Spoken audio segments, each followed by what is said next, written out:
Morning, everyone. Welcome to the Trade Ideas Live Trading Room for Monday, January the 31st. My name is Barry Anderson, moderator of your trading room. So a couple of yeses to let me know if you can hear me and see my screen, please.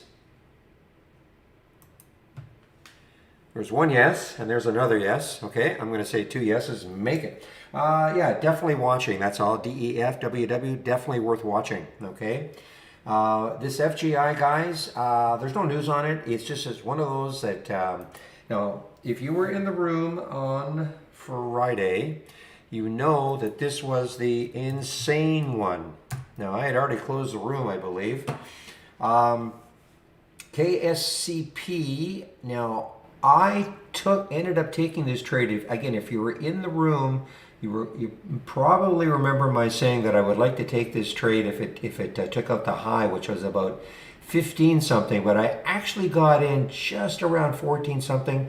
This is right before the market closed, and man, oh man, I would love to say I held on all the way to 27.60. Of course I didn't, but holy smokes, you know, I thought these days were over for a while anyway with these insane moves. So it's still looking good. I mean, it's still looking good. I have no more of this left. So with the FGI, it's similar, only in that it was FGI was an IPO a little bit earlier than this one. So this was an IPO over here. It really didn't do too much, but I'm just thinking about traders' mentality, looking at like what could be today's KSCP. Could it possibly be this? Obviously, a super low float. Look at all the volume that's coming in. I don't see any specific news on it. I think it's just traders are looking for maybe something that could duplicate the KSCP. That's all that's what I think anyway. So that's why it is definitely worth watching, especially if it can hold this 550 mark and just zip up from there. It's all-time high. Well, I mean, 4 days ago, 553. So I mean, if it takes out that high right there, trying to hold the VWAP 539. And just to let you know, VET is the trade of the week, considered live at 16. Haven't even looked at it. Yeah, so it's considered live at 16. How you trade it, of course, will be up to you. Yeah, this is still, if you go to our beta, download the latest beta from the website, our homepage, you'll be able to have something like this, okay? So go to I'll just put my homepage link in.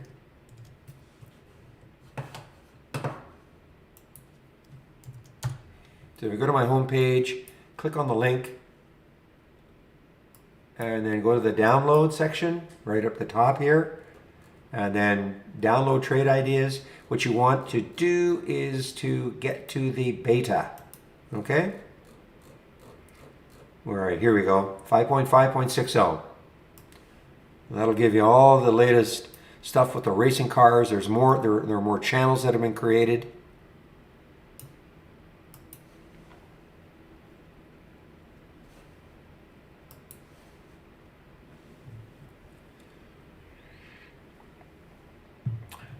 Yeah. So if you click on my channel, click on New, and then click on Doc Channel Bar, and then click on Barry's Watch List. Barry's Watch List. You'll see that. But you see, we're building more and more race car channels. Other stuff is happening. Beyond Meat, BYND.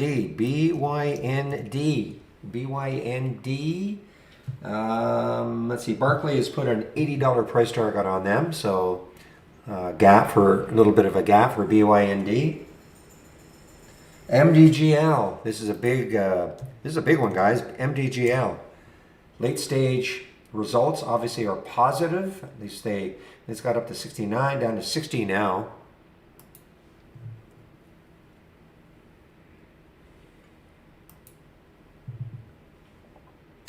And then I have the KSCP on here.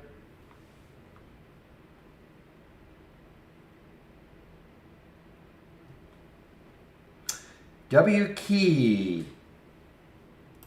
This is, I think they released preliminary results. sort of an advance. I don't know when their official earnings date is, but anyway, they've released preliminary results and the market is gapping up. Linking problems. I have no linking problems, so I don't know what you mean. I don't know what you mean exactly. It's a pretty general question. I mean, I'm linking to IB, no problem, so I'm not sure what you mean. IONS is gapped down quite a bit actually on discontinuation of their program. Discontinuing the Pfizer-led, it's a drug company, of course, so they're discontinuing, I guess, some trial. I have to mention this one, Tklf, because it was, again, this could be another one that traders are going to try to pile into. Excuse me, Tklf, lots of volume already. PPSI, Wainwright. Boy, there's been active guys in the last couple of months putting these fairly aggressive price targets. PPSI, Wainwright's put a $12 price target on them. And then with the KMPH, Wainwright, KMPH, putting an $11 price target on KMPH.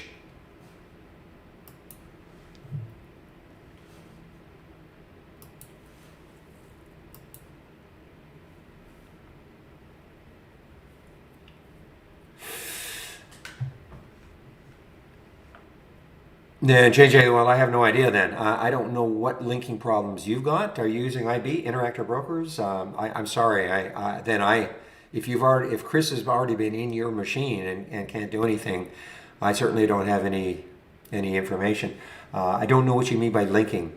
I mean, I know what linking is, but I'm linking to Interactive Brokers the same way I've been doing for 5 years and no issues. So I don't really know what you mean. But listen, I mean, if Chris did a remote, I mean, he'll pass it on then to development.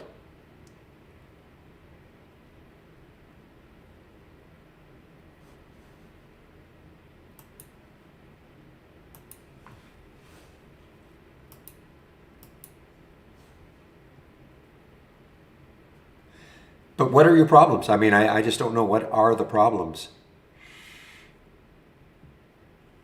Who's your broker?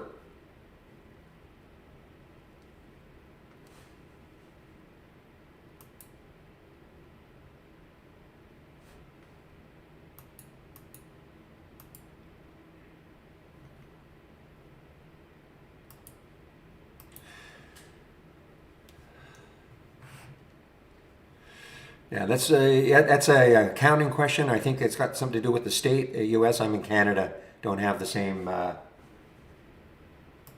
So I can't answer that per relate.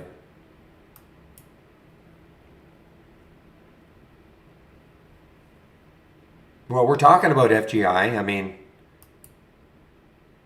so there's not much more to check. I mean, just keep an eye on it. You know, I mean, it's basing okay here. Tons of volume already. Look at that, 6.8 million, only 2.5 million in the float. So I mean, there's a ton of volume already. Oh, I see. Why? 535, 536. 535, 536.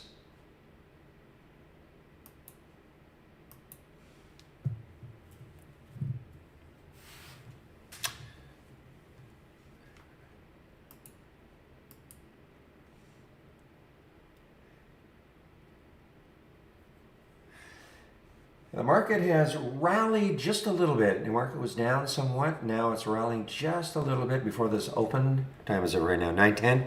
Okay, I'm going to check to see what sort of upgrades and downgrades we have this morning from briefing.com.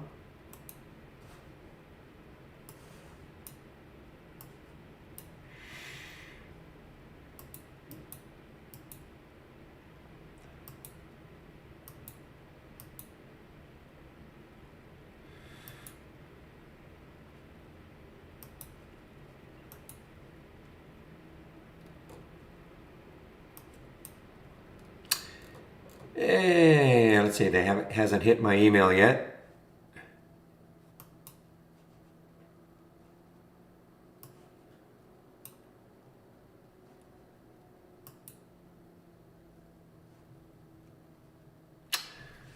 All right.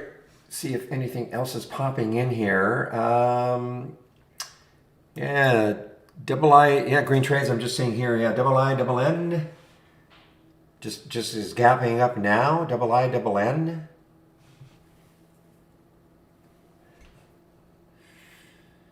Says it is listed an FDA class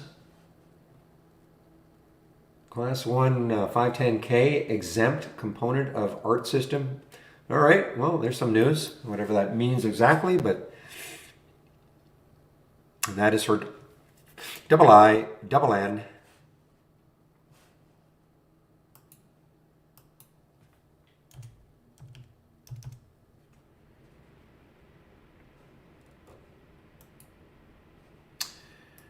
All right, there it is from my email now. Whoa, we have got a ton of upgrades this morning from briefing.com. Hardly any downgrades, so let's get a few of them in anyway.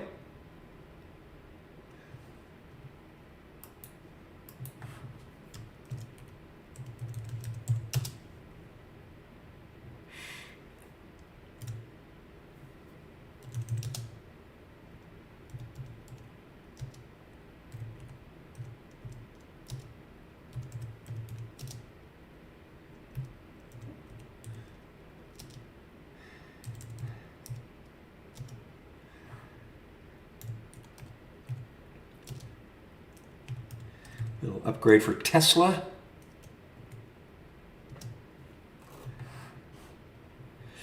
We got, okay, RMD upgraded by a couple of firms, Citigroup and Goldman. RMD, I'm seeing.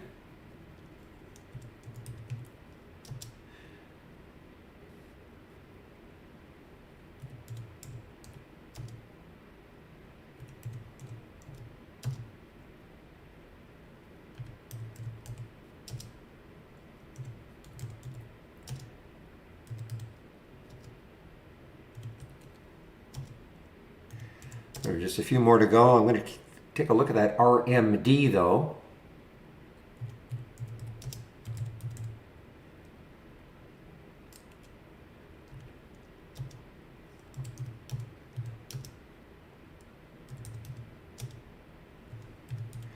All right, there are some of the upgrades from briefing.com this morning. And not too many downgrades.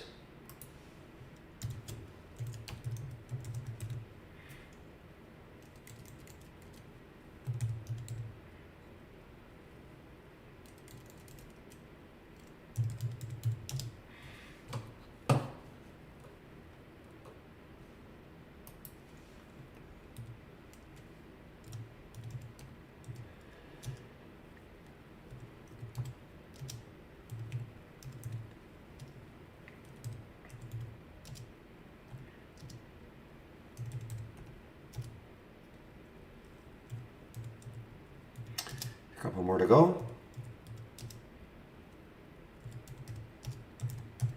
All right, there are some of the upgrades, some of the downgrades from briefing.com this morning. And let's take a look at this RMD. A couple of upgrades for RMD, Citigroup, and Goldman. So let's take a look at what they might be doing right now. Big, so okay, this is an expensive one, but it is obviously the upgrade is working a little bit, only 12,000 shares. But anyway, I was hoping it was a little bit cheaper, but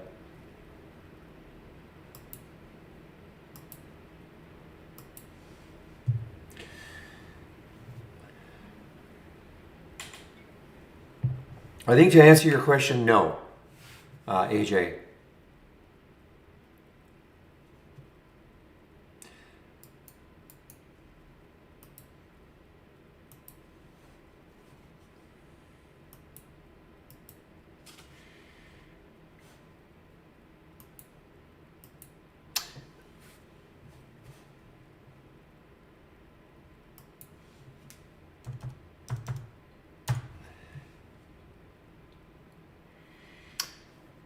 Yeah, another low float. If this is right, 10% is short. Double I, double N. No shorts available for me at Interactive Brokers.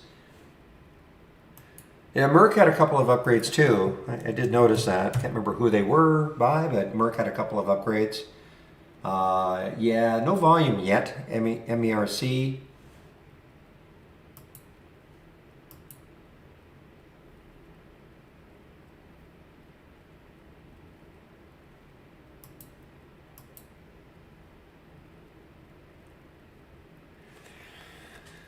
All right, let's take a look at what the sectors are doing.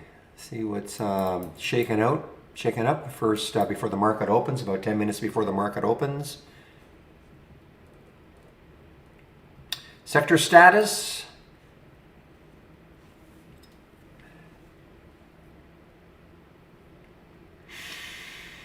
Okay, so this is a little glimpse. I mean, this of course can change in a heartbeat, but right now, what you're seeing here, these are the major sectors. So for instance, here's the XLE, the major ETF for energy, the stocks that make it up.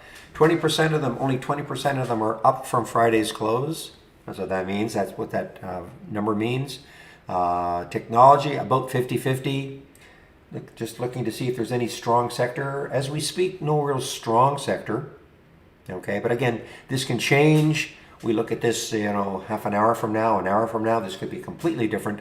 But right now, there's really no strong sector. But, again, this is early. Energy is, I guess, financials and energy are the two weakest right now.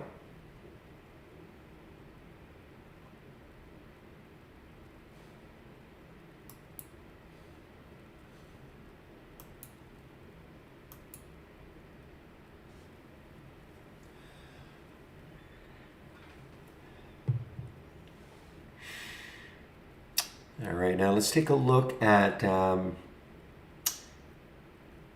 Dave. Dave was the one I actually thought I was going to be taking Friday afternoon, and it didn't. I thought I was going to really interested in taking it if it popped up through this 13 level, and it didn't do it. But it had an explosive day, of course, on Friday. Made an all-time high. Of course, there's a spin-off here. Got up to $14. But it was the other one, the other absolutely crazy one, KSCP.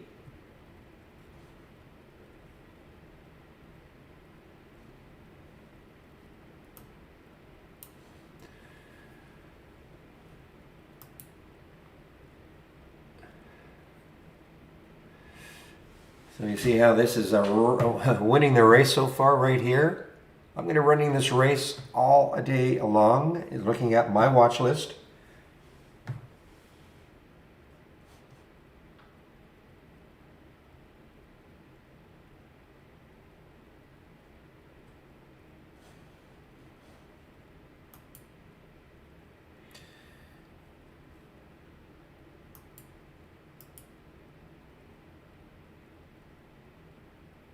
Okay, just looking at some of my thumbnail charts, seeing if there's anything kind of interesting happening.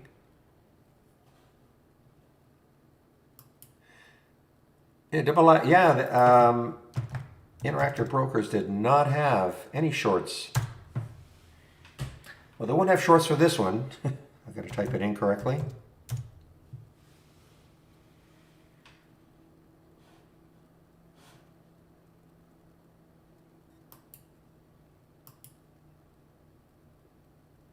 And by the way, guys, I now have an official link for the test drive. Test drive is starting in, 2 weeks. 2 weeks from today, actually. I'm going to put this in here, the test drive, February of 2022. So I'm going to put this link in.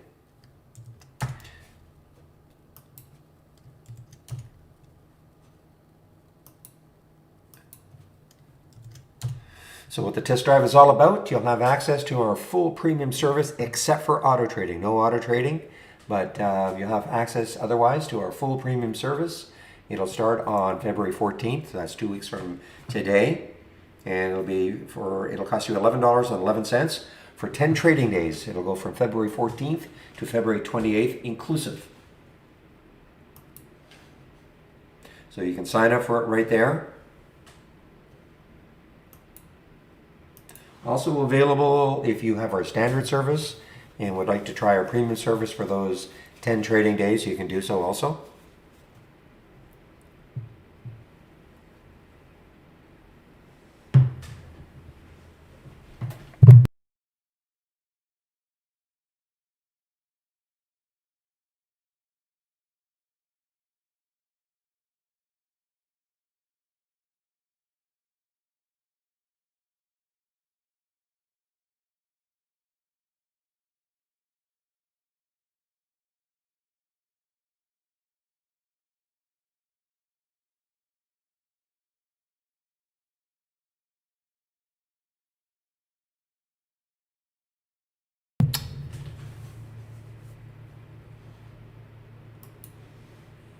Okay, guys, so let's see. So the market is going to open a little bit weak.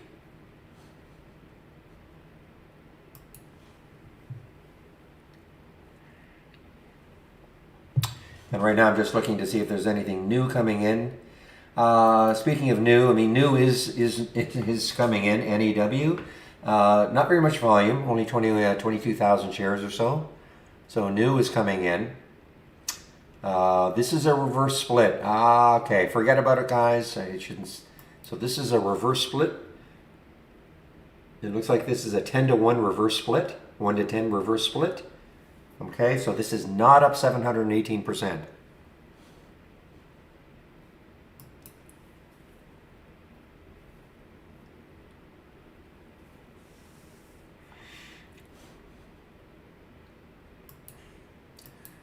Just keep an eye on that FGI, guys.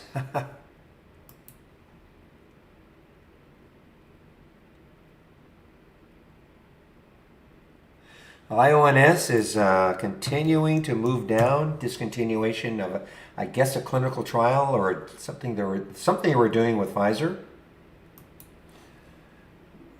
This is what it is. Pfizer IONS announced its continuation of a clinical development program. Okay.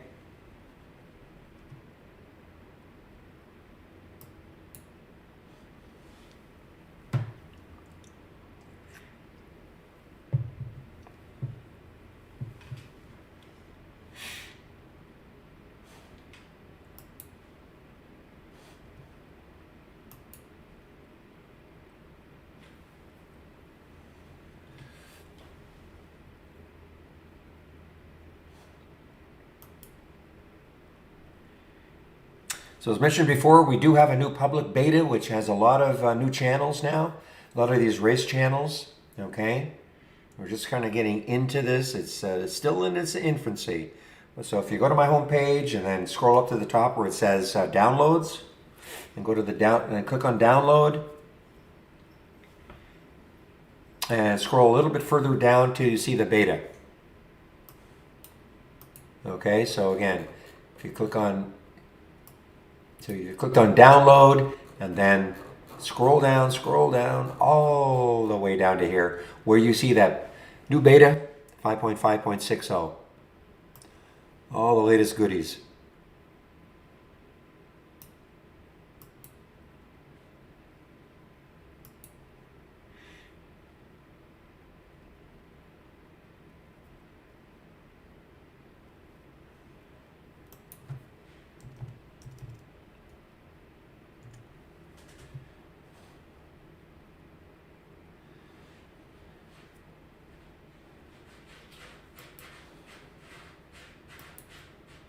Yeah, there's definitely a lot of volume coming into IIN.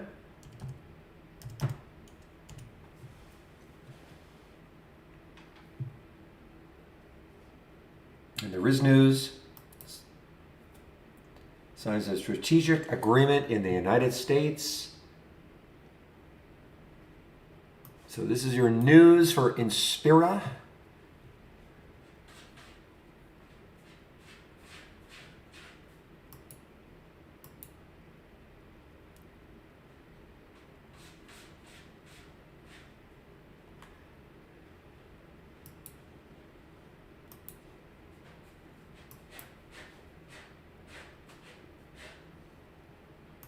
Just a different way of looking at the data.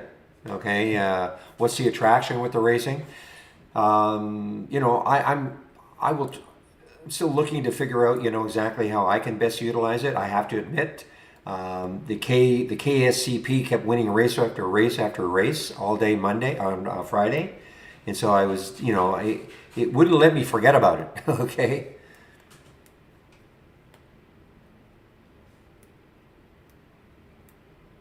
It's just another, it's a a different way of looking at top lists. I get now basically looking at your top lists and racing, depending on how you want to, like this is from the change from the close, but you can have, you know, change from the open or increase in relative volume or increase in volume generally, things like that.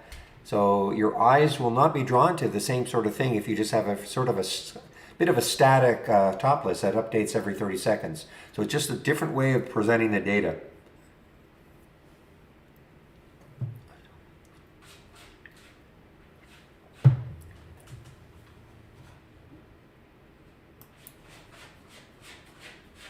All right, give me a moment, please.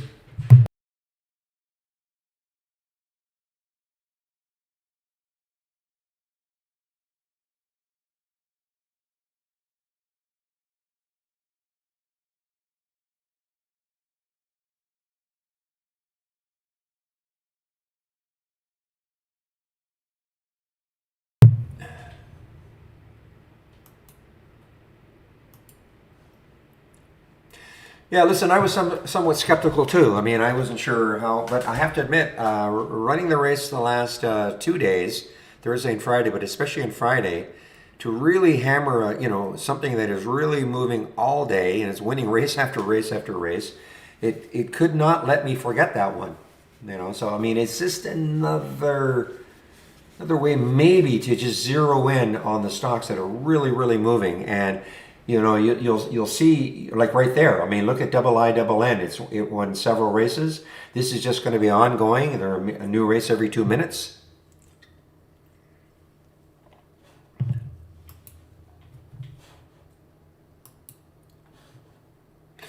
And they've created, what time is it now? 9:28. I can just really quickly take a look. But they've created different races now. So you want to find like the S&P, who's winning, who's losing, what stocks are, going higher, what stocks are going lower in the S&P, things like that.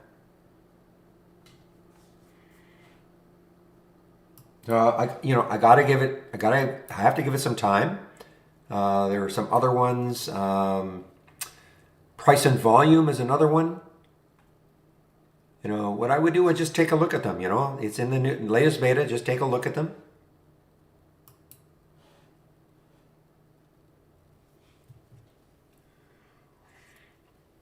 Well, I may not use it at all today. I mean, it's always going to be here, but it's just going to draw my attention.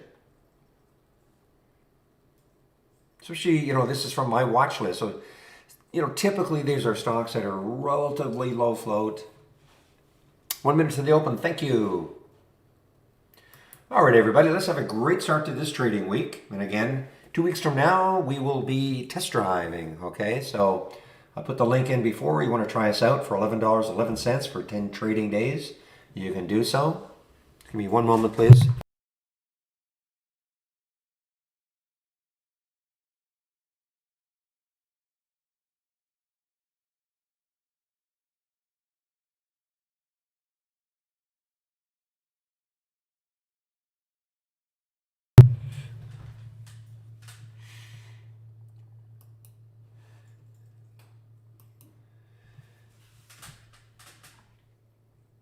All right, we've got 10 seconds. So typically, again, I don't trade in the first 15 or so. So I'm going to see what happens, of course.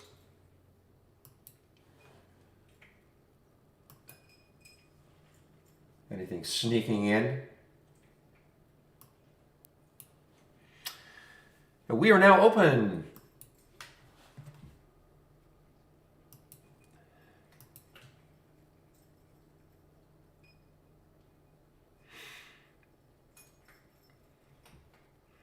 Just kind of watching that FGI to see if it can hold that 5 level.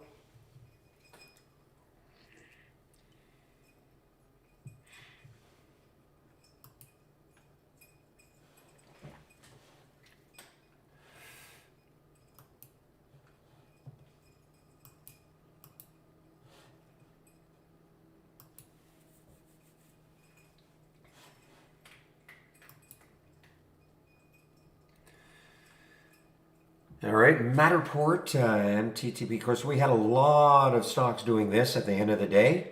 Market really ripped higher at the end of the day.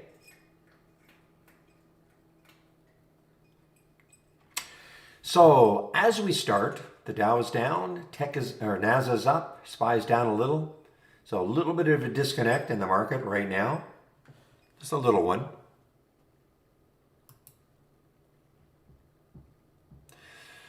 And I know some of you following AMC, some rippage right now. But it's early, guys. Remember, it is early. Okay, FGI is starting to storm back a little bit. Let's see if it reclaims the VWAP and puts in a nice base there anyway. There's the VWAP, 536. It's above that and holds and maybe moves from there.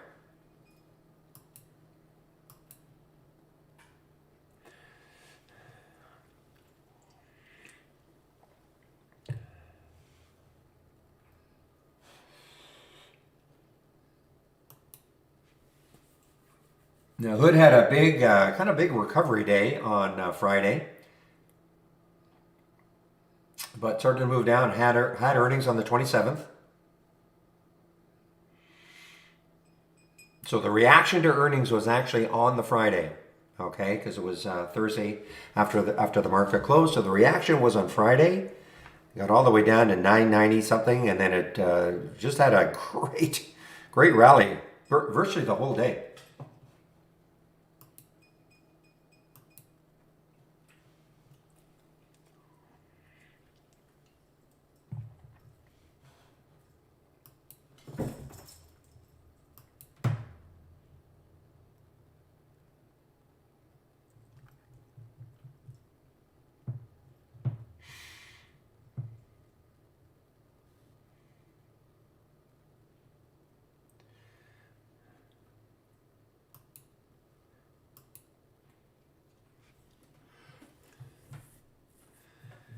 Big volume coming into that FGI. I'm just looking at the volume bars here. I'm only, just in case it does something like the KSCP. Okay, that's all. It's the only reason. There's no specific news on it. But look at the volume that came in. 8.7 million. And it's only 2.5 in the float, so it's going to trade this float over and over and over again today.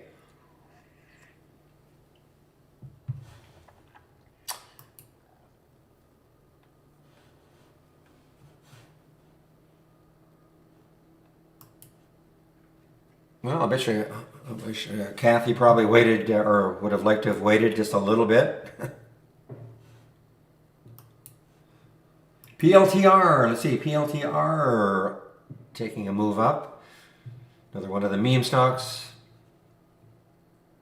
Again, it's early. It's early.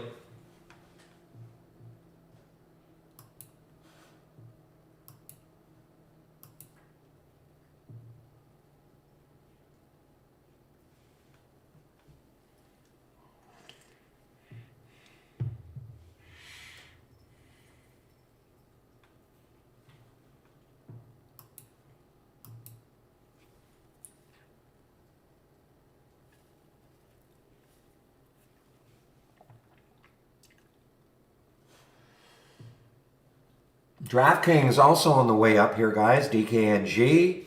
Nice, pretty nice recovery actually from the bottom here a few days ago, 17 or so. Now 21.20. DraftKings on the way up. DKNG.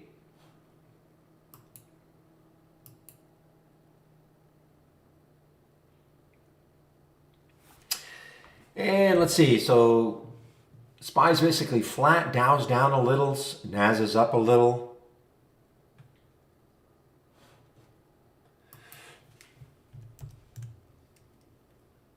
You can go to our homepage, Zeno, and I'll give you the homepage link. And you can start a live discussion. Somebody tech is there, you can pass it on. You see if it's something they've come across.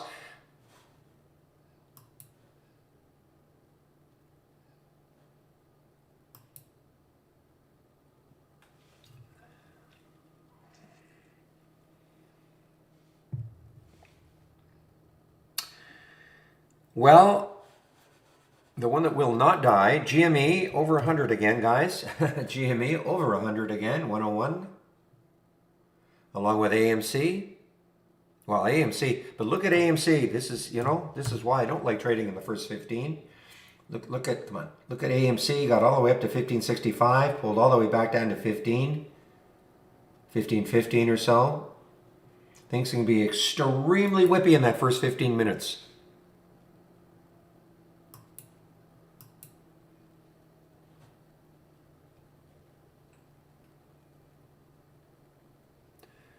Well, that's a big move for GME, guys. It hasn't pulled back yet. Look at the volume that came in.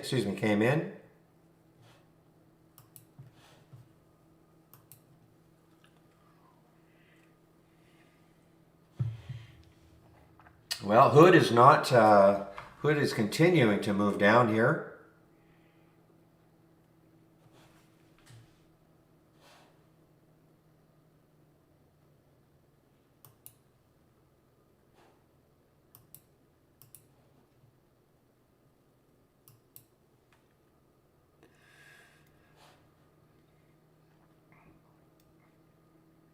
Okay, look at this. Here's this KSCP, guys, on the move here. KSCP on the move. Dave on the move. Dave on the move. We could have the trifecta, guys. We could have the FGI, Dave, and KC. I hate that symbol. I keep mixing it up.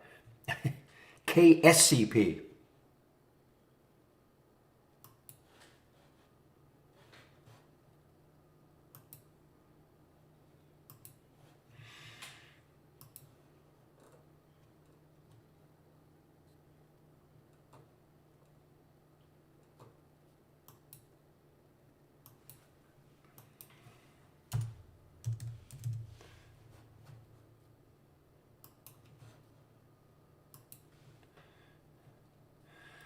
And it just got halted? Yes, it did just get halted. KSCP just got halted after winning that race.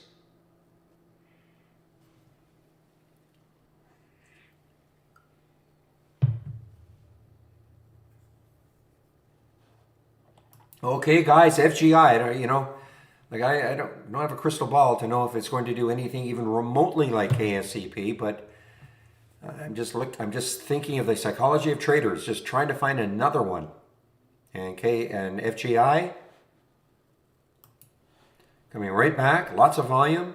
So if it takes out the high here, about 575, like right there. Now, I'm not telling anybody to buy it, but you just got to think the way traders think. That's all I can say.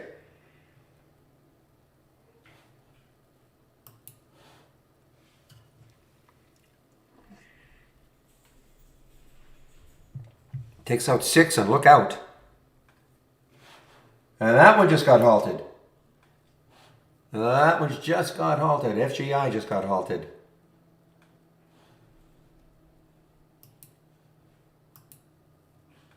Huh.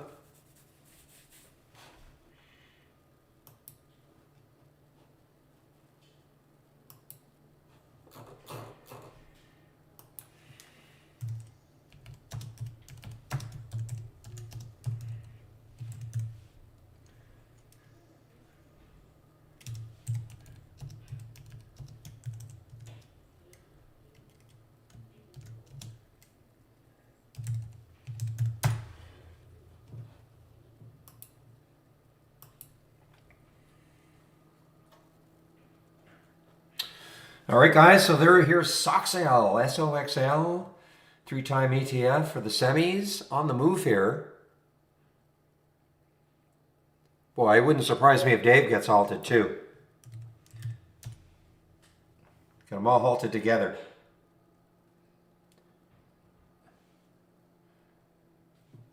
Look at the we definitely have a disconnect here, guys. Look at the Dow is down, but Nas is up.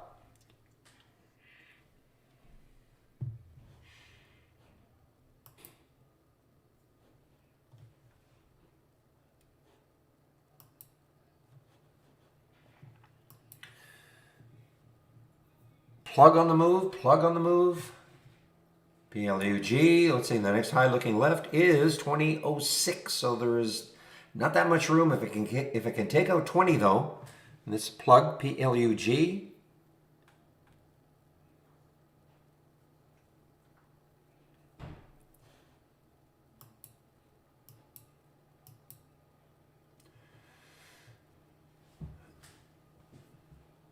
All right, well, here it is, guys. So obviously a 6 break could get this really rocking. There's the halt for FGI at 593. We've got 593, 598, kind of maybe a bit of a clue where it may open.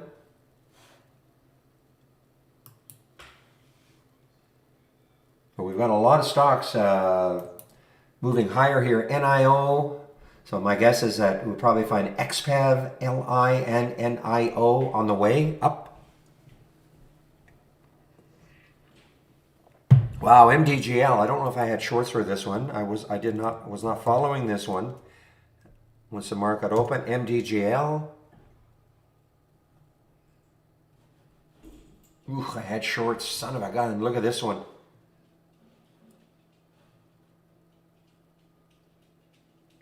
I mean, this could go negative. Crazy, isn't it? Late stage data. Obviously, the market reacted in a positive way at the beginning. Got all the way up to 69, back down to 56 now.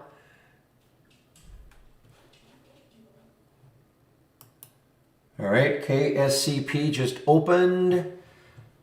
This maybe augurs well for the FGI opening if traders are sensing the same sort of thing. Look at Dave, guys. Dave. Dave. 13. What was the high on Friday? Was 1386, which will be an all-time high.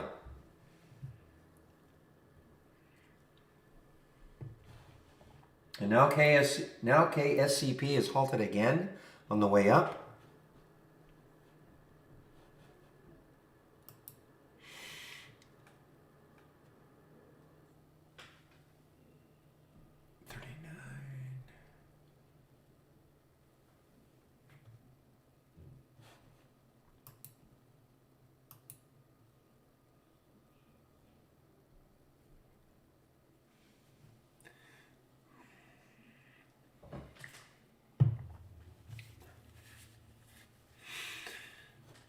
Dave, guys, my goodness, I'm surprised Dave hasn't been halted. Obviously, it hasn't gone up enough in the period of time, but this course had this massive move out of nowhere on Friday, and then it just zoomed higher.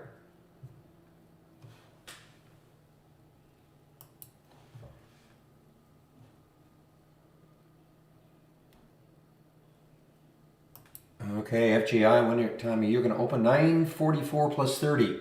It's going to open in 2-1 now. Yes.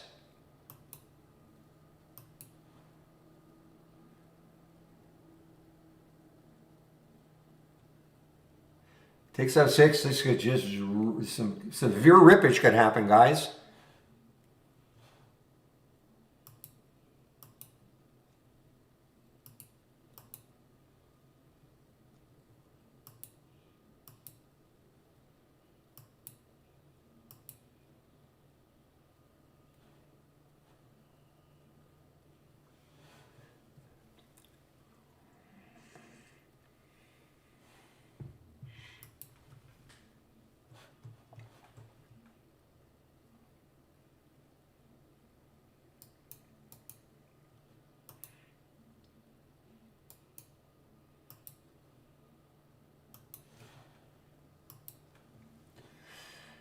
All right, guys, the EVs are on fire right now. You take your pick. We have LCID, NIO, probably XPAV, plug, of course,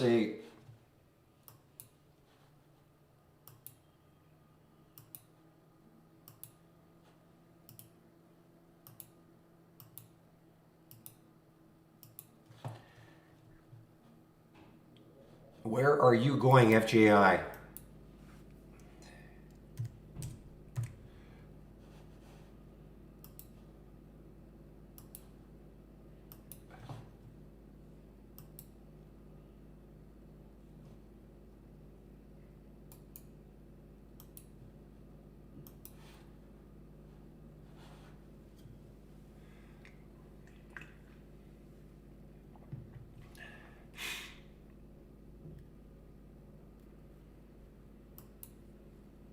What time did the last halt was at 9:43 plus 14 seconds. Okay, so if it's a 5-minute halt, it'll be 9:48 plus 14 seconds to open.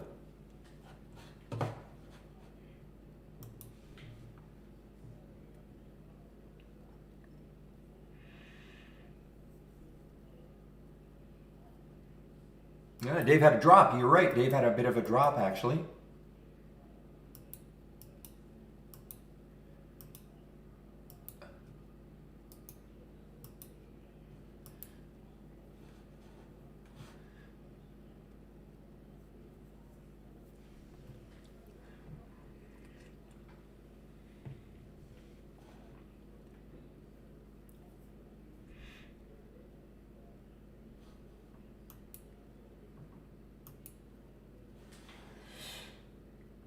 Well, let's see what happens here.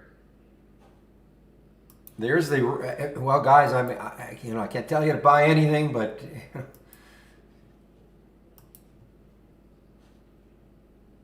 even DWAC on the move here, guys. DWAC.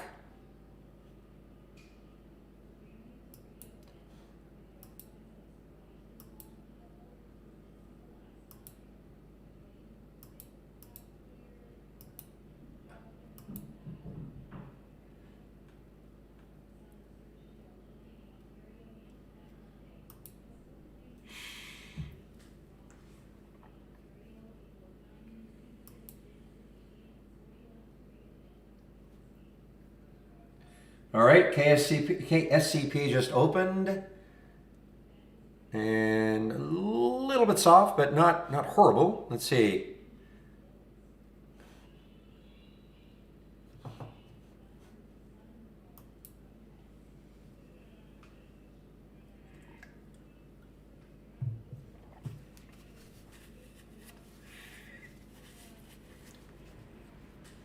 If you look it up, Morpheus, I mean, I think they're just trying to calm things down a bit. That's all I can say. You know, calm things down a bit. Take a breather. Whether a person agrees with it or not, I don't know when they've been doing it. I don't know when it started. That circuit breaker, maybe 2008 or so.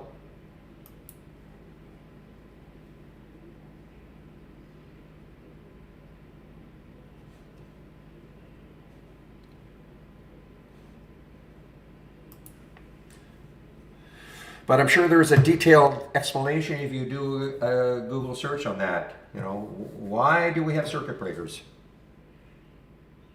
for in the stock market?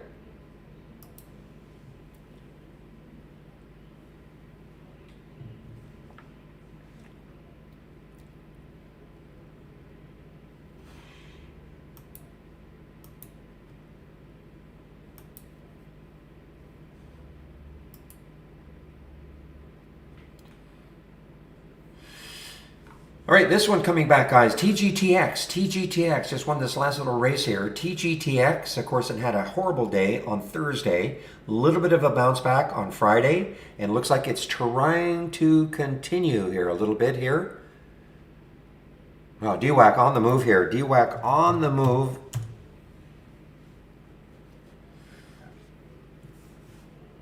Of course, it's taking out 73.40 and 73.65.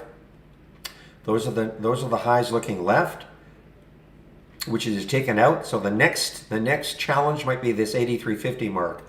Again, I'm not saying it's going to tack on $10. I'm just saying that's the next high looking left.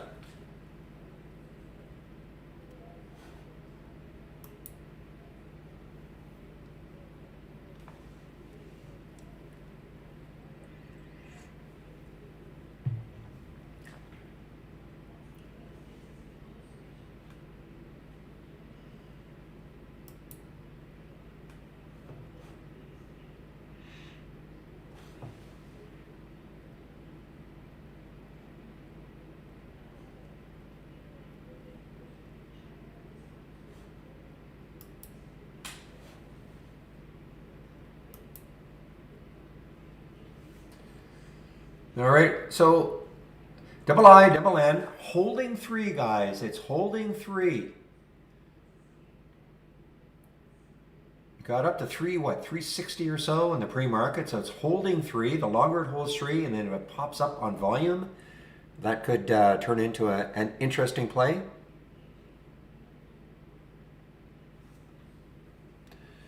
Does it really go all the way back to 87? Really? Officially?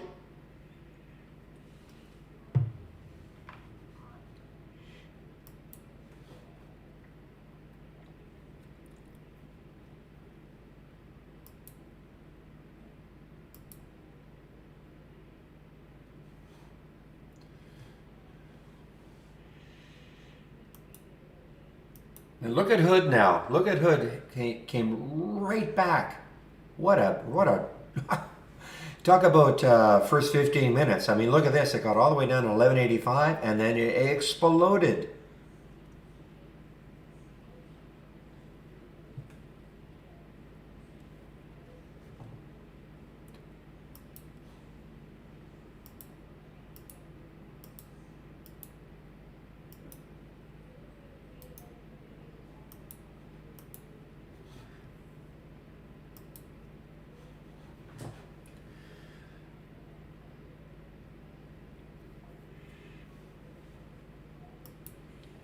Keep an eye on that double N, double N, guys. The longer it holds over this 3 mark, get some volume coming in. It's a low float. 18 million have traded already, so it's traded the float over 3 times.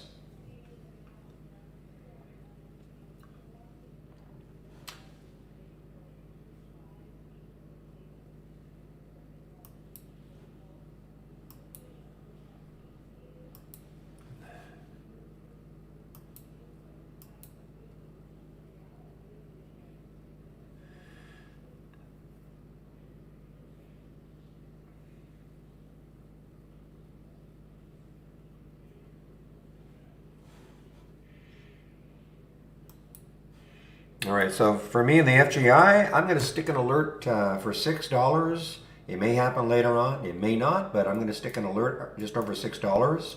See if it takes it out later on in the day.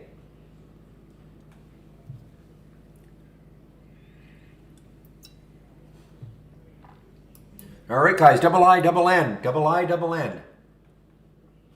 Looks like it's really trying to hold that 3.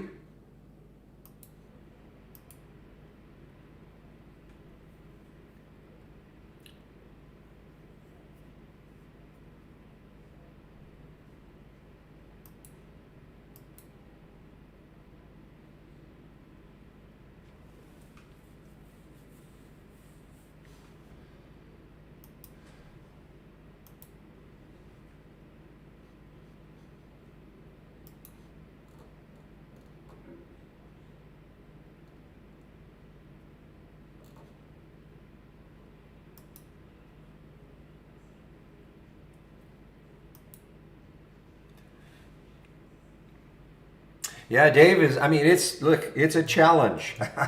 There's no question. Double I, double N, guys. Double I, double N. Kind of warming up this little racing feature on my my watch list, guys. You know, especially my watch list, of course, is usually stocks that, you know, are moving. So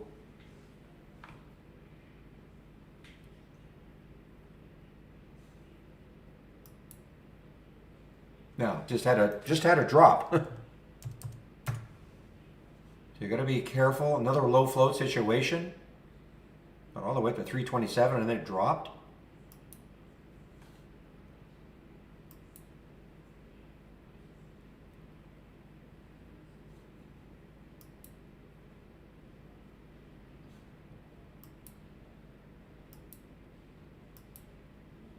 I got to admit that was rather nasty for the double I, double N. But let's see if it gets back over 3.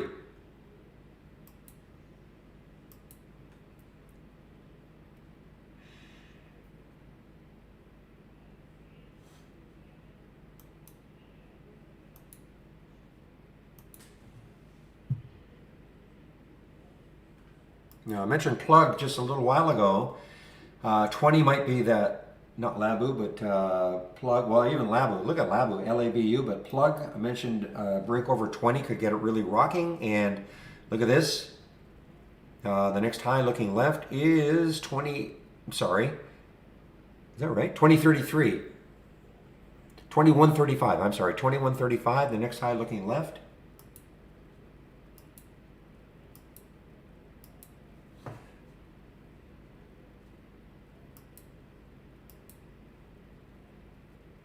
Boy, look at that bottoming tail, topping tails for Dave.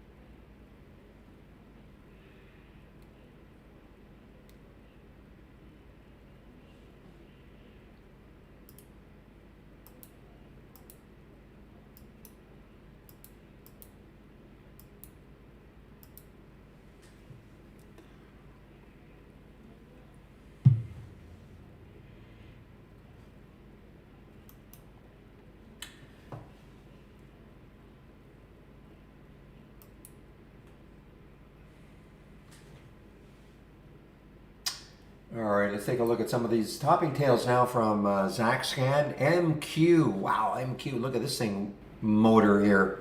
MQ, what's the next high looking left? 1159 is the next high looking left.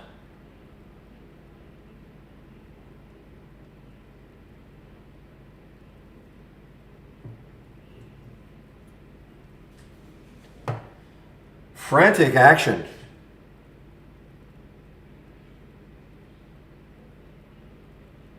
I mean, look at Hood. My goodness, what's Hood doing right now?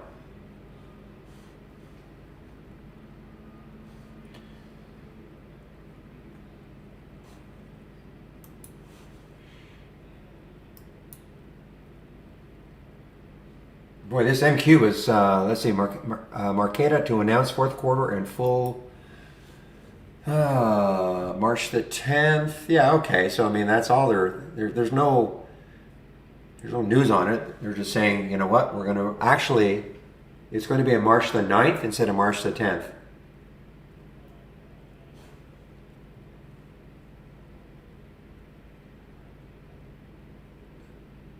So it's going to be actually a day earlier than our provider has. So it's going to be on March the 9th instead of March the 10th. Not that that's a big deal, but they felt the need to put that out as a press release today.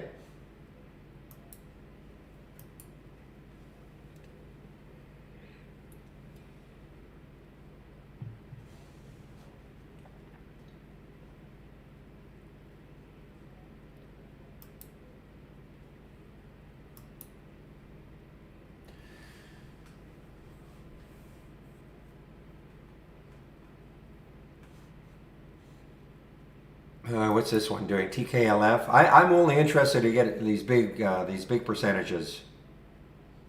But let's see what TKLF is doing. I mean, it's a little bit of a move, but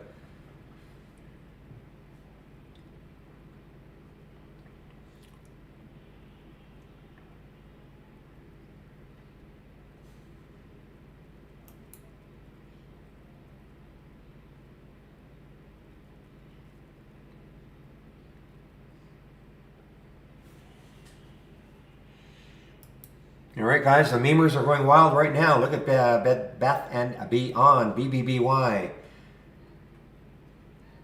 Another one, another meme stock. AMC, of course, GME.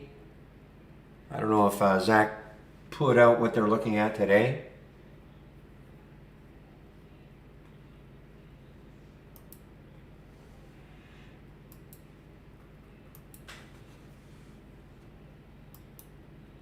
And maybe Hood. I don't know if they're all over Hood, but that's a.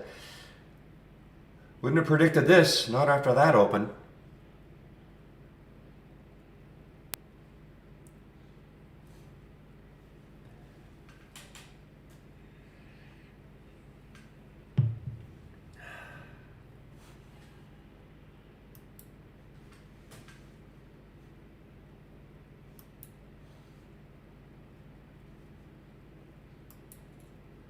Green Trades. Good morning and welcome back.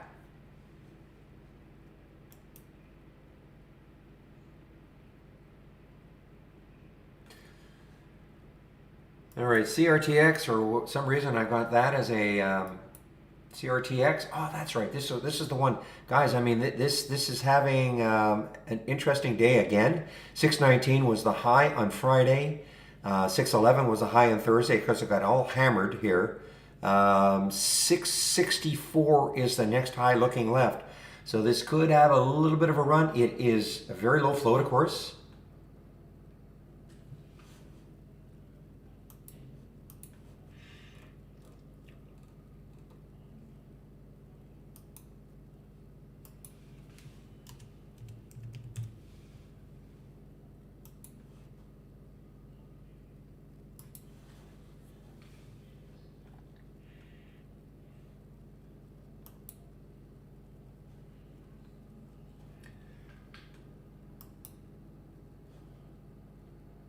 Semis on the run here, guys. Semis are on the run. SOXL.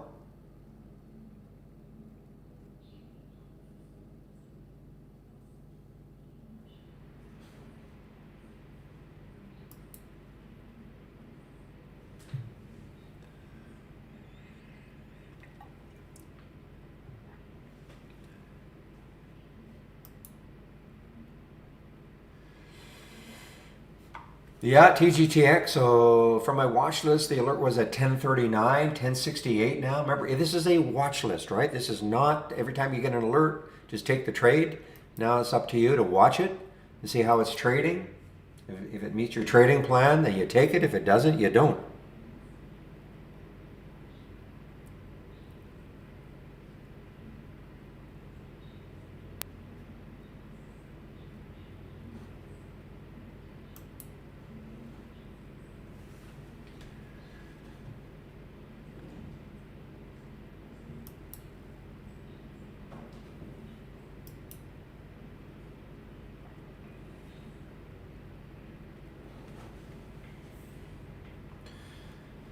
Somebody mentioned CCL had a nice bounce. I'm going to take a look at the airlines just to give me a moment here. But CCL, come on. Okay, so it's still negative. I want to take a look at Jets.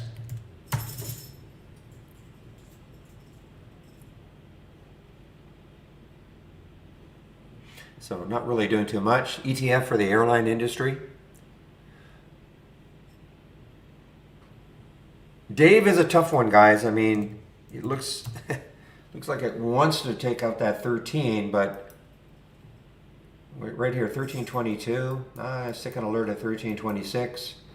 It's not a low float either. 71 million, so it's not a crazy low floater.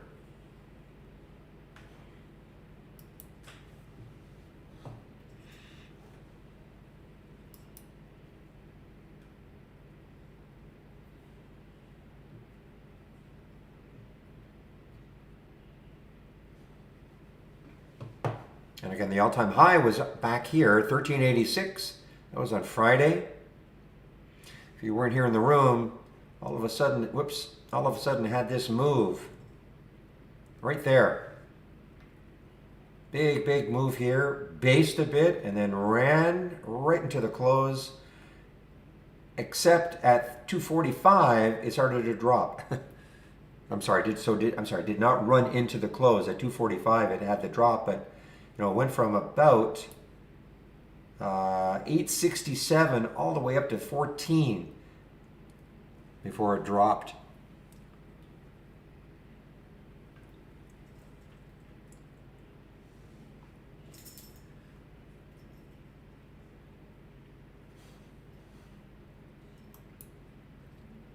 All right, well, Dave just took out that those highs right there. You got to be careful, though. I'm surprised it's as crazy as it is with that float. If that float is correct.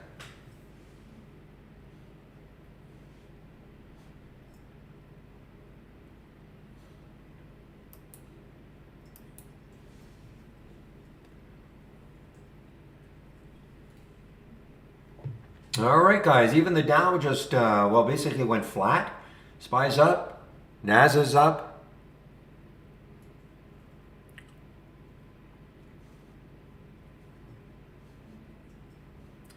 Let's take a look at the SPY here, guys, just on the higher time frames. See what we're seeing here. So there's the daily, okay, so it's trying to break out of here. And the weekly, of course, it had the rebound. It got all the way down here, and then it rebounded on Friday.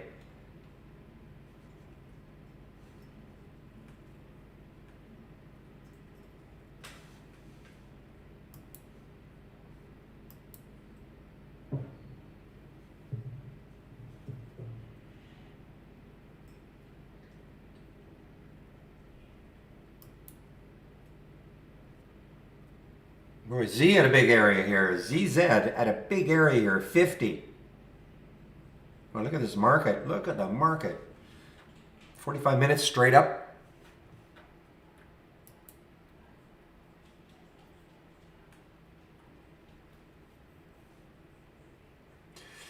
So you're looking at FGI over the VWAP, I'm assuming, Shady. The VWAP is, well, actually, the VWAP has gone from 539 to 557, so I'd probably be looking more in the 570s.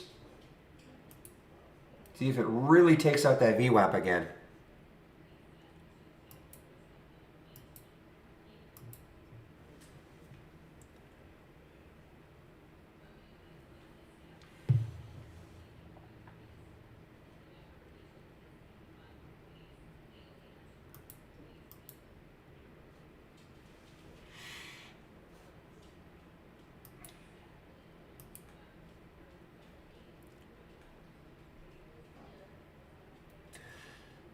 Riven's having a nice, along with all the other EVs, more than likely, but Riven, R-I-V-N, look at this move for Riven, over 60 now.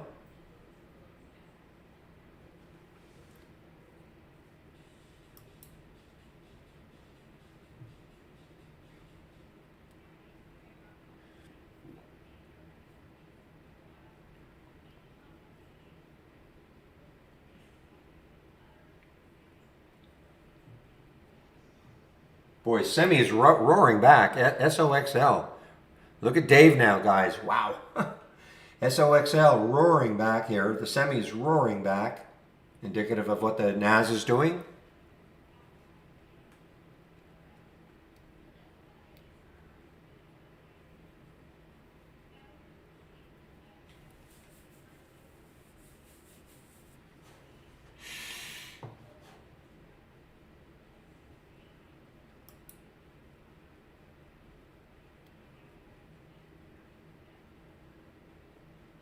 Now, here's one I don't know anything about. I mean, I can read what they do and all that. Bassett Furniture, BSET, low float, 9 million in the float, 47 times normal. This is an earnings play. Okay, guys, this is an earnings play. Didn't see it in the pre-market. I guess the volume just wasn't there. But BSET is an earnings play. Spread's a little tough right now, but what's the high over here is 1803. You can kind of see if it can take out that high. I'm going to stick an alert at 1808 for BSET. See if it takes it out later on. This is an earnings play. I don't think I've ever seen this one before.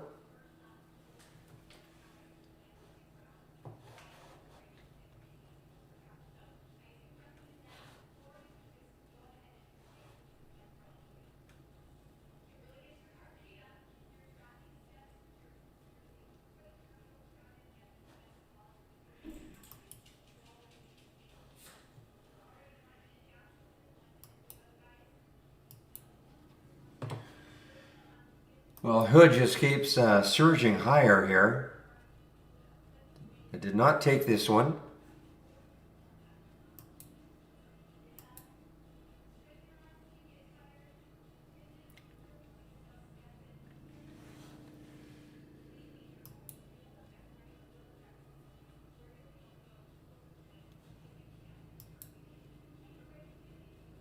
All right, Plug, have you calmed down a little bit? Are you getting ripe for a bit of a short? PLUG.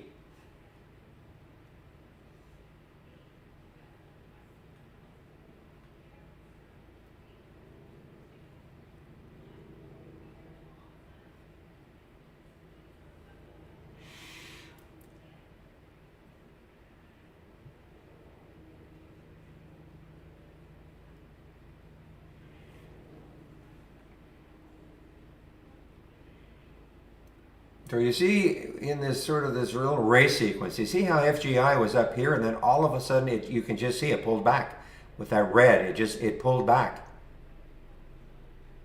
I'd like to see a bigger percent where I would get interested. This is in my watch list. Most of the things on my watch list, are really moving.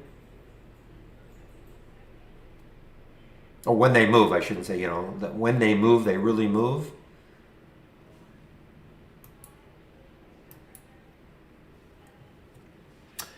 I am familiar with Restoration Hardware. I think we have them in Canada, but now I understand. Okay, thank you.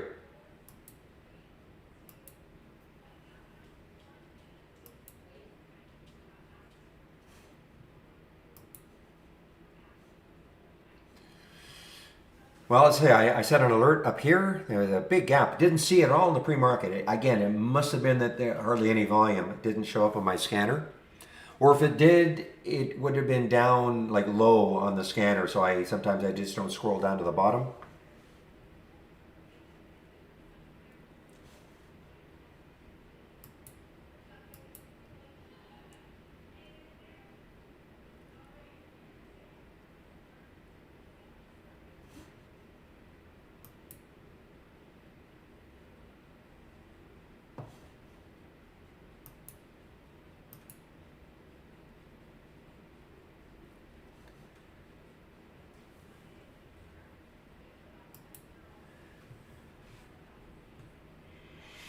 All right, guys, this PPSI is on the move. It is now just taken out the high, pre-market high, and this is a one of these Wainwright ones, $12 price target they put on it, PPSI.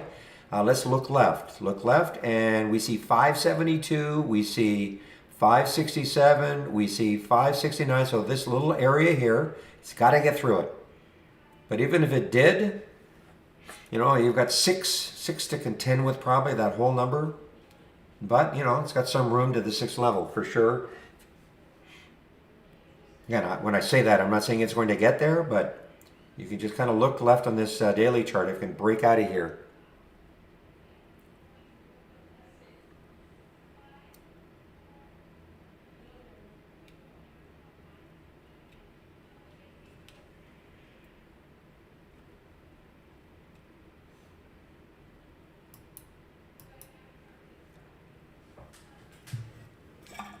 Give me a moment.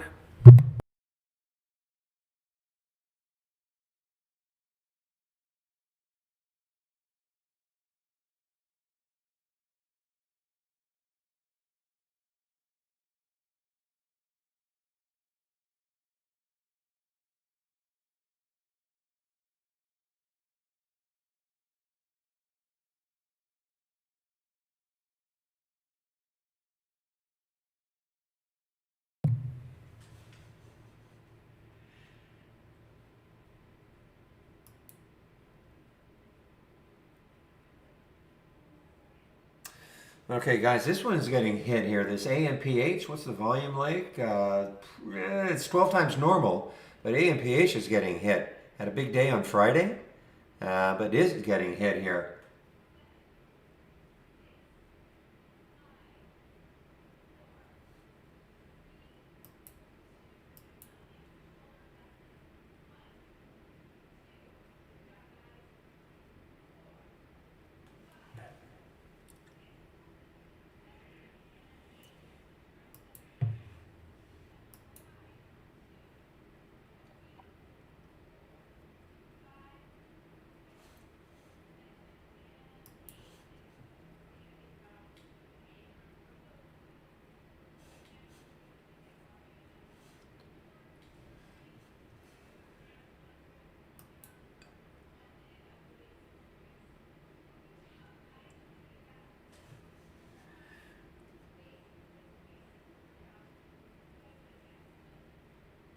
All right, guys, just kind of things are starting to slow down just a little bit now.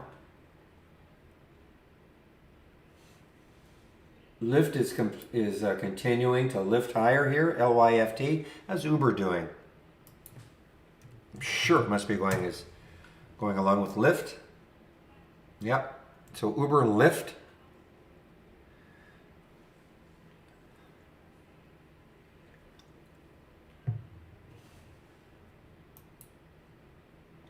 Yeah, well, I'm not going to touch this unless it takes out this 13 level right there, the BSET, BSET.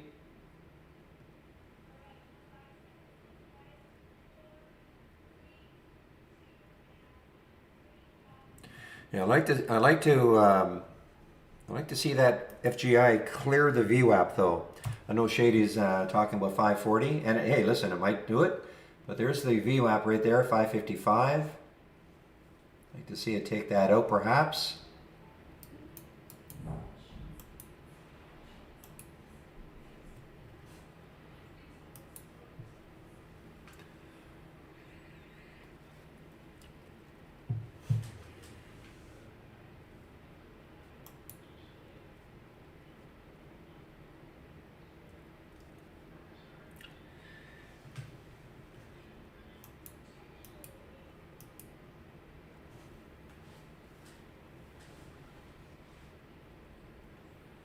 All right, guys, so yeah, tech, now the Dow's up, SPY's up, everything's up.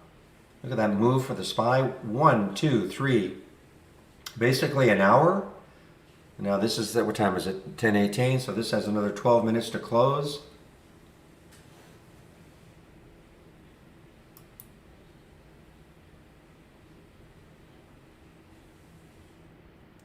Pretty hard to, I think anyway, right now with the market, what it's doing, to play these tops, to short them. I mean, I'm not saying at some point you think they're going to turn around, but I'd probably wait for the market just to at least pause a bit rather than trying to guess a top.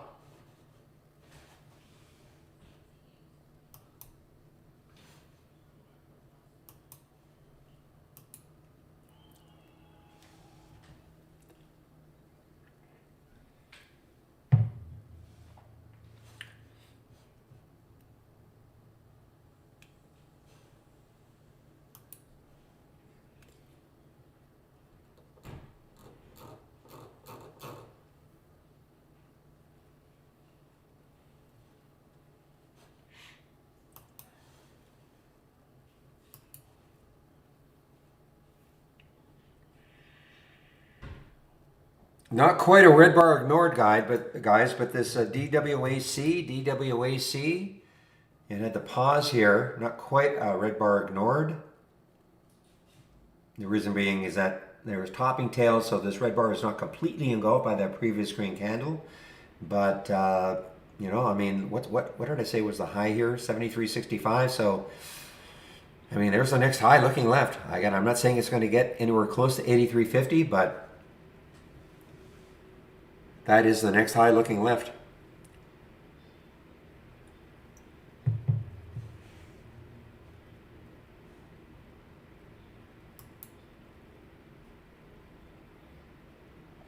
Okay, Russian search engine, YNDX, on the move here.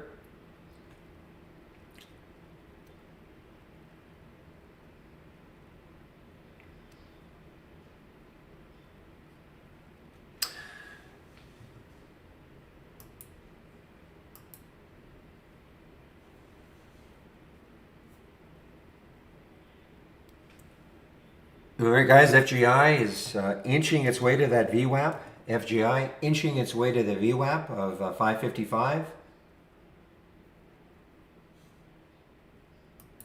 Got to watch this, you know, going forward. I mean, out of nowhere, if we get the volume coming back, especially if it really takes out 6 in a big way. Obviously, it'd be all-time high, so there's no resistance.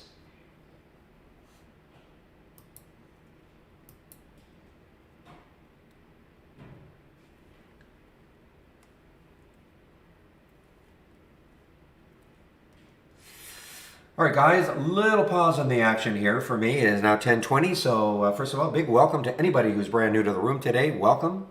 This is the format, Monday to Friday between 8 a.m. and 3:30 p.m. Eastern Time. Now, if you're new to this, the whole thing, and you'd like to try our program out, we're having our test drive. I'm going to put the link in.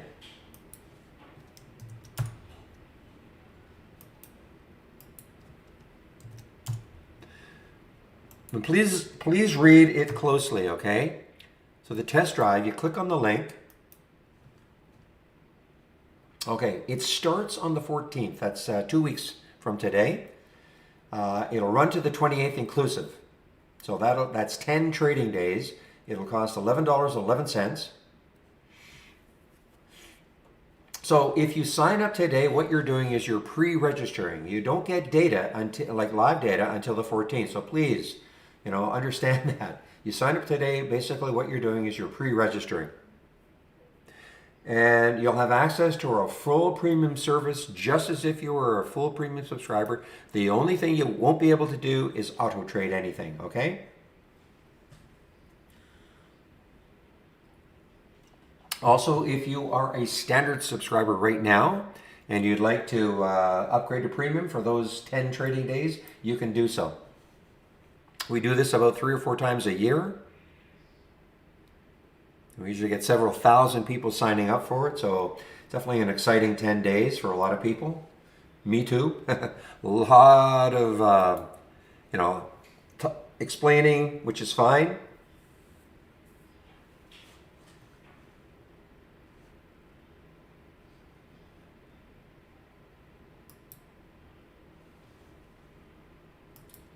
Now let me put my home page in.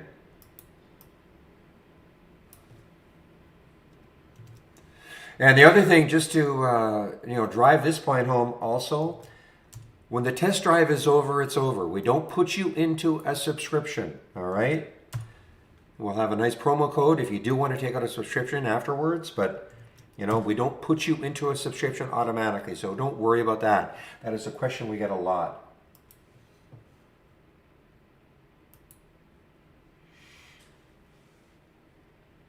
All right, so I put my homepage link in also. A lot of information is there. If you download my homepage or click on that link, this is what you're going to see. So here is a promo code. You want to take out a subscription right now? Here is a promo code you can use, Barry4 Alpha, for 15% off the first month only or the entire year. If you click on Get Trade Ideas, this is what you're going to see. You're going to see 4 plans. Annual monthly premium standard. So annual premium $22.68 a year minus that 15%. Standard is $10.68 a year minus the 15%. The big difference is the AI. It's either a couple of alerts today, both on the short side. Nothing's really happening. I think, well, in fact, both of them got stopped out, but they could come back later. You never know, depending what the market does. You do not have to take out an annual subscription. You want to go month to month, that's fine. $118, $228. The 15% is applying to the first month only, all right? So if you maintain a monthly subscription, this is what you'll pay going forward.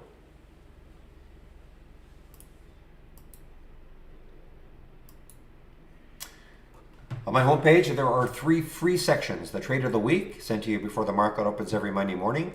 I do a Stock of the Day video at noon Eastern. And then our big education section is here. Comprehensive user guide, 20 introductory lessons. If you're new to Trade Ideas, I really encourage you to take a look at this. It goes over all the basic features. What is a top list, how to create one, alert windows, how to create them. There's the AI, which we nickname Holly, Brokerage Plus. So this is what I would do first thing. Daily support sessions. So I take a break at noon. One of the other traders takes over in our YouTube room between 12 and 1. It should be Sean today. Sean is a big options trader. So if you have option type questions, you can head over there between 12 and 1. Before I take my break, I will put the YouTube link in. Daily webinars. This week we should be on our Monday, Wednesday rotation. So there should be a webinar today. Next week it's Tuesday, Thursday. You can sign up for them all right here. And if you're new to trading, great little video series. Michael Noss at Trade Ideas put this together. Starts off with what is a stock. So if you're brand new to trading or really new to trading, take a look at this video series. It's all free. And last, my scans. Here are my scans that I'm sharing. All right. And I get this question a lot. What do I use for the pre-market? I use these 4 scans in the pre-market. Gap up and gap down, shared, and the pre-market actives up and down. Okay? So these are the 4 that I really use in the pre-market. I have a lot of other scans here. Earnings and up and down. You know, we're going to be really heavily into earnings season over the next 3 to 4 weeks. So this is a good couple of top lists you might want to take a look at.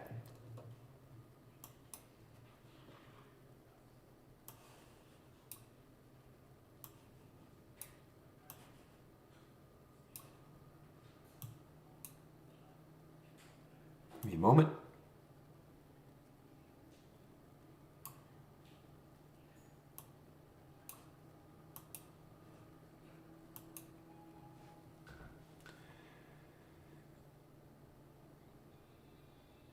No, 100% Thiago. In fact, I'm just going to go over that right now. Not specifically that, but yeah, I mean, this is all this is doing. This is stocks making new highs of the day. You know, you can create virtually any scan, you know, to look at stocks making new highs or new lows for the day. And if the question is a number of times, then we have this. I don't have it here, but a count filter. So you could see how many times a stock keeps making new highs or new lows for the day.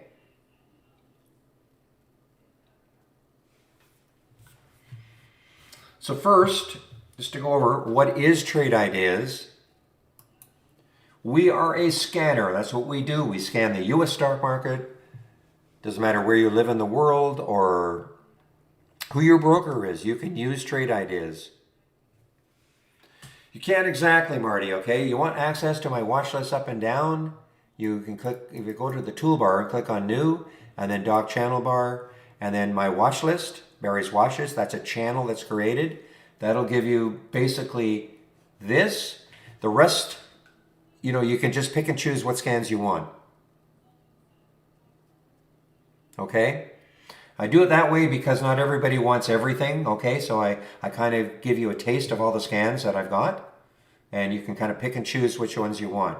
You'll see these 4 are right here. If you go to my home page, you'll see them. The daily breakout, okay?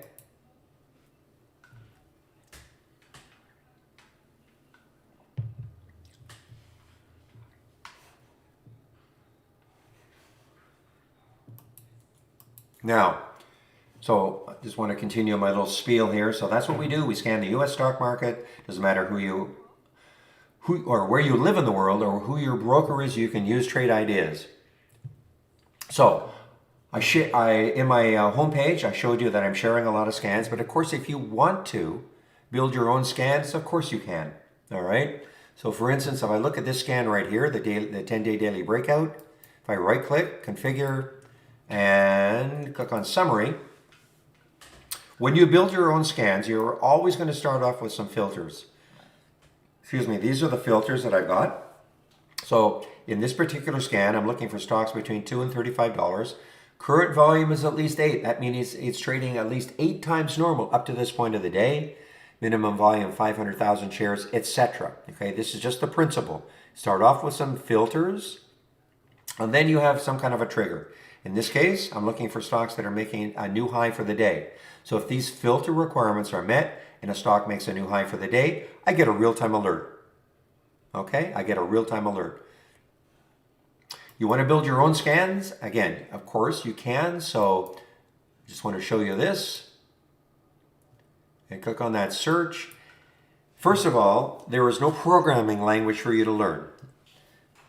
These are all of the alerts that we have, and if I scroll down, you'll see all of the filters that we have when you see these icons. So, you know, we've got thousands of customers, all sorts of different trading styles. So this is why we created all of the different sorts of alerts and filters that you can have. You don't have to learn them all, of course. Why we created so many is because, again, the thousands of customers, different trading styles, we feel we have enough alerts and filters that for the majority of our customers, they can combine them to give them the type of scan they're looking for, okay? But again, really listen carefully. You don't have to learn them all. I think people get the notion that this is too hard a program to learn because how am I going to learn them all? Well, you don't have to. You just kind of pick and choose which ones you want. Sort of a la carte, okay? So you want to build your own scans? Of course you can. Now, we are also, if you click on New from the toolbar and click on Dock Channel Bar, you'll notice that we have a lot of channels here now. Okay, not now. We have a lot of channels. They're all theme-based. I'm going to go over some of these stock racing channels in a bit, but right now I just want to show you, for instance, if you wanted a momentum scan. Where's Momo? Here we go, momentum right here. So you click on, this is a layout. Okay, and you can see we've created some racing within this. I'll go over racing in a bit, but for instance, you might like this scan, okay? This is an alert window. Quadruple C is showing up on it.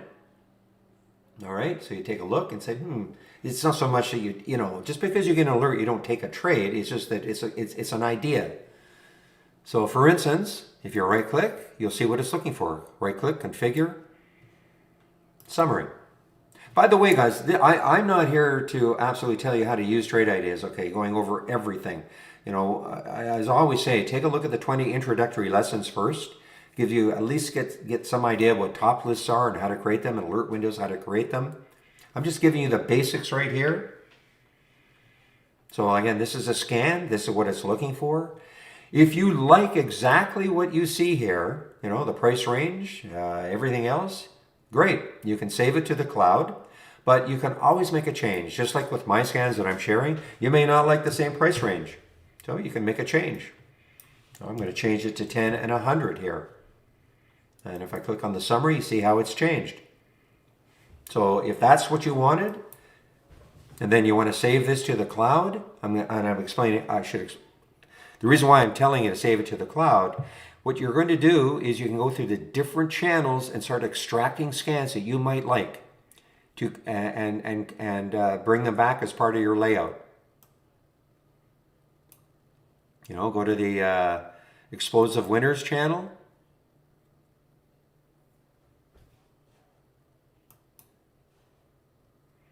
Okay, you might like this scan. You know, this biggest gainers today. Maybe you want that. Okay, save it to the cloud. So all I'm really trying to do is show you the concept here is that you can go to the different channels and start extracting scans that we have created, and then you can bring them back one by one, and thereby creating a layout out of scans that we have created for you. So if you don't even want to create your own scans ever, well, that's fine.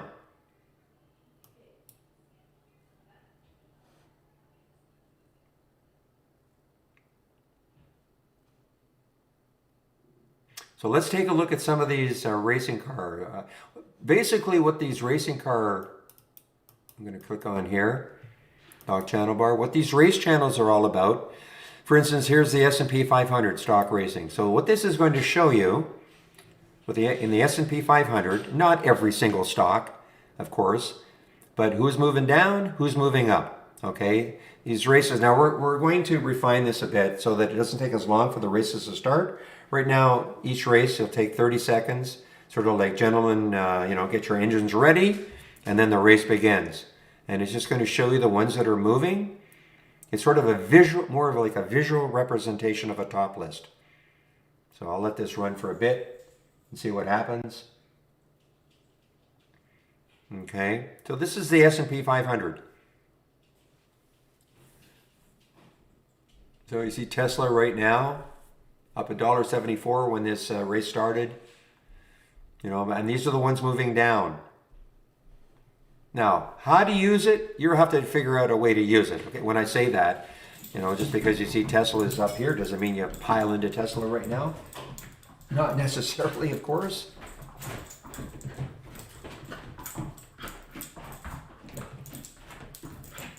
But it's a visual representation of a top list.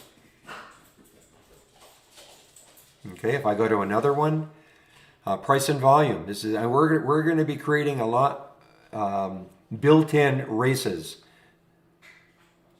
Now, this is a problem right now. I mean, I think what they're going to do is they're going to get the races to start every 5 seconds. We're going to have to wait 30 seconds.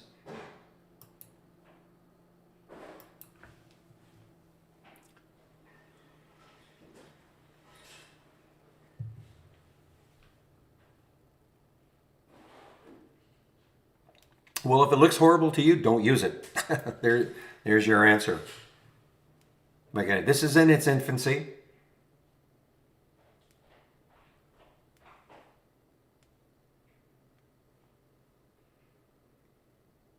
So you just kind of watch it, you know, see what's happening. You see new is moving higher.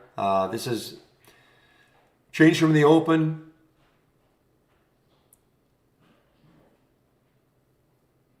What I noticed when I really looked at it on Friday, the one that, of course, was really standing out is, I'll just go to mine. Because what I'm doing here is I'm running it every 2 minutes, okay? And I've got it on auto race. So when the race is over, it'll start immediately again. What I noticed on Friday, of course, is that KSCP kept showing up over and over and over again. You couldn't miss it.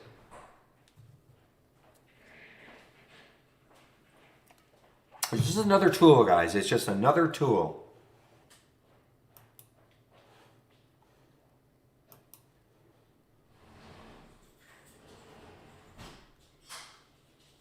Yeah, again with that FGI, I mean, I was waiting for a VWAP break, which did not happen. 552. I've got the alert set up here, so that did not happen.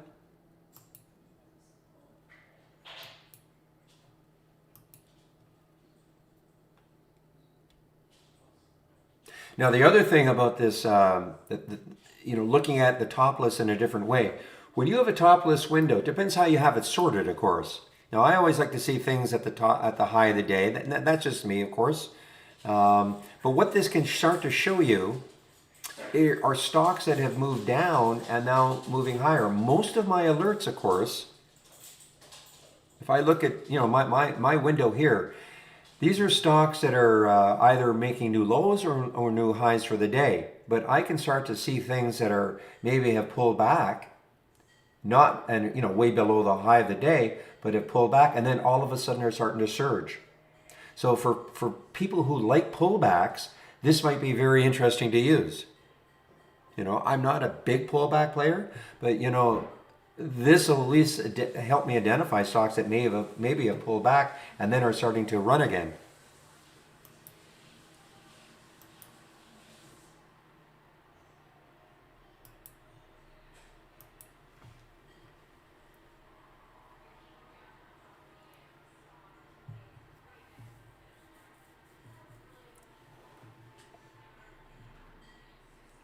Just give me a moment, please.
All right, guys, I'm just watching. Keep an eye on the double I, double N, guys.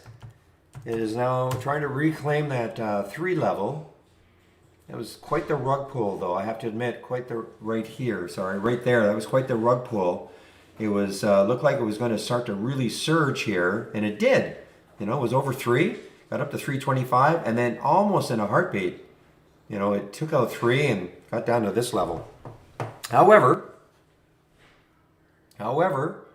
now, coming off the bottom here, and look, you see, this is what I'm talking about. I would not see, for me, the way I've got this structured, I would not see double I, double N up here until it took out the high of the day, which is 357. But I can see it here, maybe starting to come back, okay? I mean, I'm still, you know, figuring out a way to use it the best way.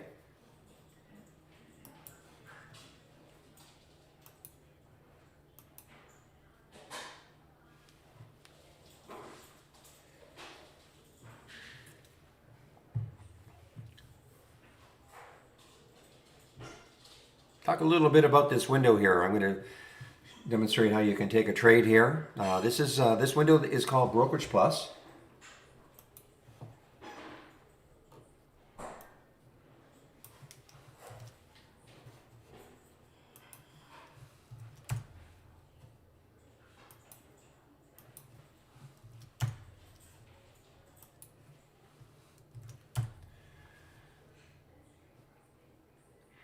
Okay, so I put this Brokerage Plus link in here. The link has two videos. There's a short video.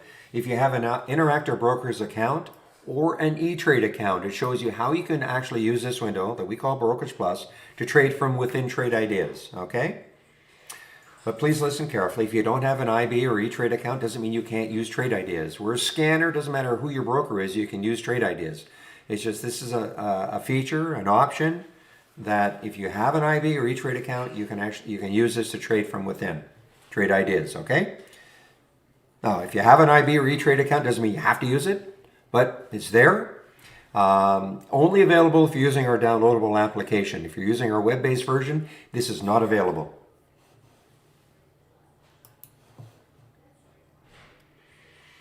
And the second video goes into a lot more detail about how you can use this window. And also how I really like to demonstrate it is using it as a simulator. Okay, paper trader, new to trading, please practice trading before you commit money to the market. Can't emphasize that enough. When you click on an alert, the symbol should show up. And see, I had a little problem with, I'm on the latest version now, or development version, and I had a problem with it last week, but it looks like this is now working. Because what was happening was I was clicking on a symbol and it wasn't showing up here. But anyway, it looks like that is now working.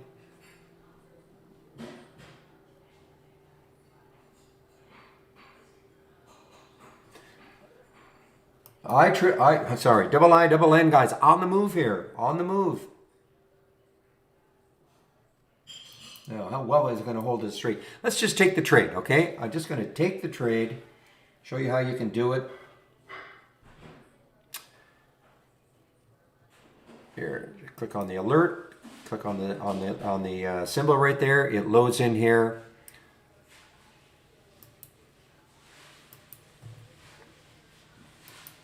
Okay, this is now fixed. Okay, I'm going to buy.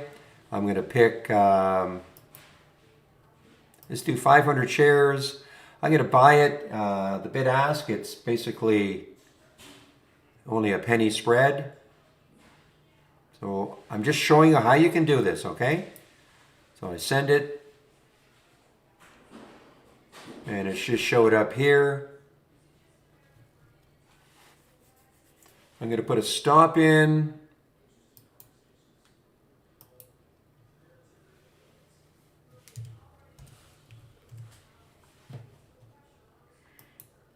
Okay, a red line should appear on the chart around 286. There it is. Notice it says minus $97. So again, you get into trading. This is why you should practice, practice, practice, okay?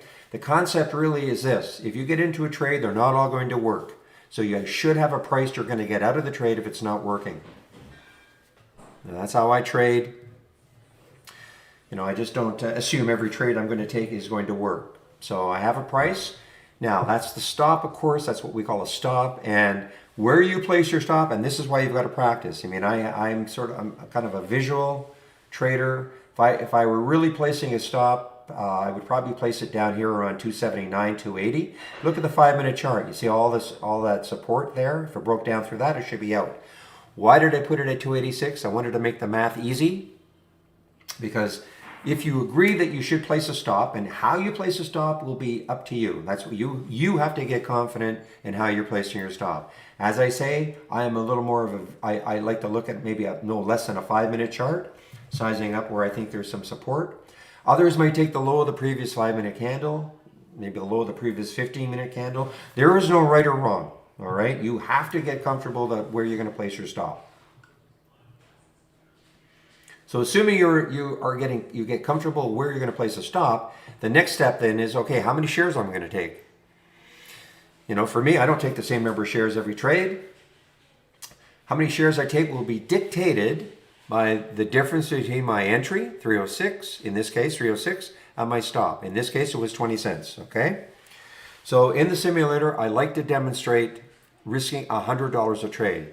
What that means is, if the trade works against me, the most I want to lose is $100. You know, you've got a $5,000 account, you shouldn't be risking $1,000 a trade. So that will share size me. How? Well, if I take my entry and my stop, which is 20 cents difference, and I divide that into the $100 that I'm willing to risk on the trade, that gets me 500 shares. That's why I took 500 shares. You know, when you get into the trade, you know where your stop is, so that is going to share size you. That's why you've got to really practice, practice, practice.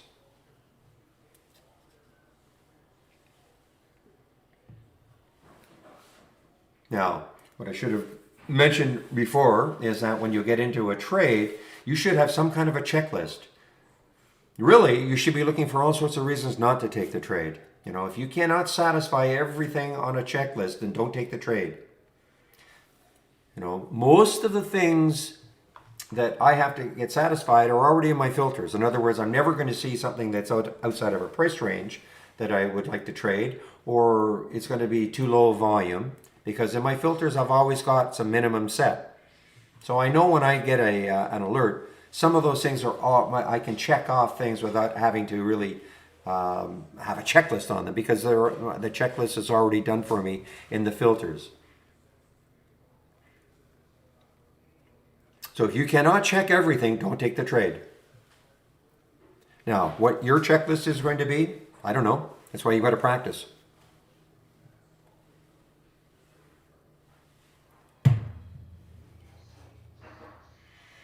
And then the next step is obeying your stop. Sometimes that's really hard. You know, the checklist I just talked about, you might have something that looks like it's a fantastic setup. You know, it's got great news. It's got maybe it's an earnings play. Again, great news. Or maybe it's just going because all sorts of other traders are piling into it all over the world, and it's just moving. And so you can check every box. Guess what? Even the best setups don't work all the time. So to obey your stop sometimes can be really, really hard. You let your ego get in the way, or you just get stubborn. So the $100 manageable loss turns into $200, $300, $400, $500 before you finally sell. And you kick yourself. Almost as worse is just not obeying your stop, and now you're down 200, 300, and then it comes roaring back, and now you're up 200 or 300, and you go, oh, thank goodness I didn't obey my stop, because look what happened. Will that happen? Of course that can happen. But if you want to stick around in this business, in my opinion anyway, you know, having good money management techniques, obeying your stops, you know, you can always get back into a trade. You know, for all the reasons you got into the trade the first time and you get stopped out, they may present themselves later on. So that's it, guys. That's my spiel. I mean, I can't emphasize enough though. Practice trading. Our simulator uses our real-time data. So it doesn't matter who your broker is. You don't even need a broker. You know, if you want to start practicing trading with our standard service, great. You know, and because you might still be unsure of who your broker is or who you want to sign up with. That's okay. Practice trading using our standard service, and it uses our real-time data.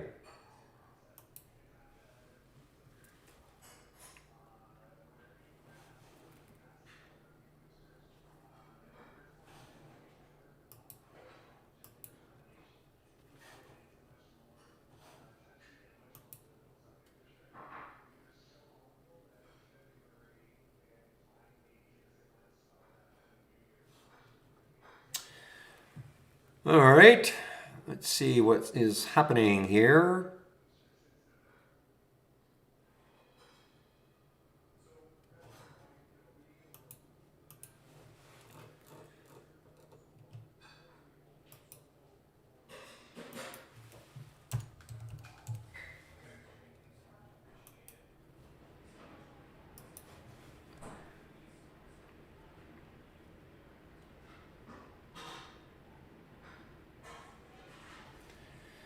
You know, the double I double N is still interesting looking. It's just that it's pretty it's kind of choppy. I mean, it's making higher lows on the 5 minute chart, so there is that.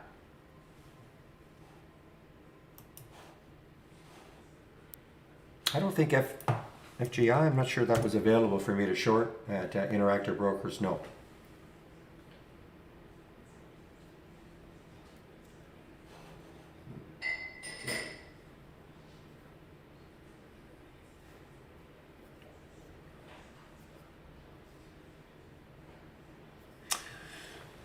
Okay, guys, so those really crazy ones, the KSCP and now the FGI and even Dave now. Dave is kind of still interesting, okay? Dave is still interesting. You know, it's just I set my alert up here and it did trigger, but it came right back down. So I'm going to set it again around 1321, see if it takes that out. The all-time high is up here on it happened on Friday, 1388. Okay, guys, give me a moment. I'll be right back.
All right, guys, I'm back.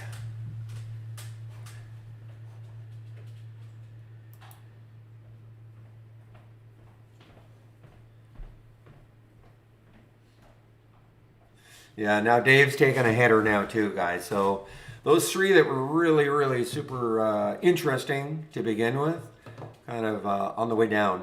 And they're talking about the Dave and KSCP and the FGI. But Hood, holy smokes, Hood just made another new high here, guys. Another new high.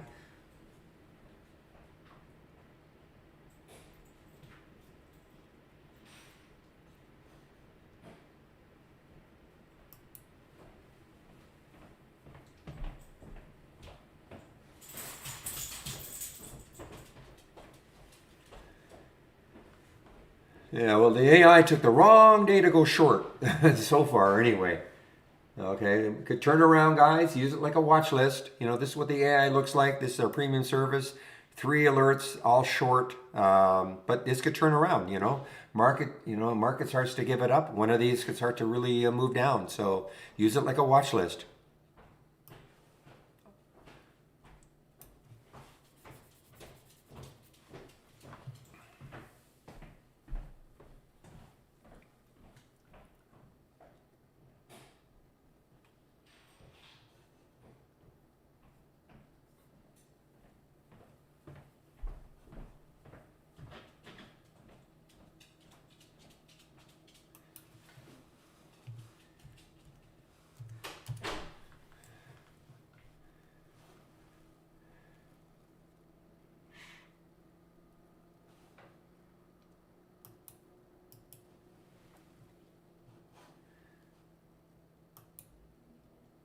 all these ones that were just getting beaten up. MTTR.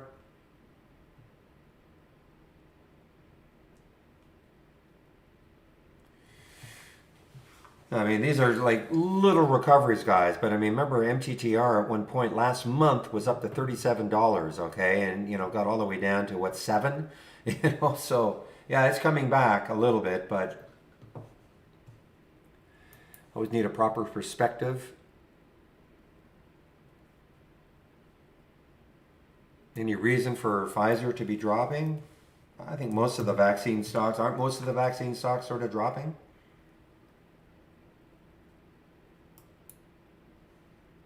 But this is, yeah, you're right though. This is a Pfizer down after discontinuing. So there is news. This is not a virus play as such, whatever this is. Okay. So remember, Pfizer is huge company, lots of different drugs in their pipeline. So that is the reason.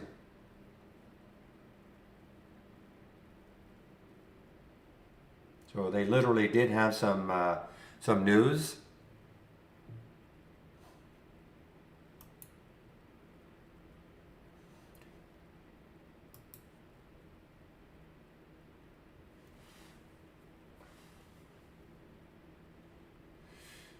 There's another one warning immunity. I mean, there's, well, here. So you had that news and you have this news. So if you clicked on our news tab, that was up there. You can just sort of check yourself.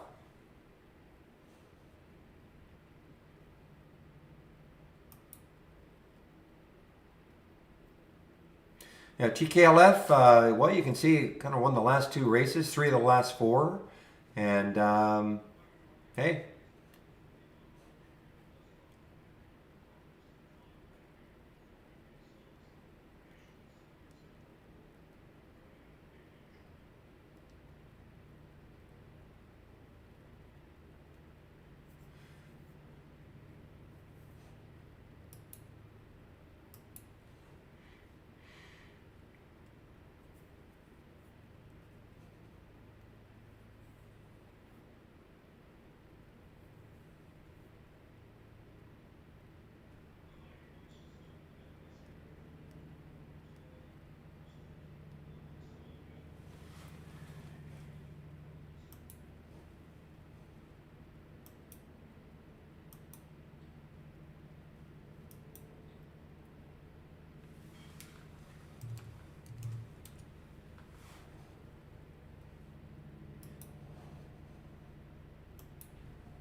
All right, sorry guys, I'm just internal discussion here. So AMC and GME, boy, what remember GME at one point last week I think was down in the 80s.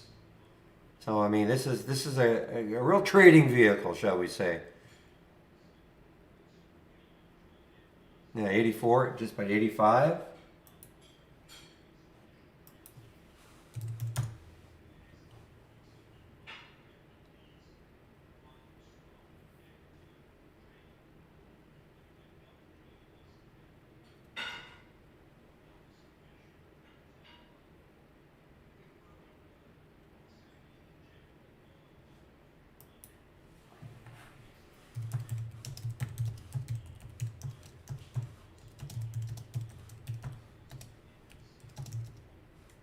Just give me one moment, please, guys.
All right, guys, I'm back.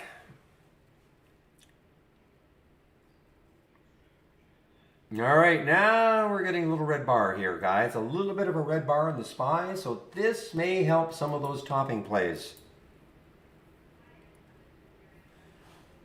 Okay, some of those topping plays from Zach's topping tails or topping plays, it may start to help them.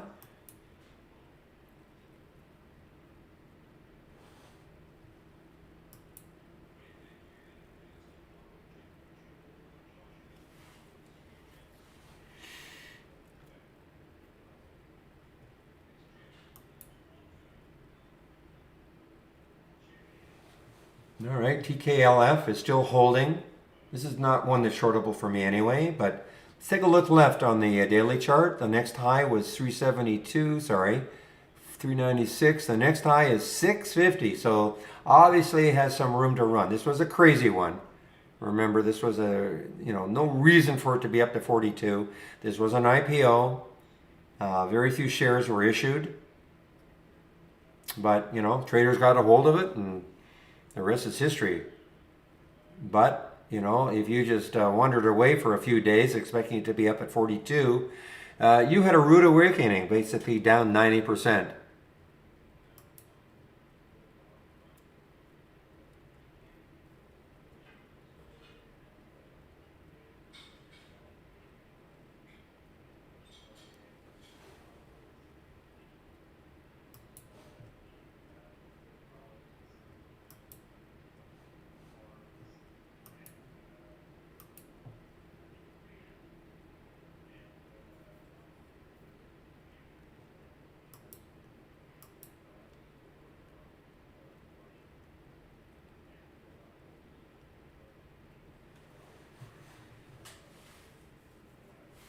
Okay, so my trades, if you just left click on the chart, just so Trader Diz knows what chart you want to do this on.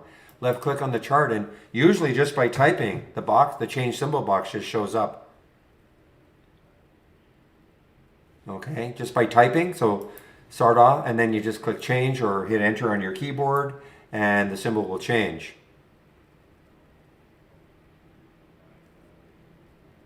Okay, so just left click on a chart and then just start typing. If the box doesn't pop up for some reason, then hit the space bar. Okay, left click, and if I hit the space bar, the box will pop up also. But I would say that for the majority of people, left click and just start typing and the box pops up. Okay?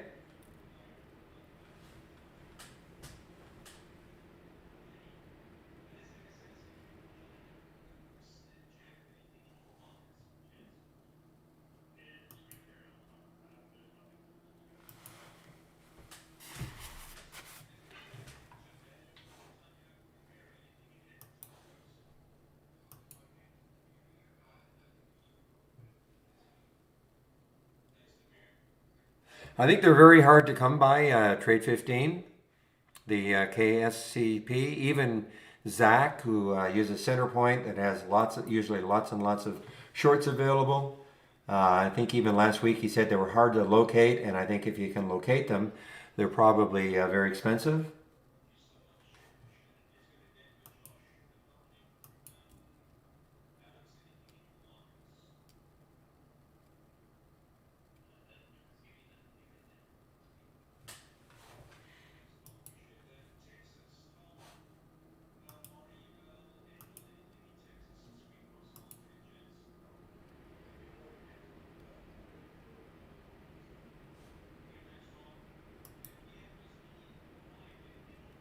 All right, guys, so you can see right there, I mean, it's drawing your attention to TKLF, but it was drawing your attention earlier too. It wasn't just this particular race.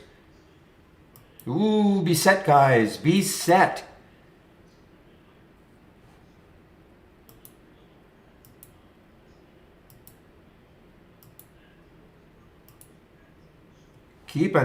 Be set looks really good now. I mean, look, it just took out that high of 1803, popped right through. It is an earnings play, 33 times normal volume, released earnings pre-market.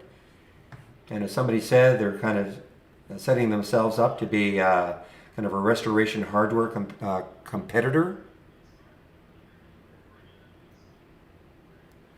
Yeah, I mean, an earnings play can move all day. I mean, you should be active all day.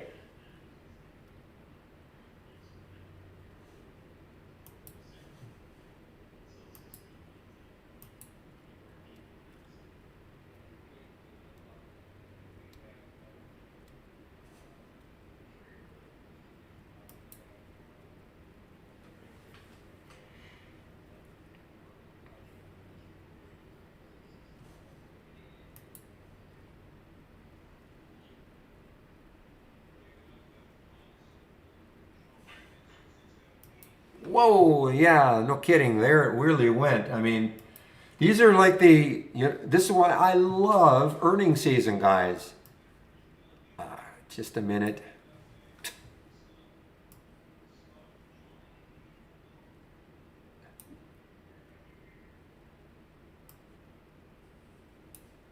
See if I can drag the box. There we go. You know why I love earnings season? It's not because I want to see what Apple's doing or Microsoft is doing or Amazon is doing. You know, and listen, I don't want to diss anybody who wants to follow those stocks during earnings and all that. That's great. I love earnings season because you get these little gems out of nowhere that most people don't like. Who follows BSET? You're not going to turn on CNBC and see them talk. I mean, maybe they are today, but you know what I mean. These are the earnings plays that I love. We're way under the radar, and you know, out of nowhere, you get these big percentage moves. I mean, Apple. I mean, look at this, 27%. Now, I know Apple had a pretty good day on earnings. I think it was about 5 or 6%. But, you know, you're not going to get the 20, 30, 40% moves. Okay? And that's why I love these what I call, you know, even, this is what I call almost like a third tier earnings play.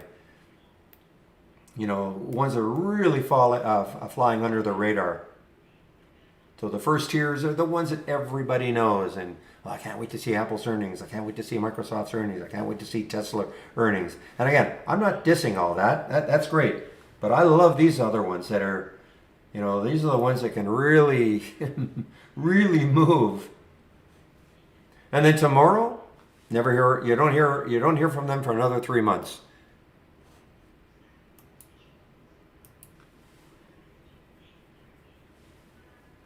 And I say 3 months because, you know, companies release earnings basically every 3 months.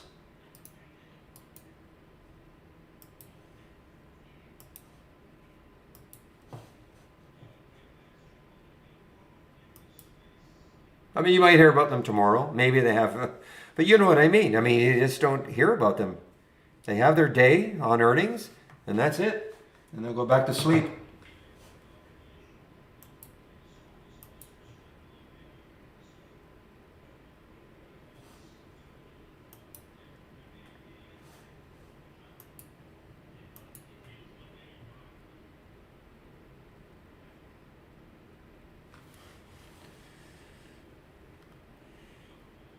See, if I saw this FGI was like, this is 0.4%, I don't care. But if that was like 2 or 3%, and I know that, you know, if I'm seeing it here, I know it's not a new high for the day, but it could be starting to come back, you see? So this is kind of why I'm paying attention. I would never see that otherwise.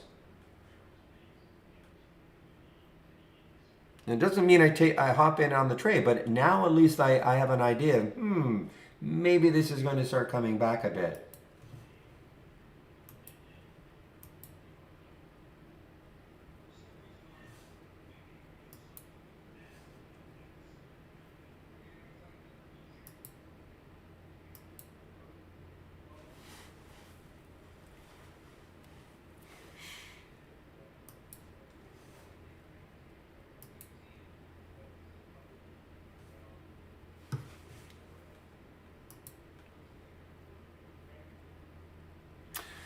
So one of the things I always like to point out in the simulator, and also, of course, if you're using this to trade your account, is keeping an eye on the max P&L, the total P&L, and if I get out of a trade, the distance from the exit price, okay? These 3 columns.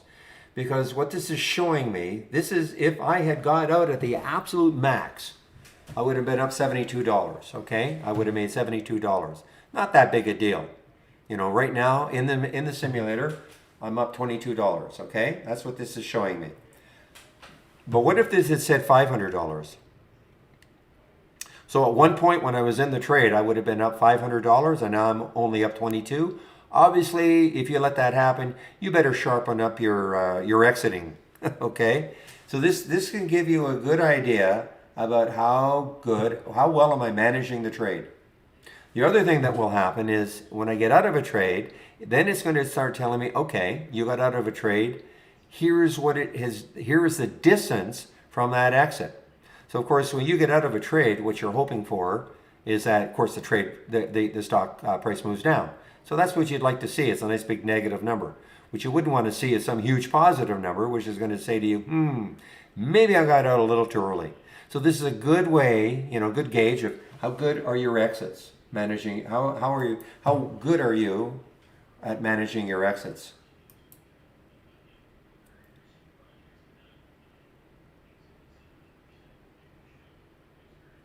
Okay, guys, my headset is just about ready to die, so just going to change.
I was on mute there. The AI persists in wanting to short these pops, but you know what? I mean, it may happen later on. Depends what the market does. The market starts to move down. Keep an eye on those AI shorts. Yes, 2 of them got stopped out, but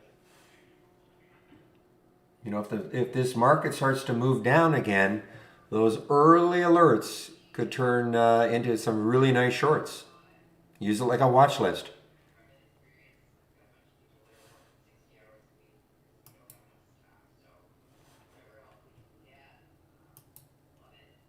My Navi. I love how people say that. I know. I watched this one all last week and coming off the bottom here.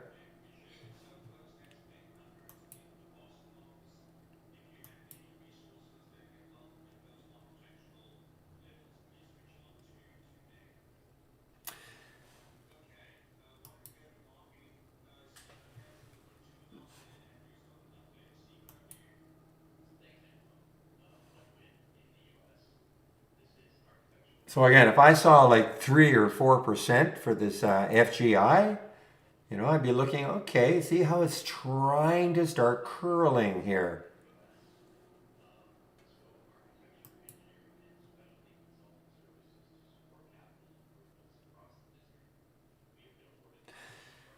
So I can see exactly how I can use the top list. I mean, not just for the ones that are making new highs, but for ones that are not making new highs, but trying to come back. Doesn't mean I take the trade immediately, but now at least I know about it.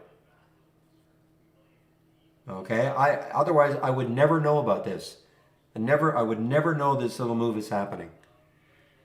Unless I had a thumbnail somewhere, but now I don't have to. And guys, believe me, I'm trying to pump this thing. I mean, I was very skeptical at the beginning. Okay, it's kind of cute, maybe little car races, but you know, I'm starting to warm up to it. You know, and you can of course take your own watch list and do the same thing. This is just using my watch list. That's all it is.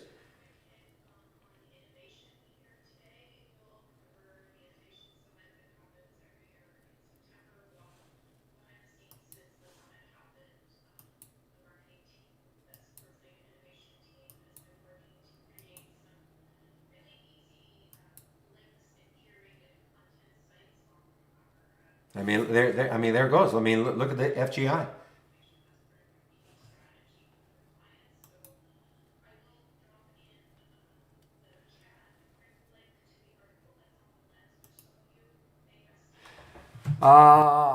It was tanking at the beginning, right? ANPH. I mentioned it. I haven't followed it since.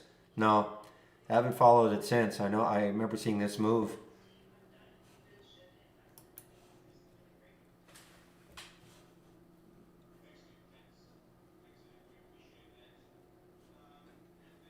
No bounce plays today. Interesting. No bounce plays from your scan that I can see anyway. Whoa! Look at GME, guys. I mean, this is impressive. That's a big move. It's kind of leading the way in terms of the memers. AMC is not quite as robust.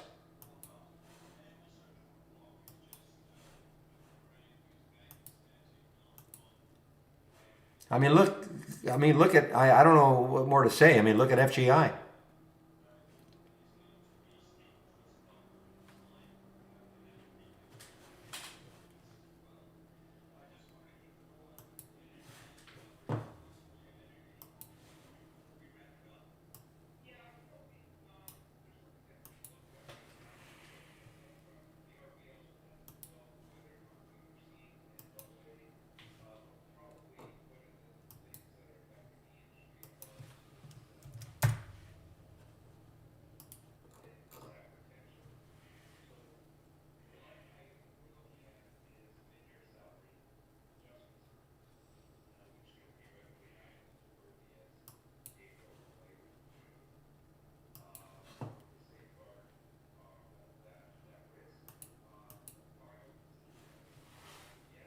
All right, guys. It's almost 11:30, and again at 12 o'clock. Sean should be taking over in our YouTube room. Sean is an options trader. Okay, now we don't scan for options, but for those of you who do trade options, we do have some options filters. I'm just going to go over them. Nothing in the option scanner at all today. Interesting. I'm going to show you what I'm talking about, but here are our option filters.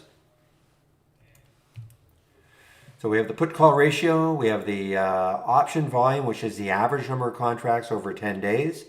Option volume today, put, call, and then this one is the key one, option volume today percent. So if you use 300% as an example, for you to see a stock, for you to see that stock, it will have to be trading at least 3 times normal, what it's done over the last 10 days. So if it has averaged 2,000 contracts over the last 10 days, for you to see that stock today, it'll have to be trading 6,000 contracts. Okay, 3 times. But of note, nothing happening either on up or down. A little bit strange. You know, I've got some tough filters in here, so I'm not going to get too many alerts at the best of time, but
All right, guys. So here's Sark. I bet you I'm. Well, I know ARKK is obviously having a great day today. I know Shady likes this one.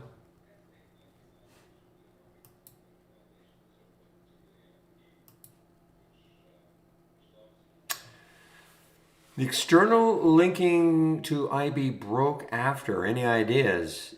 Somebody else said the same thing. They never told me what their brokerage platform was. I have no ideas, Denver. The reason being is that I'm using it also, and I've.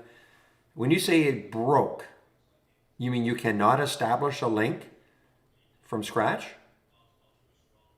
Because I've had no problems. I mean, to the point I never even thought about it. I mean, the symbols don't. Yeah, so yeah, no, I don't have that problem at all. I mean, I'm just clicking on a symbol and it's loading into my IB. I don't have that problem at all. And I'm using a development version, but it's in essence it's the same. It's the 0.60. So you can try a restart and see if that helps.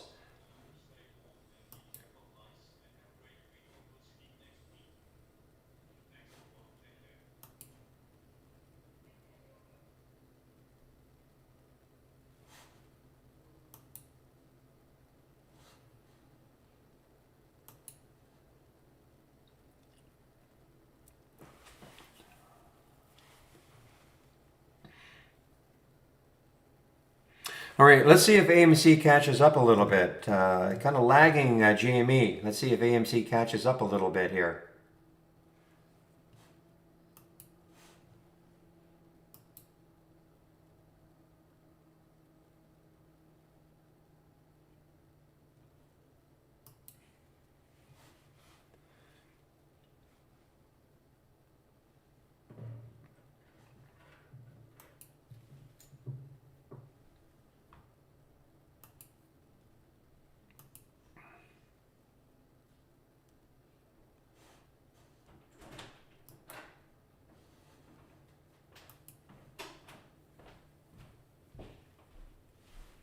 Just one moment, please.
Okay, guys, sorry about that.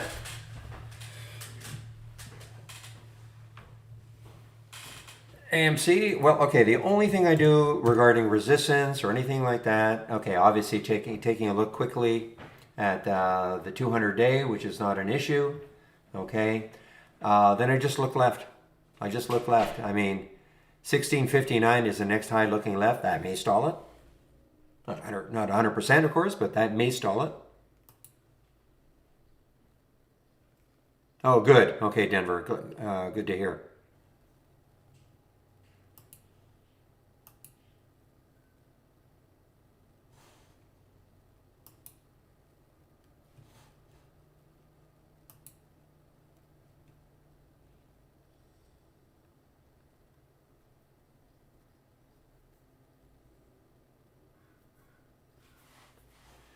Ah, I can't believe it.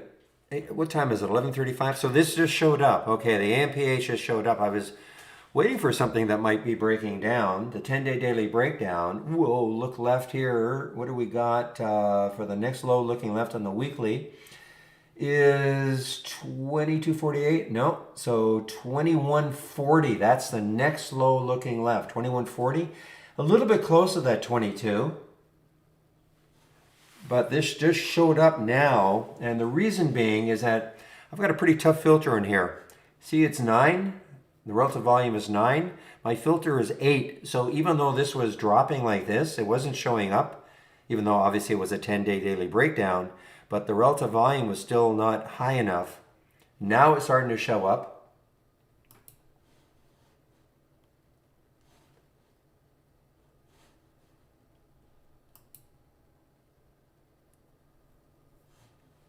So it may be just a little too extended to take it now.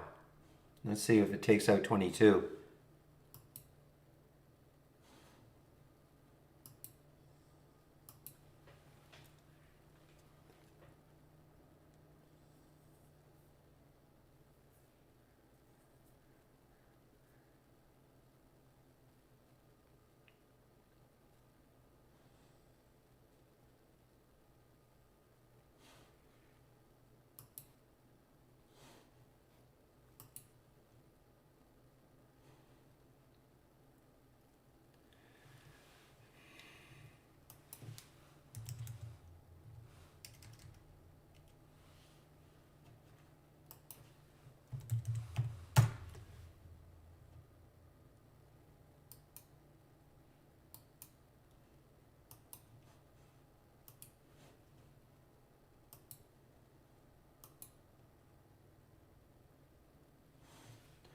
All right, guys, I just want to confirm that it will be Sean in our YouTube room.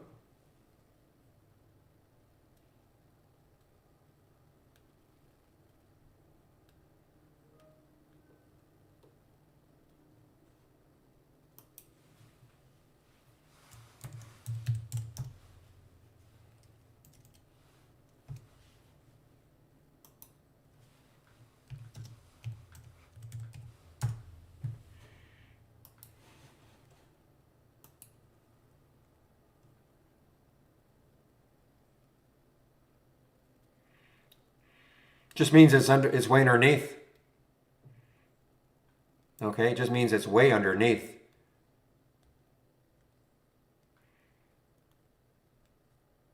I don't use, oh, I even have Bollinger Bands. I didn't even know I had it. Just means it's way underneath. If I look at, say I don't have a 60-minute chart out, but I mean, I can see, that's all that means. It's underneath then. As opposed to being on, if it were on top, if we're breaking out, it'd be a big positive number. If it's underneath, then it's a negative number. So the theory being that maybe it returns to the norm. I mean, anything really high above the Bollinger Band, I mean, in theory, they're all reversion to the mean. Yes. And just a word about this, I should have mentioned this before. The DR means don't repeat. So you can see right here, as an example, the first alert for AMPH happened at 11:35 at 22:12. And again, if you're going to say, well, how come it didn't get an alert here? You could have, But if you notice here, I just want to again explain this.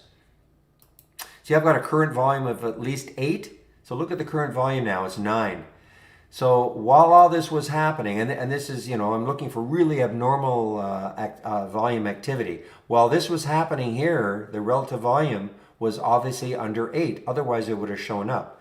So if you're going to say to me, well, why didn't you just reduce it? I could reduce it to 3 or 4. I'll get a lot more alerts, absolutely, but probably a lot that I don't want to see. For all the ones that keep moving down, maybe, I'm not, I might get 10 that don't do anything that I want it to do. And so how do I necessarily identify that 1 out of 10? So, that's just the way it is. Because we get that question a lot. How could I see this alert, when it was doing this? Easy enough to create any scan to show you anything. But the fact that, it kept moving down doesn't necessarily mean that another one would have done the same thing.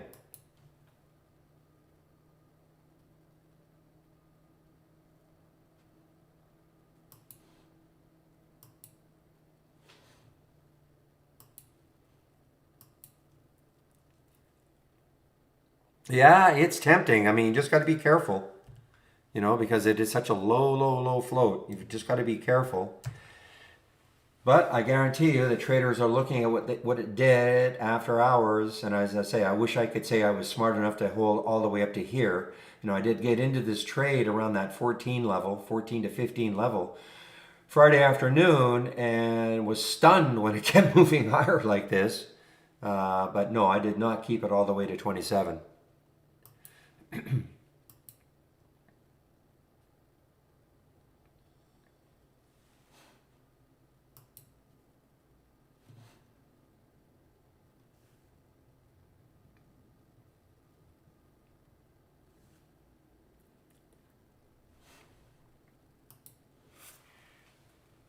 And it is shown today, yes.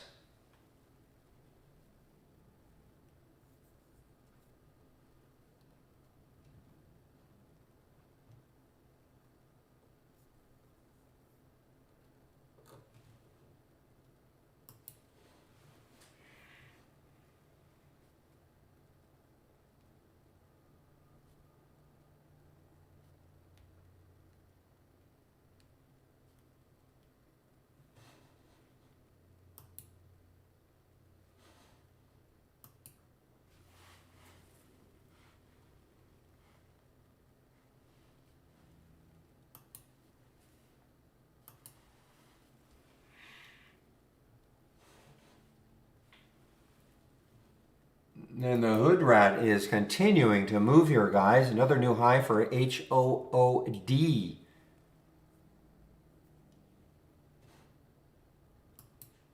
What a day this has had. I mean, this is, remember when the market opened, this was just sinking here. All the way down to 1182. And then it closed here, 1244. And then from there on, look at this move. And I know, yeah, people are going to say, well, Kathy Wood's bought 2.5 million shares or something?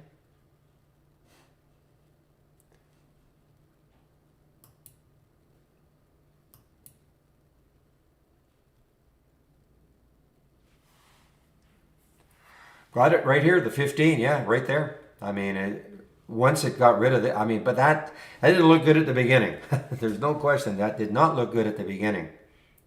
Because this wasn't some outlier. This was a red candle all the way down.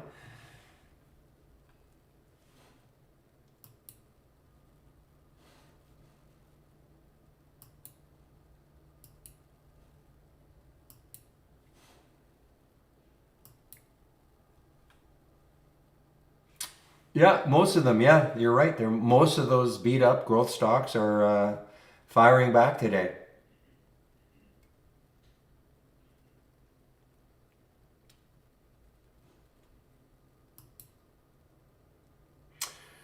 All right, so I see why some of you are looking at this or even brought up this AMBP. So it's the first one that's showing up on the option scanner. To me, it's too close to 10, okay? It's just too close. Look at it on the weekly chart. 974, but look at the weekly chart and look at all the action right around 10. To me, it's just not worth it. I mean, listen, it may pop through and run, but to me, I mean, you're kind of bucking up against all this resistance, in my opinion, at 10. So that's consequently why I would not take it.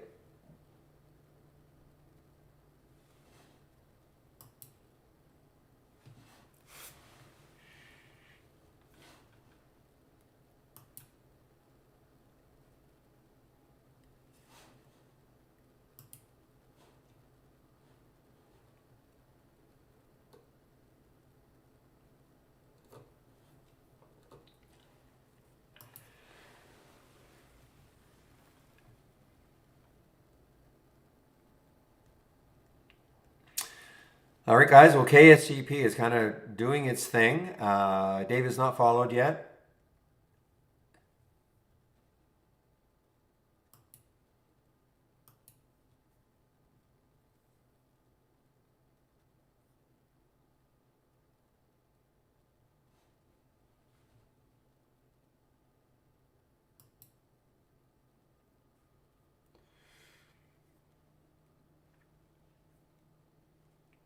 I don't know this one at all. PCYG Park City Group is showing up here in the 10-day daily breakout.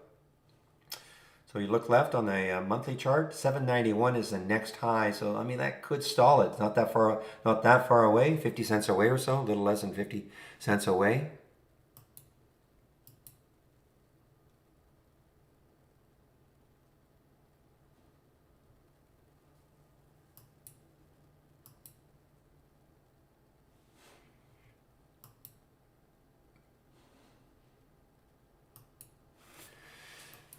Didn't Groupon have some crazy price target put on them? GRPN? No, that's that Prescience. I don't know who they are. Prescience Point sees Groupon worth at least $88 a share. Why not? So there's a 200-day moving average. It kind of got up there and stopped. I love these valuations that some of these companies put on there on these stocks.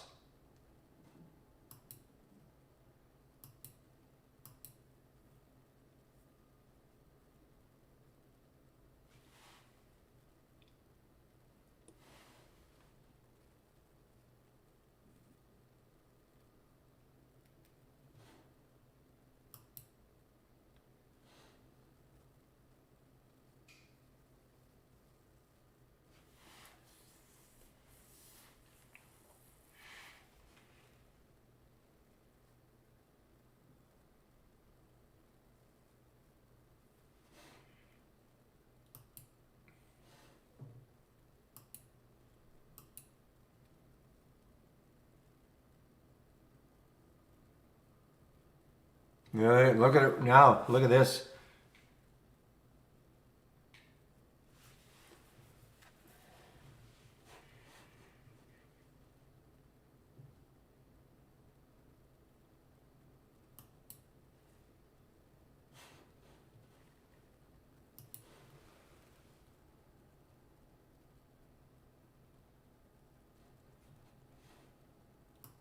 I really think that the races are really cool when you have these low float stocks that all of a sudden start to move. You really start to see them jump.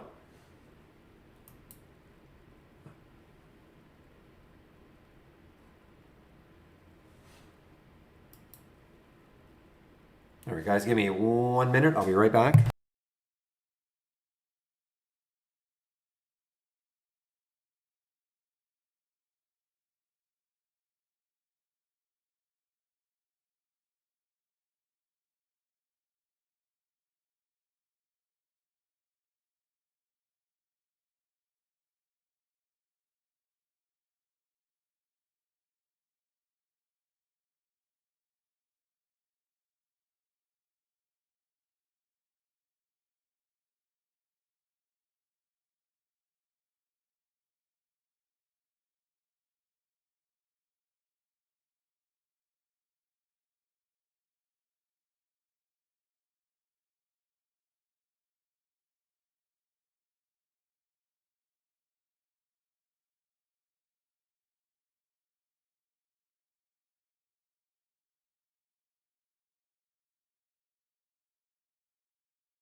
All right, guys. I'm back. Wow, what just see if Dave can pick it up and follow suit. And you know what? The FGI takes out 5 in a big way. That could get it running also.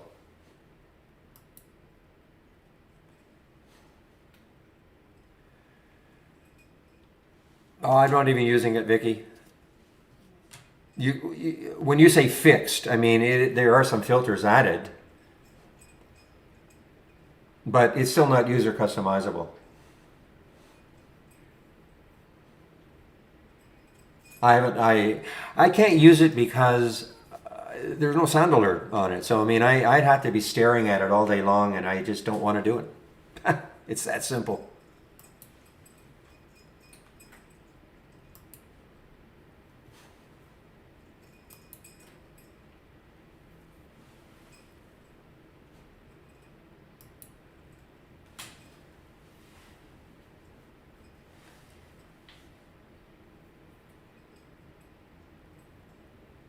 Boy, I mean, really keep an eye on that FGI. See if it catches up to. I mean, it's not going to catch up price-wise to KSCP, but it may start to catch up in the excitement activity.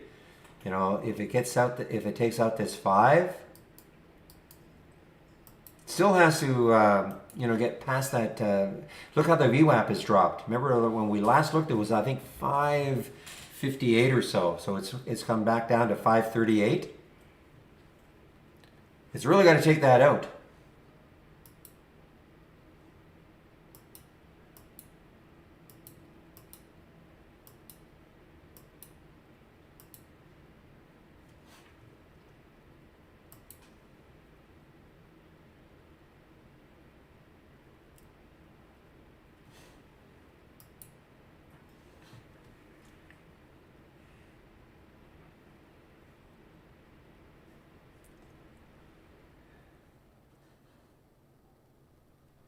And look at the SPY. Yeah, wow. I mean, we had that little couple of 30 minutes, but I mean, not wide candles at all. Those red candles. Now look at this. So everything is ripping here.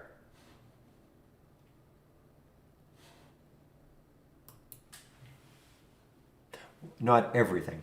Lots of things are ripping here.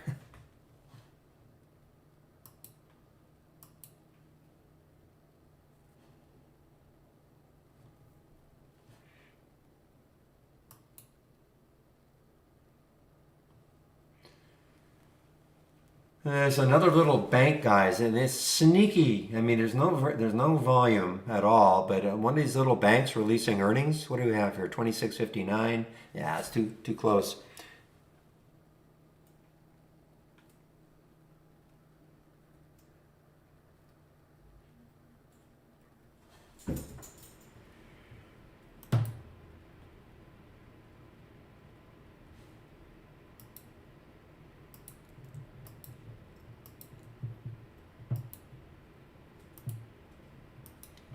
All right, guys. Well, here's TKLF racing up here. Let's see if this is enough to just get it moving a bit.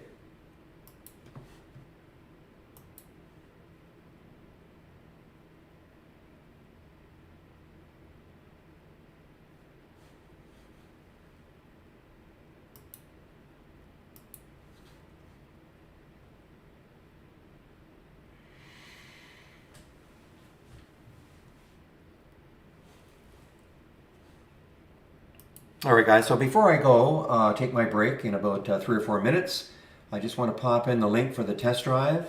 Test drive starts 2 weeks from today.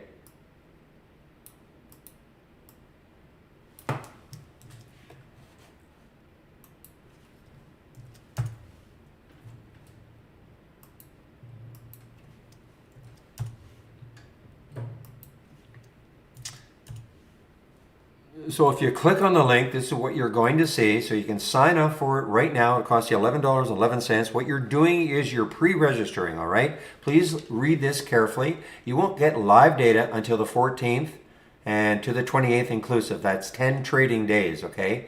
One of those days in between is President's Day, so the market's off that day. So that's why we're making it to the Monday also following. Normally we stop on the Friday, but we're extending it to the Monday, so you get 10 trading days.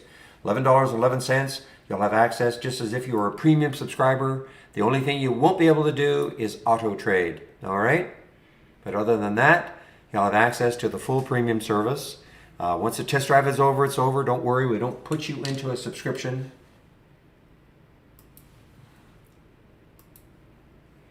You'll have a nice promo code if you do want to take out a subscription later on, if you want. But it's a good opportunity to try us out. We don't have free trials, and we do this 3 to 4 times a year. So again, it starts on Valentine's Day, February 14th.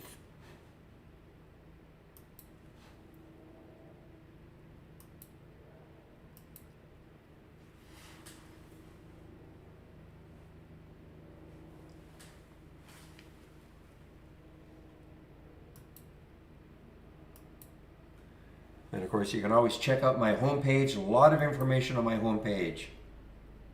All the scans that I'm sharing. All the education for trade ideas.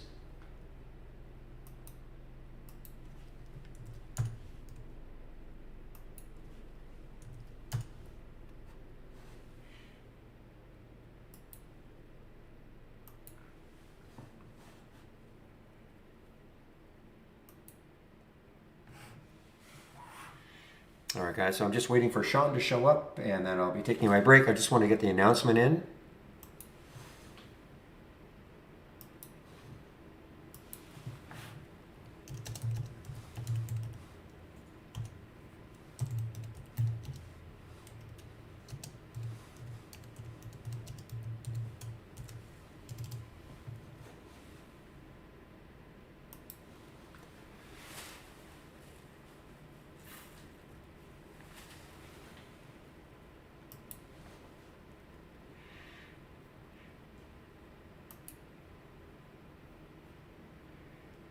There's the FG high. It's, well, watch it. If it takes out that 5.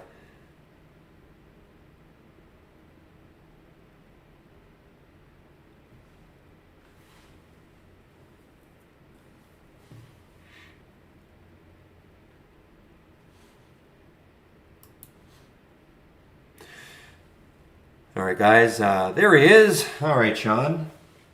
Okay, I prepared them. I told you you are the options expert at Trade Ideas. So have a fun hour. I'll just stop my stream right now.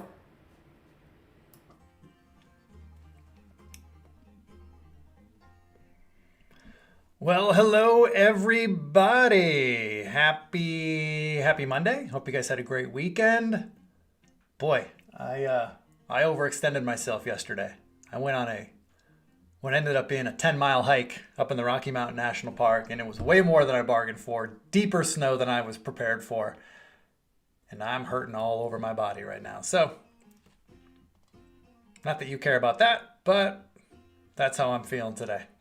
Anyway, hope everybody had a great weekend. This is the Trade Ideas live Q&A for the next hour, to the top of the next hour, and this is your opportunity to ask questions about the software, especially if you're new here and you're having trouble getting started, having trouble figuring out how to do certain things. We're going to do our best to answer those questions for you. My standard disclaimer at the beginning of every session is, I know enough to be dangerous, but I don't know the answer to everything. So if I can't answer that question, I'll put you in the right direction to get that answer for you. So, for those of you who don't know, if you don't know this already, in the YouTube channel here, there's a chat panel. Type your questions in there. That's where I will see them, and then we'll do our best to answer them. And before I get any questions coming in, or while I wait for questions, I like to. Well, let's see. We have one question that just came in. How can you increase the race time from 10 minutes? Well, I'm glad you're asking about the race time, because I was going to talk about that today. So let me bring up a docked channel that I have looking at the race channel right here.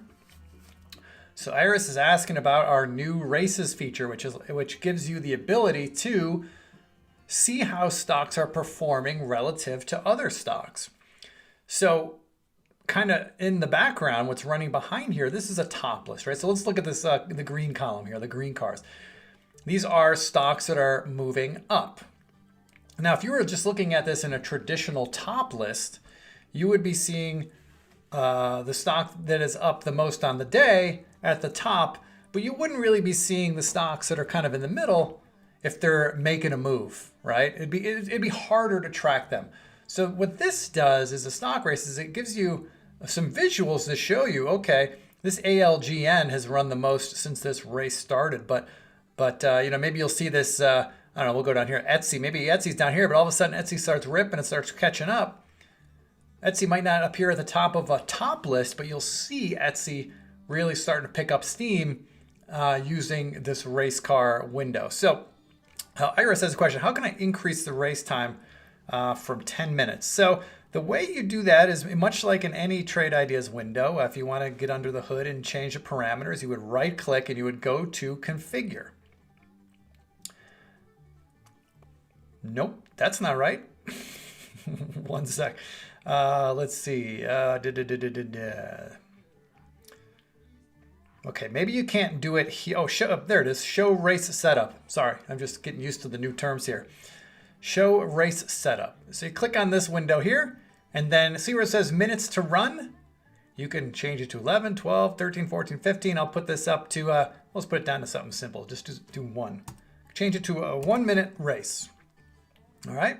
And then I hit this little go button right here, the start button. And now it takes 30 seconds to get started, which by the way, we're going to change that, guys. Nothing worse than starting a race and then sitting here and having to hold your engines for 30 seconds. We're going to move this to be a little quicker. But that's how you change the times, Iris. So once again, you just right click in any race window, go to show race setup, and then minutes to run is right here. This is where you can change the values. All right. Alrighty, right.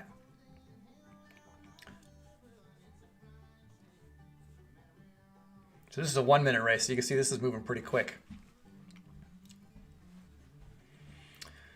So the way I opened up this particular stock race, Iris, was I went to my TI menu bar. This is a docked window, by the way. It's a docked window, docked channel bar. Okay. So I went to my TI menu bar, went to new. I chose docked channel bar. Okay. This opens up a whole new window, right? Here, hold on. Let me close this thing down. This is confusing. Let me start that over. So you go to your TI menu bar, and right now you're looking at my main layout, right? But you go to your TI menu bar, you go to new, you choose docked channel bar, and that opens up this like whole other layout basically. There's nothing in there yet. I got to choose my channel. And then here I just chose the S&P 500 stock racing. And then that is what brought up that channel. Now you don't have to do it in a docked channel, Iris. I just did that so I can kind of keep it open and keep it hidden and bring it up when I wanted to do it. But in your regular channel bar here, you can see real-time stock race right here. Just click on that.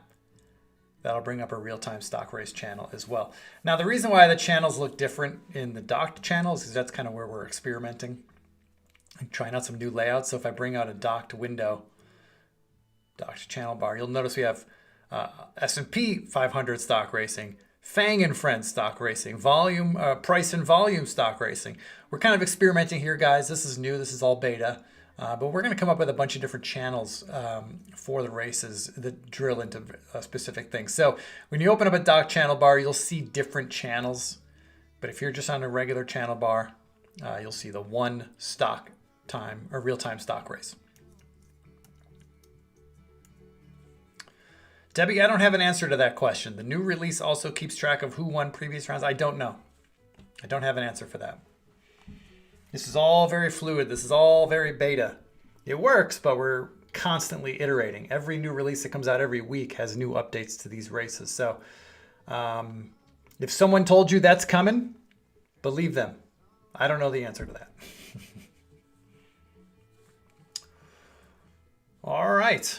So if anyone else has any questions, I'll hang here for a second. If anyone else has any more questions on the stock races, I'll try to answer them. Otherwise, we're going to talk about TI strength. Now, if you guys were here last week, I created a new custom TI strength window or channel, as you see here in my channel bar. Here's the TI strength button right here. This is a custom TI strength channel that I created. And I'm just going to open this up, and basically it takes the TI strength channel that's the default for everybody, which is this one right here, right? But I've added the Market Explorer TI strength alert window up here, so you get more real-time alerts. But anyway, here's what I want to draw your attention to. Oh, wait, hold on. I have some questions coming in.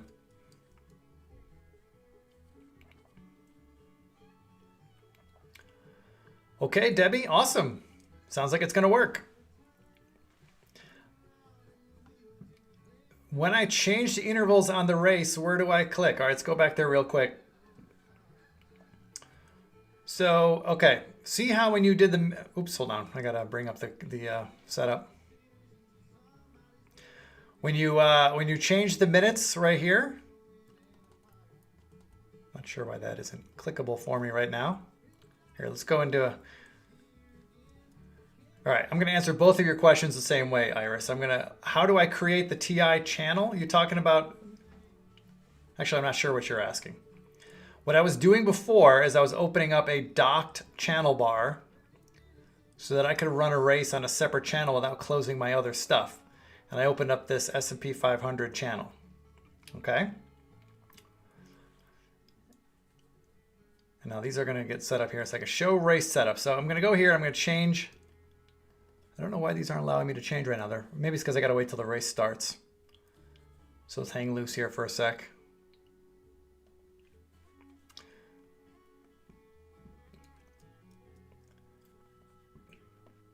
Iris, tell me, TI strength channel that I created, or are you talking about this docked racing channel?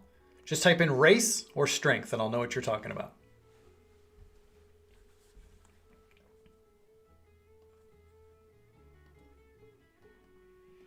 Okay, for some reason, it's not allowing me to change these minutes. It was letting me do it before. You guys all saw me do it. Don't know why it's freezing. There we go. So now I can change it to 8 or 7. So once that's where I changed the minutes there. So no, Iris, I said strength or racing. Which channel? I'm guessing you're talking about strength. The TI strength. You want to know how I created that TI strength channel. All right. Okay, great. Anyway, to answer your first question there about changing the intervals, where do you click OK? Well, you don't click OK. You just change the minutes of the race interval, okay, which you did. And then you hit the button down here in the bottom, the little play button. You hit play, and that will run the race. And you can see down here, it's a 7-minute race. Okay? So that's how you do that. So let's close this down.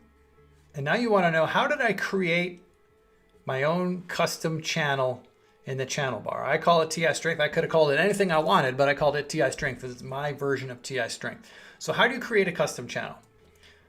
Well, this is how you do it.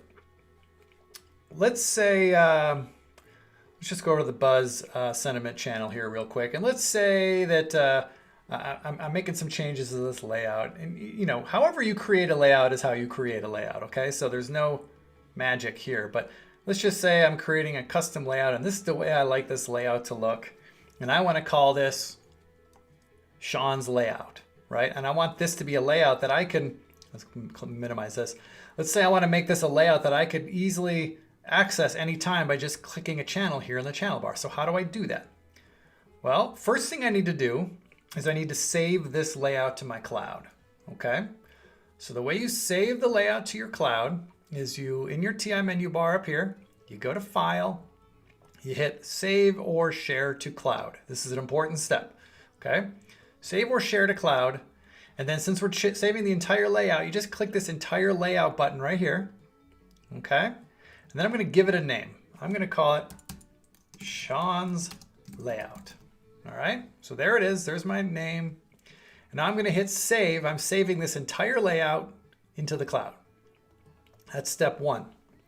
Now, if I want to add a channel, if I want to add that channel so I can just click it right here and open it. Iris, I didn't do anything with this. This is just the Buzz Social Sentiment channel. Just move the windows around. That's it. If you want to just go in your channel bar, go to the Buzz Social Sentiment channel, and that's it. Okay? I didn't do anything. All I did was just move these windows around. I didn't change anything. So now I've got this layout saved in my cloud. Now if I want to make this a channel, I simply go to the channel bar. See the little gear button up here at the top? Just click on that and choose Edit Custom Channels. All right, click Edit Custom Channels. Here are my existing custom channels. Now, if I want to add one, I go ahead and click Add Channel down here, which, by the way, this new channel that I add will be my 5th channel. That's the maximum number of custom channels you can have at this point. We may have more down the road, but right now you can add up to 5 custom channels. So I'm going to go ahead and hit Add Channel. And now I need to locate that layout from my cloud and put it right in here in this white box. I simply just click this button, Select from Cloud.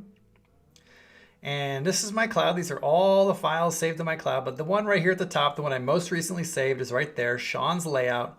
I highlight it, hit select, and now it's going to be right in there. So now I've got the proper layout loaded up. Now I just might want to give this a new icon. What's one I'm not using yet? We'll do this flower. Okay, so I choose an icon. That's what it's going to look like. In here, I type in the name of the layout I want it to be. I'm going to call it Sean's Layout once again. Click Write Name. These are some unusual steps, but that's how you get it. See, now this is what it's going to look like. Sean's Layout. That's what the button's going to look like in my channel bar. Now, I'm all set there. Got the link loaded up. I got the icon. I got what it's going to say. Now I just go ahead and hit OK. And then the last step, by the way, these are my channels. These are going to be my channels once I launch this. It says Sean's Layout right there at the bottom. I'm going to hit Apply. And now look at my channel bar. I've got Sean's Layout right there. And so now anytime I click this button, it's going to open up that layout that we just created. So that's how you create a custom channel. And if you want to delete any custom channels, which I'm going to do because I don't want this Sean's Layout here, same steps. You go into the channel bar gear button here, click the gear button, hit Edit Custom Channels. And then I'm going to highlight Sean's Layout right here. And then I'm just going to hit Delete Channel. And then it's gone. But I have to hit Apply to make sure the changes are applied. So hit that. And boom, now my channel bar is back to just those 4 channels I started with. Okay? Good questions there. That's a question we get that we get often about how to create your own custom channels. And so I hope that was instructive to some of you. Perfect Circle. No, I'm not listening to Jerry Garcia, although it does sound like it. I'm listening to Billy Strings.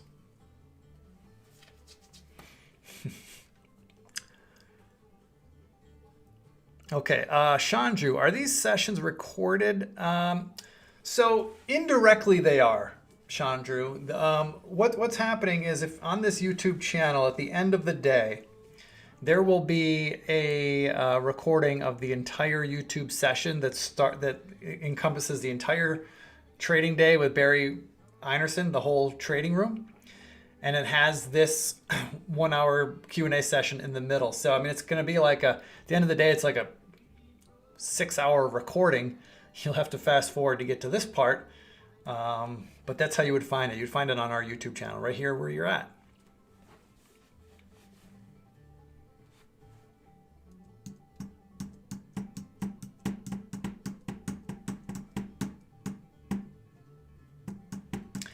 Debbie, if you've answered that question in TI support, stick with them, please.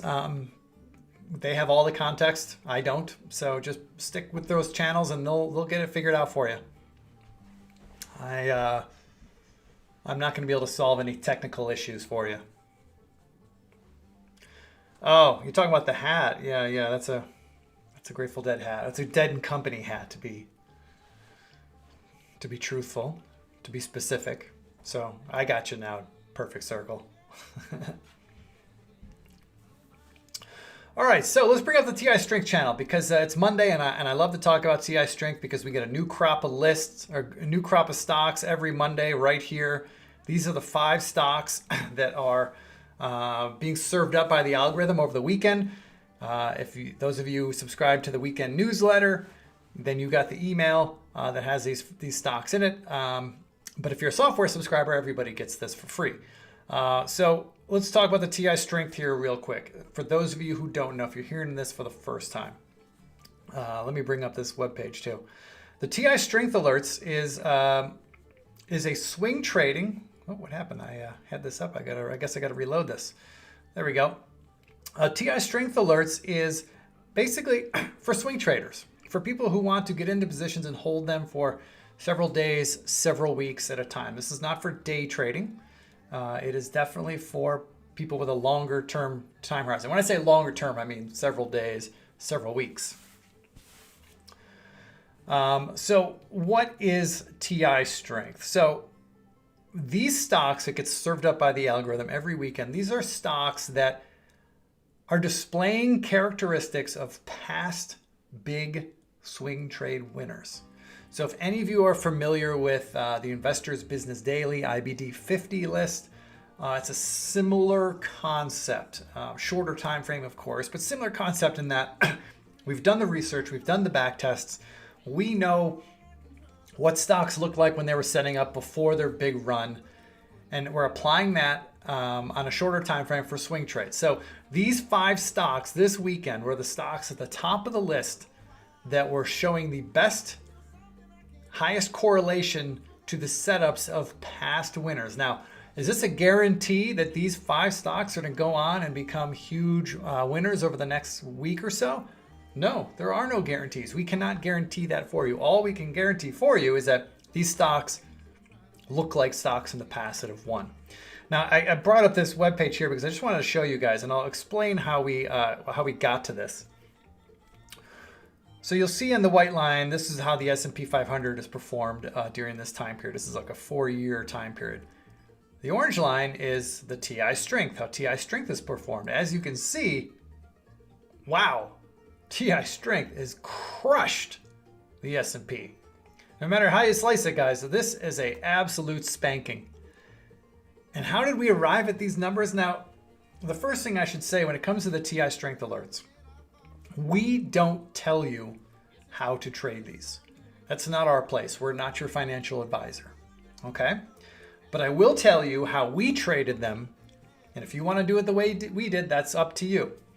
But how we did it, how we arrived at these results is, let me minimize this now, is every Monday, let's say we're starting from cash, okay? We have zero positions on, our account is all in cash. Let's keep the numbers small and simple. Let's say we have a $5,000 account, okay?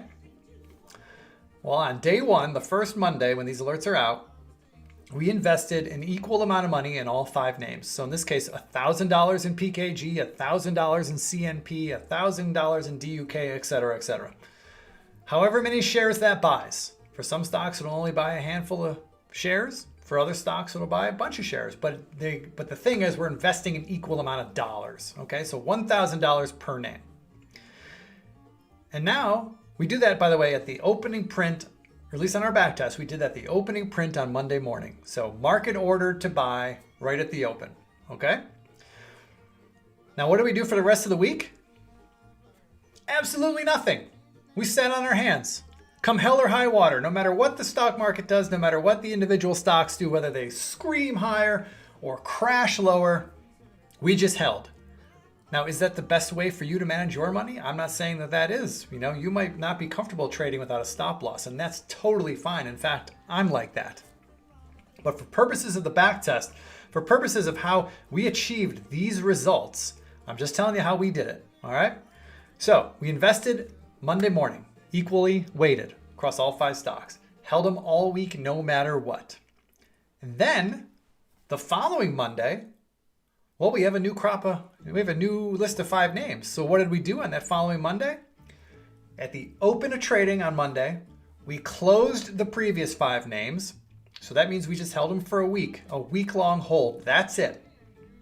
We closed them, win or lose, we closed them. And then whatever capital is left, hopefully a little bit more. Let's say we started with $5,000, now our account's worth $5,100, right? We take that $5,100, divide it 5 ways, and invest it into these 5 new names. And we do that every week. So basically every Monday morning is you're exiting all your positions, your existing positions at the open, and then immediately reinvesting all of your gains or all of your capital equally into the 5 new names. It's literally 5 minutes of work, guys. That's how we did it. That's how we achieved these results, okay? Now again, I'm not saying that that's how you have to trade it. I mean, personally, if I'm in a trade and it's winning and it's at the end of the week, I probably want to hold on to that trade because it might keep going. It might go higher for the next 2, 3, 4 weeks, right? Those are the trades I want to hold on to. Conversely, if a stock isn't working, I want to have a stop loss somewhere, right? I want to, I don't want to just leave my portfolio exposed to a major sell-off or a major crash. Or I don't want to see a name get cut in half overnight because of earnings or something, right? For me, I would prefer to trade with a stop loss, and I would prefer to let my winners ride as long as they can. But either way, no matter how you slice it, guys, these names that are coming up in the relative strength channel every Monday, these stocks have the potential to be serious winners. Now, what's your win rate going to be? Like, are you going to win 50% of the time? Are you going to win 70% of the time? I don't know those numbers. I don't have those numbers for you, and it very much will depend on how you manage your positions. But I will know, I will have the confidence of knowing that these stocks are being surfaced and delivered to me because they satisfy an algorithm that has proven to be successful over time. We've got at least a 4-year track record on this thing. You saw the numbers. The performance is fantastic. So anything that could stack the edges in my favor, and that's true for any trader, anything that could stack the edges in your favor, you want to execute against that edge as often as possible. All right, so I'm going to quickly get into these trades here because I'm demoing this, guys. By the way, I'm not trading this with real money because I'm demoing the Brokerage Plus for our customers, and so I like to do things in that regard. But here's my open positions currently, and all of these positions were entered from Strength Alerts. These were all Strength Alerts names. Now you can see I got a bunch of open profits right here. My biggest winner is $507. My biggest loser is $36. Now I'm going to get into these trades, and the way I do it, guys, remember I told you I like to trade with a stop loss, and I also like to hold them for as long as I can. So that's my MO here. In fact, if I stretch this window out just a little bit, I believe this will tell us the date. Why can't I get that date to show? 1 second. There we go. Oh, it doesn't show the date. I thought that did. Oh, there it goes. I just had to stretch it out. So you can see some of these trades, like this one, for example, BMCH. I got into this on December 18th. I got into it right on this day, and it's still going. Actually, no. Actually, this is an error. This stock needs to come out because this stock stopped trading at the end of the year. I think it got acquired, takeover. Okay, so that's a bad example, guys. We got to get this one cleared out. That's a bug. I'm on the developers version, so that's probably why that's happening. Here's one I got into on January 3rd, PCG. You can see this is the candle right there where this horizontal blue line starts right there on January 3rd. That's when I bought into it. It was kind of dicey. I mean, it's been underwater a couple times, but right now it's winning. It's going my way. Excuse me. So these are my open positions. Now, if you would have seen this about 2-3 weeks ago, I had a lot more open positions, but as you can imagine with the recent volatility we've had in the market, I've had a lot of my stocks, a lot of my positions stopped out. In fact, you know what, speaking of stop out, before I add new positions, let's just go through and update all my current stop loss orders. So you can see on my chart, these are my open positions. You can see where my stop loss is right here. This red line shows my current working stop loss orders at 49.62, and this is the amount of profit or loss, in this case loss, that I'll walk away with if my stop gets hit. As you can see in my blotter, my Brokerage Plus window, I'm up $500, $504 to be exact, currently. But if this stock were to pull back and come down to my stop loss, I will lose approximately 194. Now, why do I say approximate? I say approximate because that doesn't factor in slippage. It doesn't factor in my commission. So it's approximate, but it's going to be pretty close. But I don't want my stop to be down there anymore. All right, this stock has moved my way a little bit. There's a pretty lean, I could lean against this low right here for my entry day. I'm going to do that. And all I got to do, guys, to change my stop loss orders, I just got to click and drag this line. Look at this. I just click it and drag it around. I'm going to move it right to the bottom of that candle. And it's going to update. And you can see now my stop loss is at 51.13. And if my stop gets hit, I'm going to lose 80 bucks. Pretty simple, huh? Let's go through the rest of these real quick. I'm going to drag my stops up. I'm going to bring mine up to the bottom of this candle right there. Just scooching it up. I want these things to, I want to give these things as much room to go in my direction.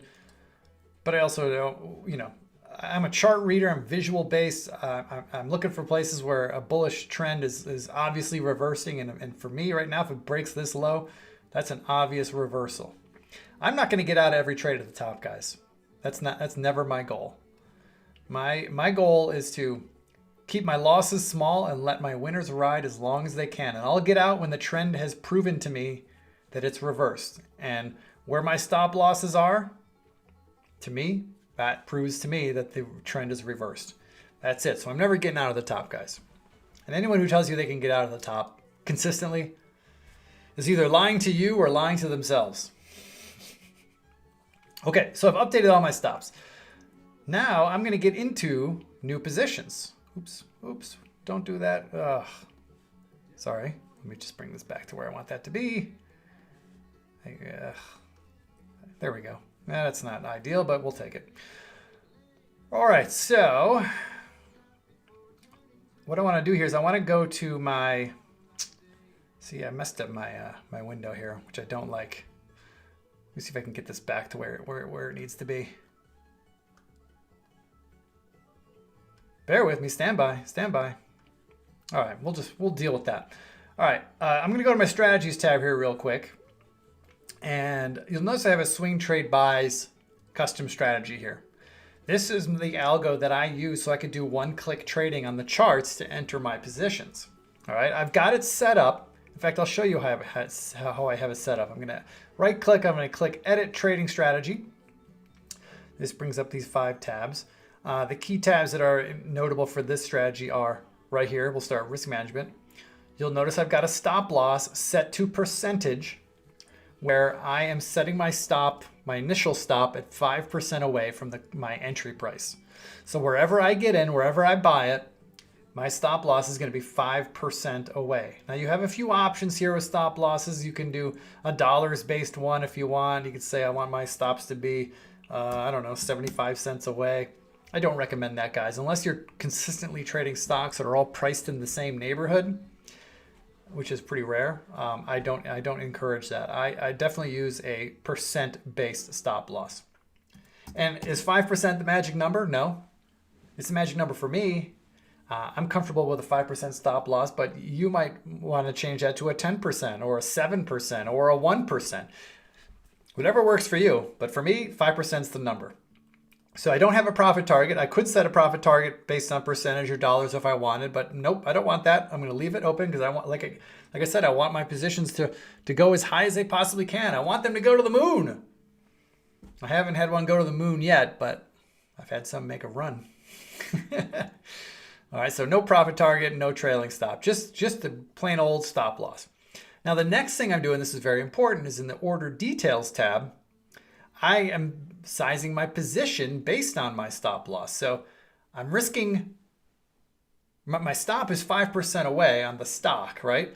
But on any trade that I put on, I don't want to risk more than $200 of my trading capital. So what this does is if you do your position sizing based on stop loss and you put a value in here, in my case 200, what it's going to do is going to do all the math for you. It's all instant. Brokerage Plus is going to size the position that you buy such that if your stop loss, your initial stop loss level gets hit, that 5% away stop loss, if that gets hit, I will lose approximately $200. Okay? For me, I love that. I love knowing that every trade I get into, whether it's a $1,000 stock like a Tesla or a $5 microcap stock, I know that every position I get into, if my stop gets hit, if I'm wrong, I'm going to lose approximately 200 bucks. Okay? That's how professionals keep risk polarity across a portfolio. Okay? So I recommend doing that. But you have some other options here. You can do a fixed dollars size. So maybe you want to just invest $5,000 per name. That's fine. It's not ideal, but I don't hate it. Basically, it means you're going to buy however many shares $5,000 buys. Okay, so you'll have the same amount of dollars invested per name. I don't hate it, but it's not ideal. You also have fixed shares. Definitely don't recommend this, but I know there's a lot of old school traders that like to trade in 500 share blocks or 1,000 share blocks. Just remember though that if you're trading in 1,000 share blocks, 1,000 shares of Amazon looks a lot different than 1,000 shares of CB, right? This stock's at 195 bucks. So be very careful with the fixed shares. But for me, based on stop loss is the way I do it. I risk no more than 200 bucks in my capital. And so those are the highlights of my trading strategy. All right, so it's right there. I got a swing trade short, but I don't do a whole lot of swing trade shorts. But for our purposes here, we're going to be buying. So that's how my strategy is set up. So let's make it happen. Oh, why does this keep happening? I keep grabbing these windows and making them do weird things. But anyway, let's close these out. Let's go to my positions tab. Let me open up a positions tab here. Okay, there we go. So now I'm going to start buying these stocks. Ready? So I'm going to click on PKG to start. This is the first name. I'm going to just watch how simple this is to place an order, guys. I'm just going to right click anywhere in this chart. I'm going to hit trade PKG, and buy using swing trade buys. That's one of my two custom custom strategies. I'm going to hit buy, and in a moment, boom, that little B says I bought it right there. Here's my stop loss. I'm good to go. If I go to my executions tab, you'll see there it was. PKG, I bought, the price I paid was $149.09. I bought 27 shares. Okay, great. Let's go to the next one, CNP. Bring up the chart. I just right click, trade, buy. And within a moment here, boom, there's the fill. I bought 141 shares at $28.19. Let's bring up Duck, DUK. Right click, buy. And now that's in. Look at that, got filled. How easy is this, guys? Right? If you get your account set up for for Brokerage Plus live trading, you can do it through, right now, the brokerages you could use with trade ideas are Interactive Brokers or E-Trade. Those are our brokerage partners currently. We hope to bring more on down the road. You've probably heard us talking about that. It's not just as easy as snapping our fingers and making it happen. There's a lot of dev work, a lot of paperwork, a lot of legal work that has to get into all that stuff. So we hope to get there with more brokers. But right now, Interactive Brokers and E-Trade are the brokerages you can use to connect Brokerage Plus to. This is Brokerage Plus for purposes of sending live orders. All right. Debbie, I do not personally use Brokerage Plus for my trading. The reason why is not because I don't like it. It's because I primarily do options trading. That's my world. I'm very comfortable with stock trading, and I do the occasional stock trade from time to time. But I am primarily an options trader, and so Brokerage Plus unfortunately doesn't work for options.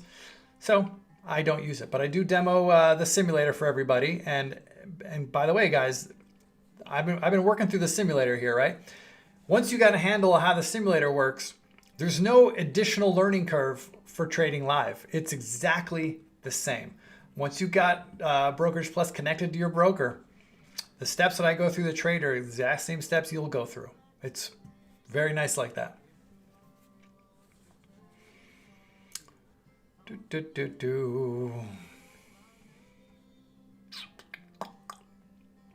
All right, let's see if we can catch up on some questions here. Let's see. Chandra, you just joined Trade Ideas, and you see several channel bars. There's several channels on your channel bar. Are there videos on each channel? No, there aren't. There are not videos for each channel. Look, the thing about these channels is there's a handful that are pretty useful, but the rest of them, they're really, the point of the channel bar is mostly so that you can see different features in action and then pick and choose the things that you like and you find useful as you go about the process of building your own custom channel. All right. 95% of Trade Ideas customers who are with us for any length of time beyond just say a month, the way they get the most use out of Trade Ideas is by creating their own layouts that have just the things, just the features that they use and none of the stuff they don't. Because look, we can't use everything. Our brains can't process everything. We don't need everything to be successful. We just need a handful of things that work for us and for what we do. And once we got that, we're locked in. All right. I've been a brokerage customer of Thinkorswim for close to 20 years now. I've been a brokerage customer of Tastyworks since their inception. And both of those platforms, I can tell you, especially with Thinkorswim, since I've been with it for almost 20 years, I can honestly say I've used less than 5% of the capability of that platform. Because I found the 5% of the things that I need that work for me, and I'm good, right? I don't need to know how to do everything. I just need to know how to do the things that are important to me. So anyway, I said all that because the channel bar just shows you a bunch of channels you could click on. If you click on them, they're all just different layouts. Some of the layouts, some of the channels are specific to industries. Like this particular one, the EV related, is focusing on stocks that are, in the EV space, electric vehicle space. The Buzz Social Sentiment channel is stocks that are highly talked about on social media, StockTwits, Twitter, Reddit, whatever.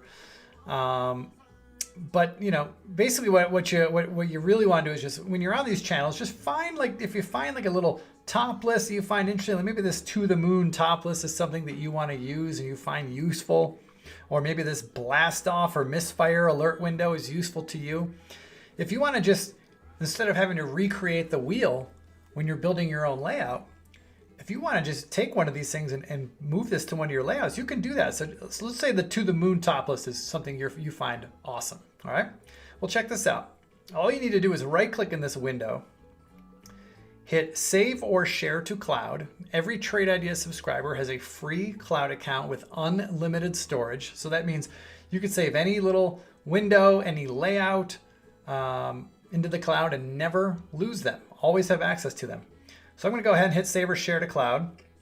Here's the name of it, To the Moon. I don't know why it defaults to having these dates and timestamps in there. Let's close that out or delete that out. So we're calling this the To the Moon top list. Now I'm going to go ahead and hit save. So now I've saved this window, just this window right here into my cloud. And I can confirm that by clicking the My Cloud button in my channel bar. If I click that, you will see To the Moon is right there at the top. That's the thing I most recently saved. If I stretch this out a little bit and I scroll, you'll see, look at all these things I've got saved in my cloud. These things go back years. Look at this, all the way back to 2017, right? I got all different kinds of top lists and layouts, alert windows. If I want to find anything in particular, I go into the search box and type horseshoe, right? Like there's all my alerts and top lists related to horseshoe, etc. I'll just clear that out. But these are all the files I've saved in my cloud and I never lose them. Of course, I can do some gardening and some pruning if I wanted. If I wanted to get rid of something, like here, I don't remember who John Whiter is anymore, but probably a scan I created for somebody one day. If I want to get rid of that, I just highlight it and go down here and hit delete. And now that's gone. Meanwhile, if I want to launch the I want to launch this 1 month price change top list, right? I could highlight that, hit load. And look at that, it highlights right there. It just comes up on my screen. So I saved that To the Moon top list, right? It's in my cloud. Now, if I wanted to add that to one of my custom layouts, I'll open up my general layout right up here. Open up my layout.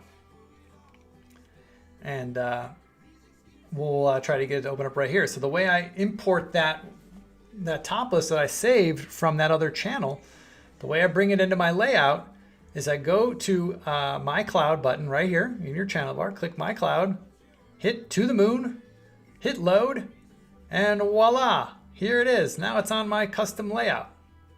I can stretch it out a little bit, make it look the way I want it to look. Now if I want this to stay here, if I want this to the moon topless to always load every time I go to my layout on my custom channel bar, I gotta make sure I save these changes. Now this is a two-step process because this is a custom channel, but what I gotta do is I gotta go ahead and hit File, Save or Share to Cloud, hit Entire Layout. We're gonna call this My Layout. And hit Save. And then I wanna go in here and in the edit the custom channels, I wanna highlight my channel or my layout, click Edit Channel, and then I would go select from cloud and highlight the new my layout right there. But I don't want to do that. I want to keep my layout the way it was, but that's how I would go through those steps. I would hit select and then okay, and it'd be all good to go. Okay.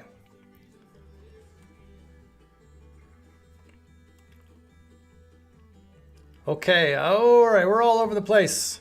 Iris, the To the Moon is right there on, what channel were we on? I forget what channel. Was that the Buzz Social Sentiment channel? There it is, Iris. It's right there in the Buzz Social Sentiment channel. Go right there and you'll find it. Save it to your cloud. Do you remember how to save to your cloud? Right click, save or share to cloud. That's it.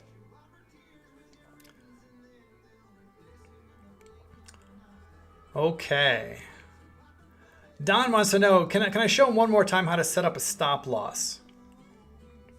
Well, that's a loaded question. I mean, let's go back. Let's bring up my Brokerage Plus window real quick. So, Don, there's a couple of ways. If you want to set a stop loss for a position you already have open, okay? So these are all my open positions. And if I click on PDCE, so I already got a stop loss in here. You know what? I'm going to cancel this stop loss. So let's go to my Open Orders tab right here.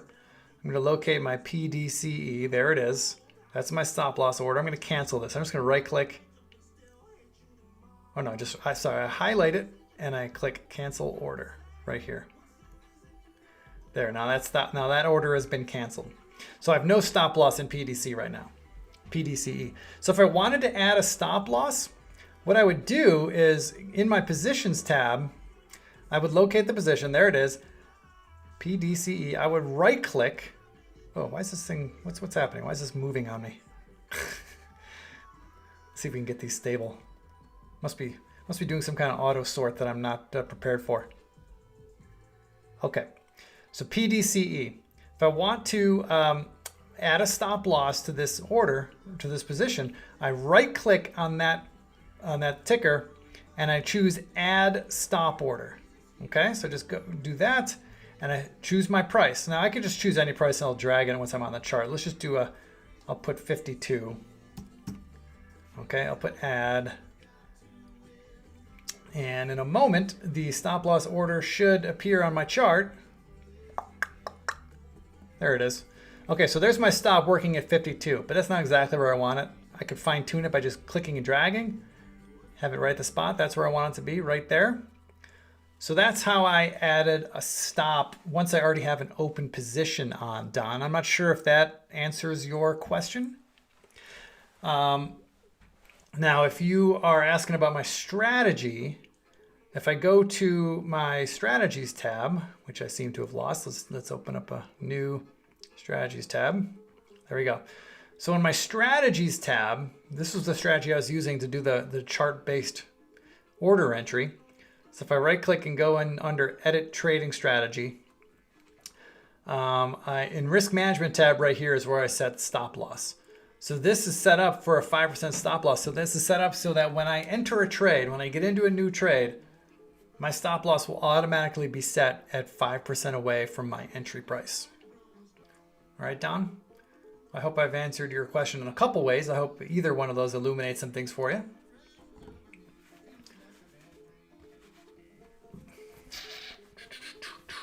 All right, let's tackle these software related questions here.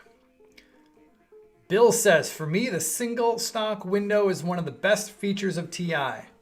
Hey, awesome. Bill's talking about this channel right here, this window right here, the single stock window. If we stretch this out, let's get some stuff here. This is a fully customizable window. Why can't I grab that bottom? Having trouble, there it is. Kind of having trouble grabbing that edge. So single stock window. This is a fully customizable window, guys, where you can have any type of data points in here that you want. So there's, I don't know, 12 items here, but if I wanted to add different items, I would just right click in the window, go to configure, go to columns. Actually, I would locate the thing that I want in here. Let's say I want like a moving average or something, change from 50-day moving average. I could highlight this, click show column, and these are the columns here that are selected. Just gonna go ahead, okay. And now I've added there, change from 50-day just got added to the bottom there. So yeah, single stock window is great. You can have all kinds of custom data in there you want. There's also a news tab for some recent headlines. If you click on any of these headlines, it'll take you to a website that'll launch that news item. The profile gives you, tells you what the company does, what sectors it's in part of, and the similar to PDC shows you stocks that are similar, right? Similar sector, etc. So good call, Bill. So I see Eagle and Debbie, you guys are asking me all kinds of options trading that has nothing to do with the software. I mean, look, this Trade Ideas software is not built for options trading. I mean, not options trading the way you're thinking. Like if you're a hardcore options trader, if you're doing spreads, if you're trading volatility, things like that professional options traders do, we don't have that kind of data. Now, if you are a directional options trader, meaning when you're long, when you want to get long, you're buying calls, and when you want to get short, you're buying puts. Well, you would use Trade Ideas the same way a stock trader would. You'd be looking for ideas. You'd be looking for stocks that are moving. And when you find a stock that's moving, that's meeting your criteria, that you want to get long, then you would go and buy a call with it. That's how you would do it. But we don't have any hardcore options data on the platform. If I bring up a top list here and I search for the keyword options, you will see we have very limited options data. This is the entirety of the options data we have. It's all it's all based around put and call volumes. You are not going to find option specific data, strike specific data, expiration specific data, implied volatility, all things that are very important to options traders. You're not going to find that here. All right. Stock or Trade Ideas is built for stock traders. Okay. Now this options data here just gives color that an equities trader might benefit from the options market. But, like I said, professional options traders need different tools. But if you're just making directional bets, you're going to use Trade Ideas the same way a stock trader would.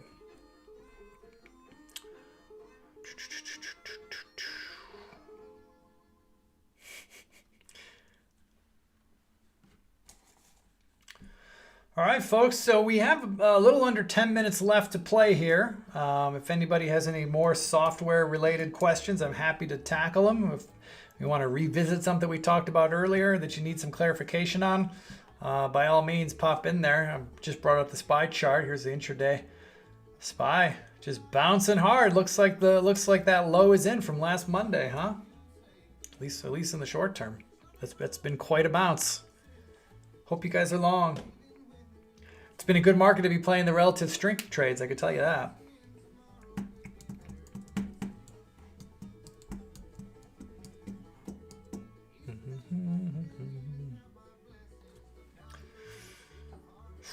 Let's see where some of the action. So this is the layout that I keep open. This is my main layout. This is how I keep tabs of things. For me, the most important windows are here in the bottom, in the corner here. This up movers since the open, down movers since the open, and the all-time highs list. These in particular, these two top lists here are showing me stocks that have moved the most since the opening bell. Doesn't necessarily mean they're up the most on the day overall. They might have had a gap, but for example, like this PRVB, I mean, look at this thing. This is the opening print today. The thing opened at $4.12 ish. Now it's up trading around $5, $5.50. Things up 32% just since the open. So I like to keep tabs on the stocks that have had big intraday moves, and this is one way I do it. AMPH is one of the losers on the day. Stock open around 26, just got hammered all morning. Aggressive sellers got as low as $22 intraday. Hey, that's a $4 sell-off on a $26 stock. That's pretty meaningful. So I pay attention to these windows a lot just for stocks that are moving because that's where opportunities are. And then I have an all-time highs alert window here that I like to use. It does exactly what it says it does. It's showing me stocks that are printing new all-time highs. I love trading stocks making all-time highs. And that's just me. That's my preference. I like to get long stocks that are making all-time highs because look, if a stock's making an all-time high at $10, and if it's going to go to $100, it's going to make a whole lot of all-time highs along the way. So I like to trade those.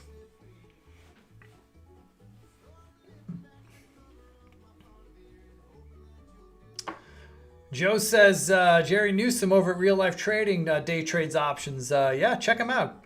Jeremy's a friend of mine. Jeremy's a good guy. I can't speak to what he does. I don't know what his educational stuff is or anything like that, but I know him as a friend and he's a great guy. You could definitely learn from him.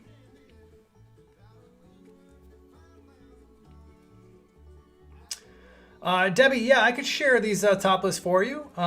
Absolutely. I'll create the cloud links here and put them in the chat. So right now, in the up movers, I'm just going to right click, save or share to cloud. Up movers since today's open. I'm going to hit save and share. Here's the cloud link. I'm going to copy that and I'm going to put it into the chat right now. Up since open. So there's the cloud link for the ups. And now I'm going to do the same for the downs. Save and share. Copy all. Down since open. There you go. There's those two cloud links, Deb.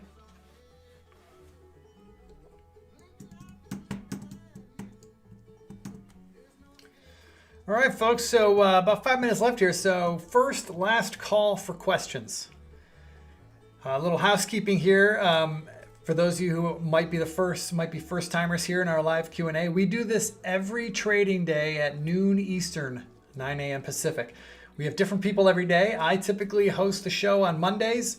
On Tuesdays, it's usually Michael. On Wednesdays, it's Steve. On Thursdays, it's Jamie. On Fridays, it's Chris. And sometimes... Fridays is Andy, and sometimes we mix Chris in to give somebody a day off.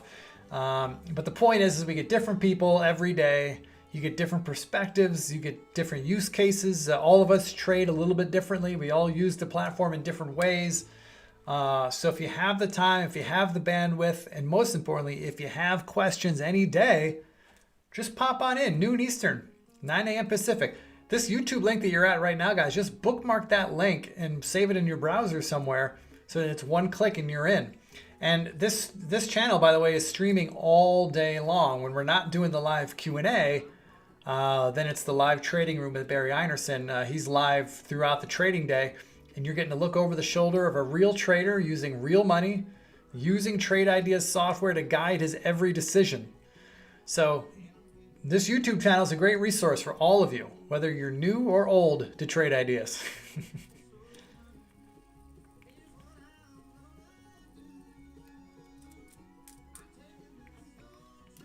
All right, Chris. Well, thank you.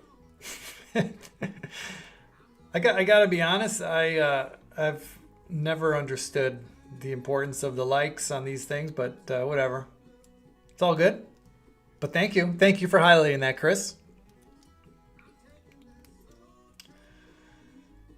Where is the Rosetta Stone for options trading? If I knew that, well, I'd be independently wealthy, wouldn't I?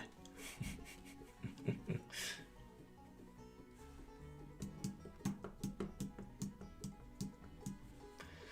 going to bring up this real-time stock race to ride out the day here.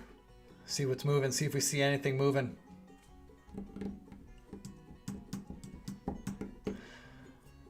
Michael, if I knew the answer to that, again, I wouldn't be here. I gave up trying to figure out what the news means. or what the economy's doing. All I care about is price.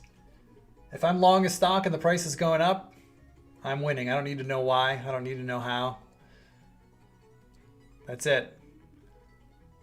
So what do the mortgage rates mean, or what are the, I have no idea.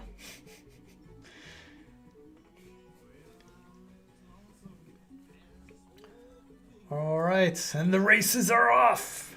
Let's see who can come in here at the end before we close the session. By the way, guys, I'm going to be passing this room back to Barry here in just a couple minutes here. So this is your last chance to get a question answered from me. Barry, by the way, Barry does a great job of answering questions as well. Unfortunately, he's simulcasting the trading room on our YouTube channel, so he's got like 700 people in the actual trading room, and so he can't answer everybody's question. He does a really great job of answering questions, but he can't answer them all. So you could try asking Barry questions, and hopefully he'll get to you. But these hours that we're just concluding right now, these noon Eastern live Q&As are built for specifically this reason.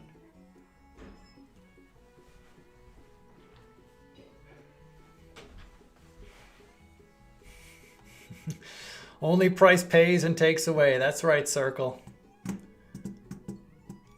Thank you, Debbie. You're welcome.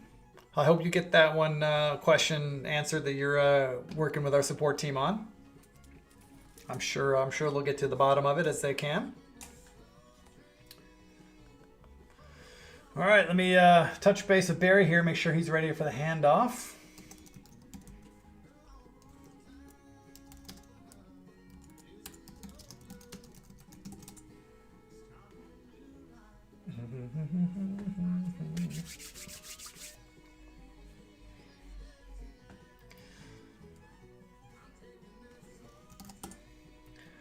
Well, I hope you guys are long this market. It's been relentless since that Friday afternoon. It's been relentless. Don't fight the trend.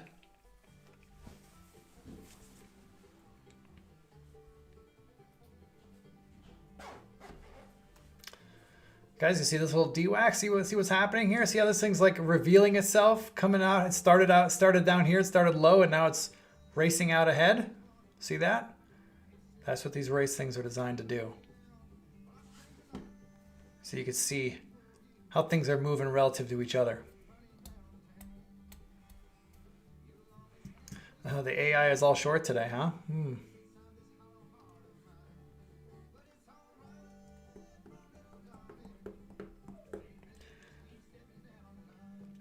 Oh yeah, AI's having a bad day with those shorts. Oh well, it happens. She's been on a run lately, a good run lately, so I suppose it was inevitable.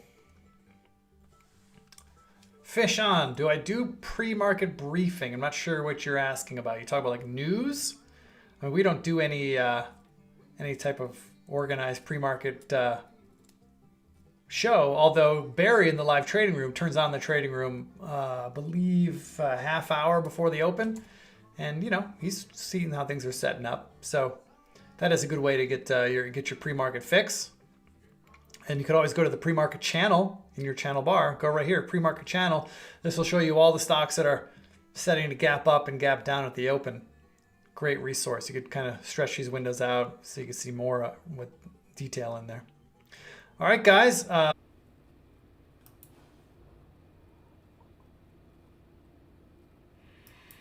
Okay, so you are talking. No, I've taken over for Sean. Sean was there, and he's gone now. I'm back in moderating the YouTube room. Yes, I open the room at 9 o'clock.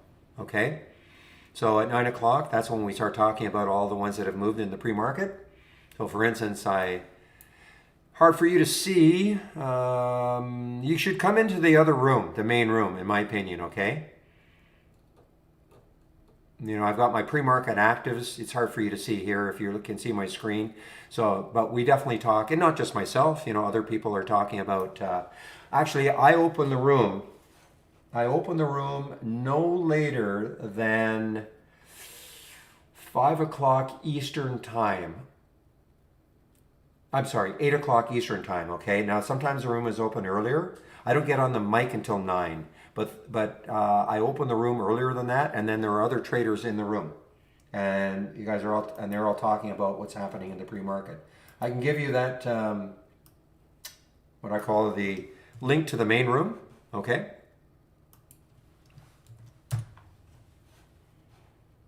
And yeah, so the room is open from 8 to 3:30. I am on the mic between 9 and 3.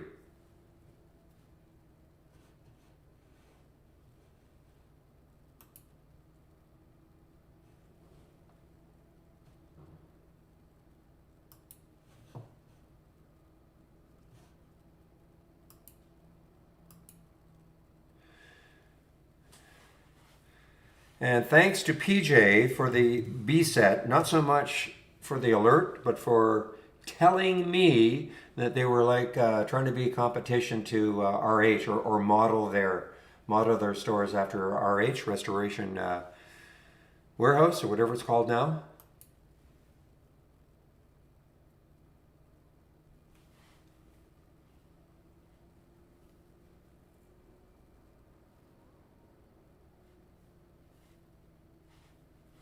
Yeah, Michael, I have no idea. I mean, it's not, and on the surface it sounds like that, but I have no idea.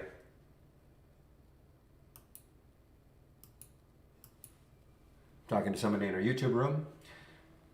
Meanwhile, even BlackBerry, even silly little BlackBerry is, of course, one of the main memers from this month. Almost a month ago, not a month ago. It's a year ago now that all this stuff started.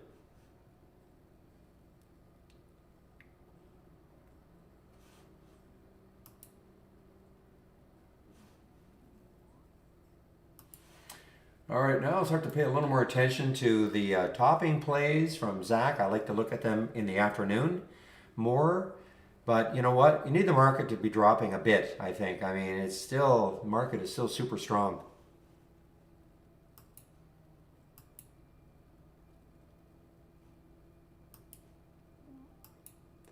Oh man, John, did you not hear me?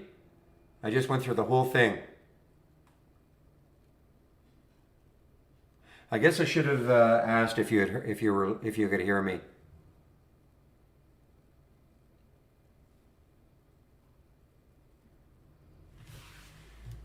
Okay, well, first of all, can you hear me? Can you say yes? Well, you can't say no.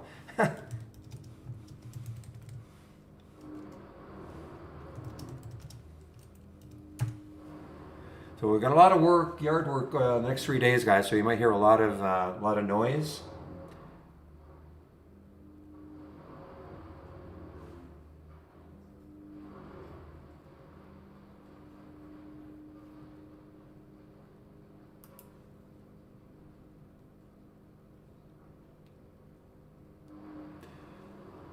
Where else other than trade ideas you're going to find this B set? Almost seriously, okay? Nobody knows about B set.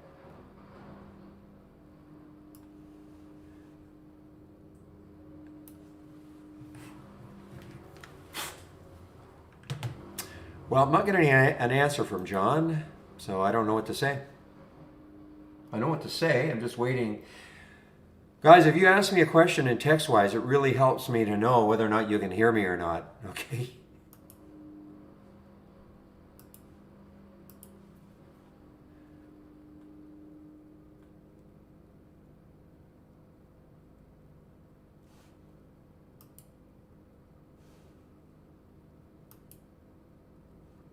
Hey, give me a moment. I'll be right back.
All right, guys, I'm back.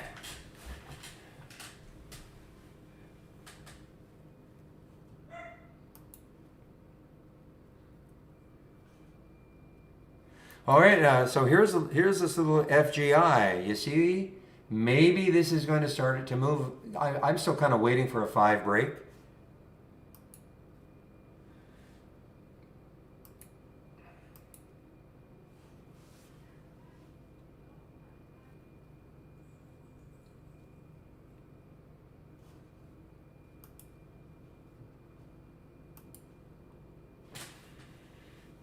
No sound. Can you guys hear me? Everything is, my mic is on. Everything is on. So give me a yes if you can hear me. Yeah, so it's on your end. On your end, $1 a day. On your end, $1.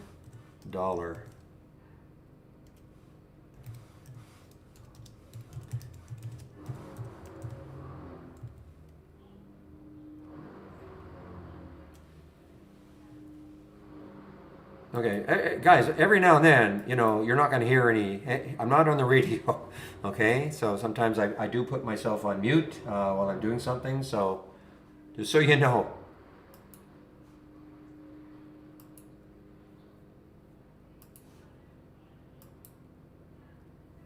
Boy, this B set has turned out to be just a great little trade, guys.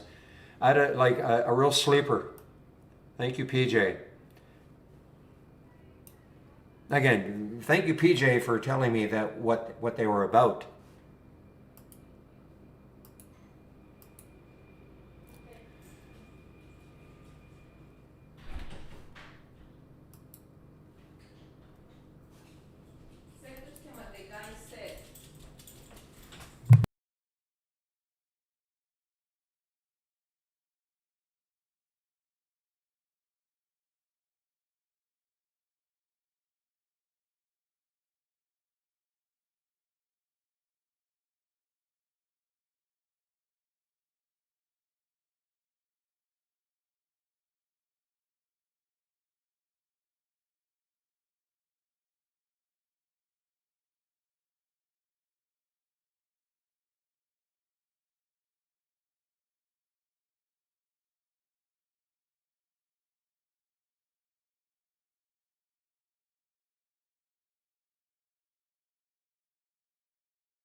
Okay, so look at Dave. Dave is trying to come back also a little bit. There's almost a red bar ignored on the 15-minute chart for Dave.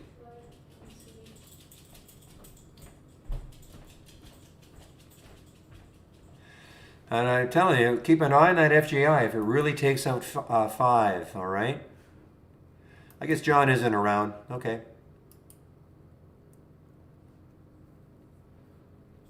Yeah, GMIA has been showing up on your breaking up on volume list. 843 was the alert. What is it now? 872. What a day. Is this it? Is this really going to last?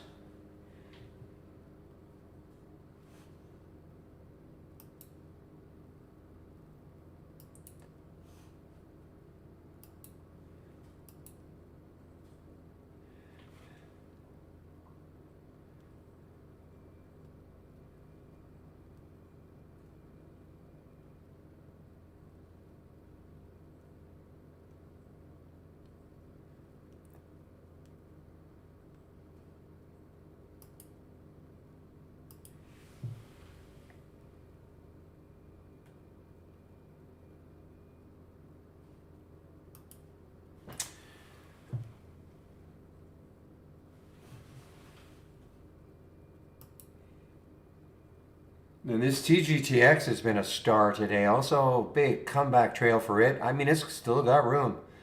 I mean, who knows? Maybe tomorrow. I mean, it keeps going. 1479 is the high 2 days ago. That was on Thursday. Yes, Thursday. Then had the big collapse that day.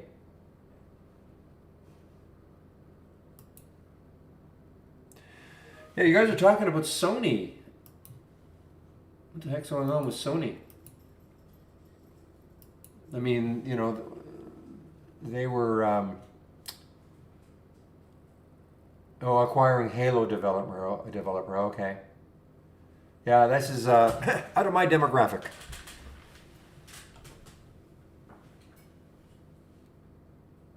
Yeah, no, it's a news halt. Yeah, so there's no time when it's not necessarily a time when it's going to open.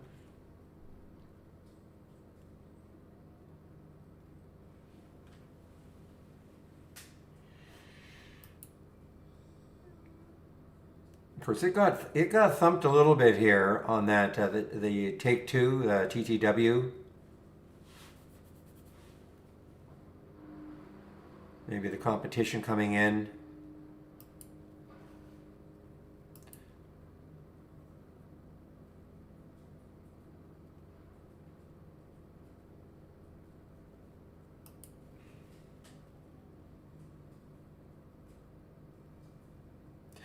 KMPH, KMPH, KMPH. So, did have some news this morning. I think, oh yeah, okay. The news is the Wainwrights put a $11 price target on them. So that's the news, so-called news. The next high looking left looks like it's about 722. If it can get through 722 though, it's got, you know, almost up to 8 until the next high. So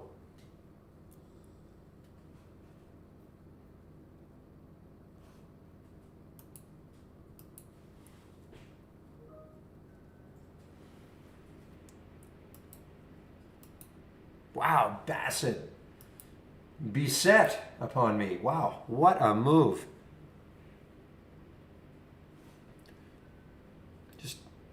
Just need one of these sleepers, you know, a day from that earnings plays. Again, guys, one of the scans I'm sharing right there.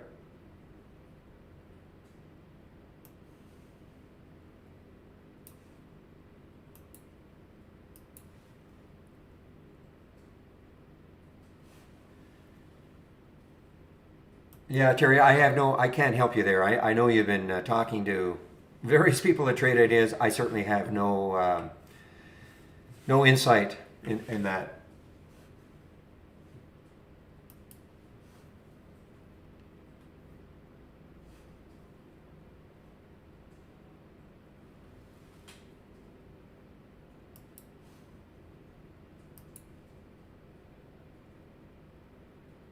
Well, I hope you're right, Zach. That would be nice. Well, I should know this anyway. The big thing for me was, you know, could it take this area right there, that 1815, and it certainly has. And now the monthly 21, what is this, 2190, 1918. I mean, I'll be stunned if it tears through 19. Oh, I see. No, I'm certainly aware of that 1919 or 1918 is the next high looking left on the weekly chart, on the monthly chart, sorry.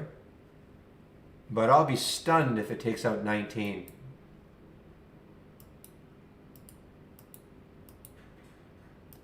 In a big way. I'm not saying it can't take out 19, but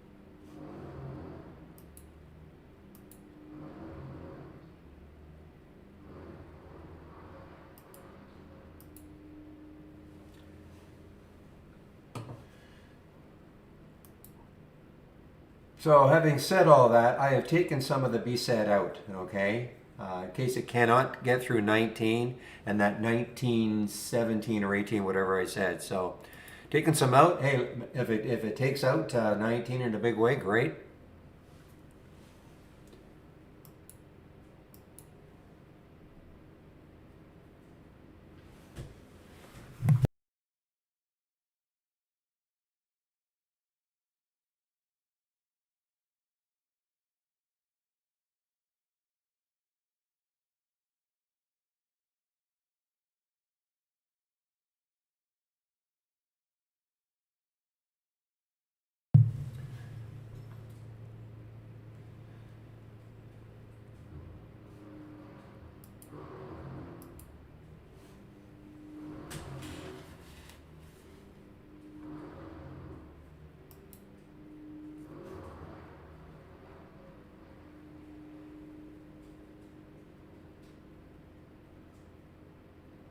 Great name, Applied Molecular Transport Inc., AMTI.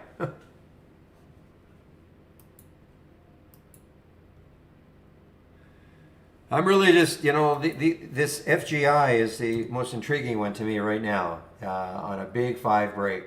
I mean, just look at it. Look what it's doing right around here. If it gets volume through 5, this could have a nice run. If it pops through 5 and no volume, forget about it. But if it, you see some kind of like a very distinct 5-minute volume bar, that could get it running. Because remember, it did get up to what, 626.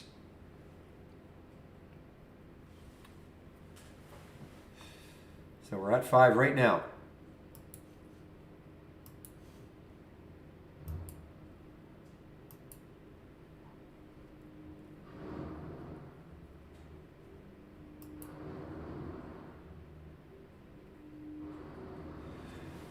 Yeah, Michael, yeah, so you don't get any live data until the 14th. That's correct.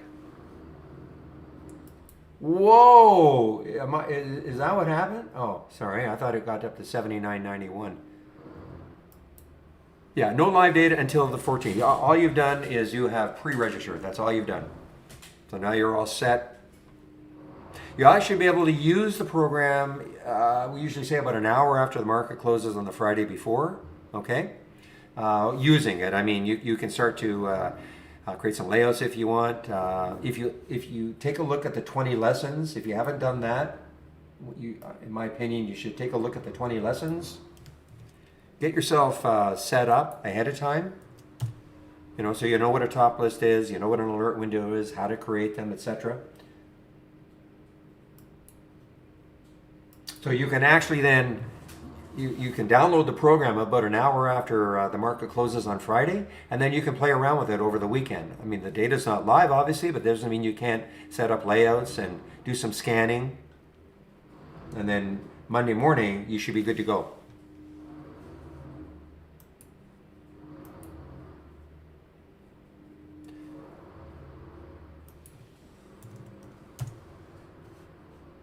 FGI, guys, there's the volume.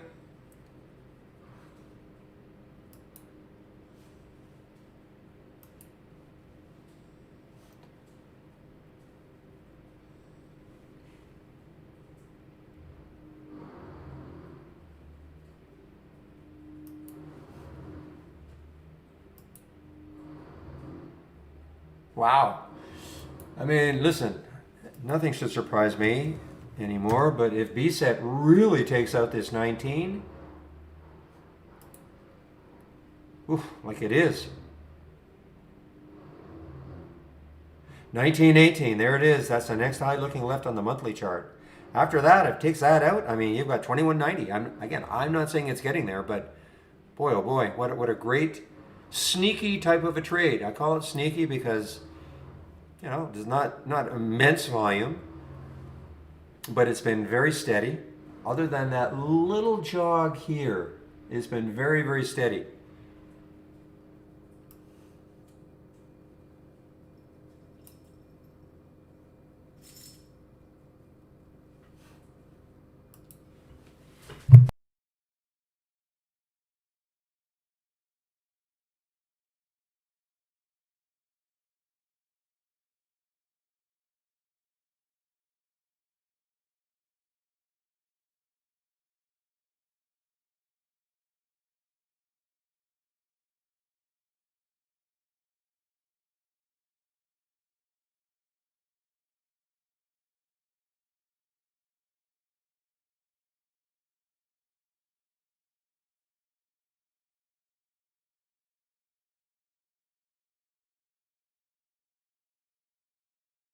Just opened, yes. I see Sony just opened. So what is it doing?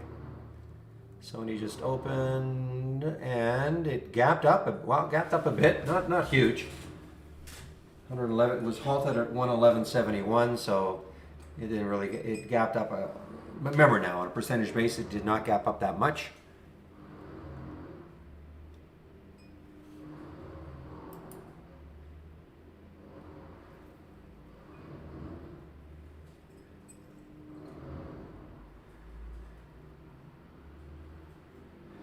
Okay, so my trades, I think I answered you that a long time ago. Did you not hear what I was saying, or did it not work for you? Can you hear me? Number one, can you hear me, my trades?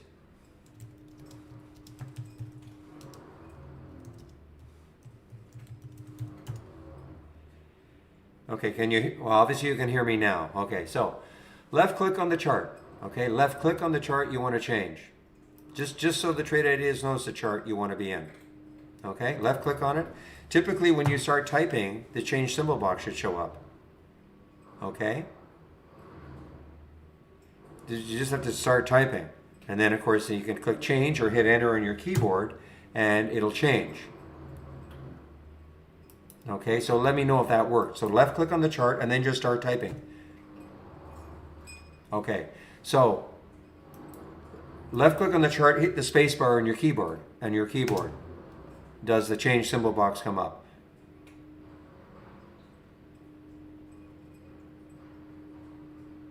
There you go. Okay. I would say 99% of the people it's just a matter of starting to type, but I don't know why every now and then it's you know, you got to hit the space bar.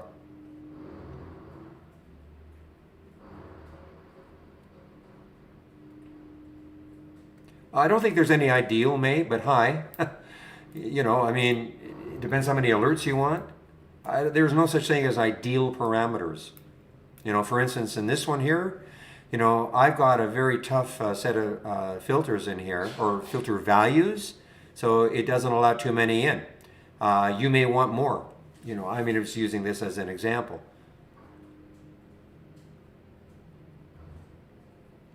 Okay, so in this particular one right here, you know, my 10-day daily breakout, you know, I mean, well, first of all, I want it to be above, I want it to be a 10-day daily breakout, so it's going to be above the 10-day high. And then I'm using, you know, 40 cents from the open, relative volume is 8, but this is not necessarily ideal. I mean, for you, you may want more alerts, I don't know.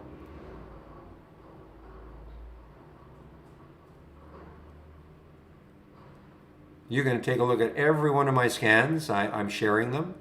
And all you have to do is take a look at a scan and right click, configure, and summary. And it's going to tell you what it's looking for. Okay? That may not be exactly what you want though. So there's no such thing as ideal. I know what I like, but that may not be what you want.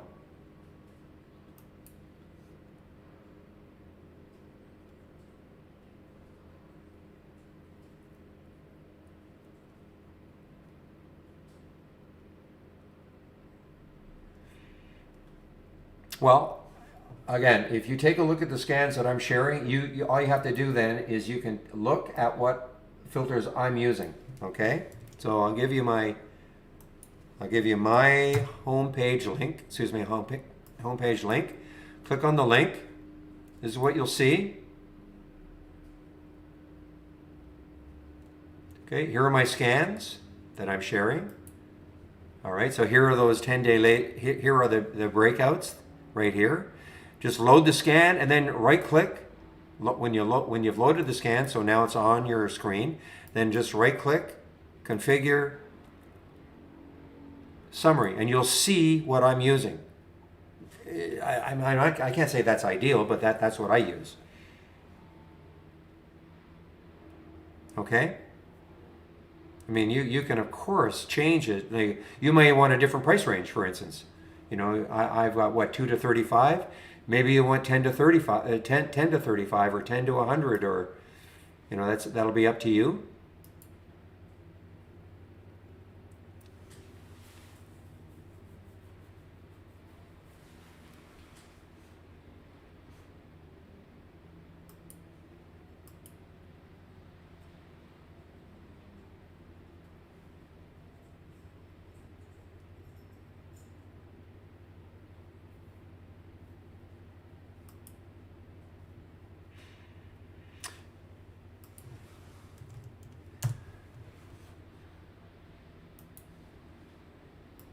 All right, so FGI, guys, there's the VWAP. All right, there's the magic number, 531. Can it get through the VWAP? with any authority and then start running from there. That's what I'd be watching for. Okay, so yes, we got the volume to sort of, well, not sort of, took out 5 so far, but look where it got to. The high was 530. Look at the VWAP, 531. Okay, so what I'd be doing, like I have done, is I'm going to set an alert for about 540 to see if I can take out the VWAP again and start to run from there.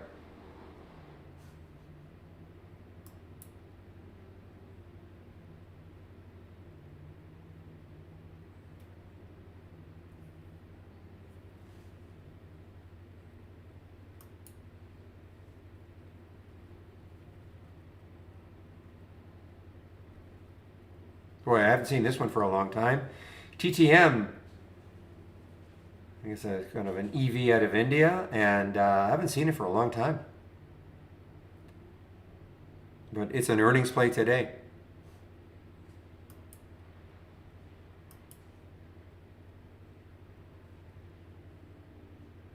Well, the KSCP certainly is starting to base pretty well up in this area. When I get it, there you go. And then again, post-market highs on Friday. Now, look what it got to. It got to basically right to the penny, 27.41, and what did it get to? 27.50. So just a little bit above that post-market high. That mauve area right here is Friday's action after hours.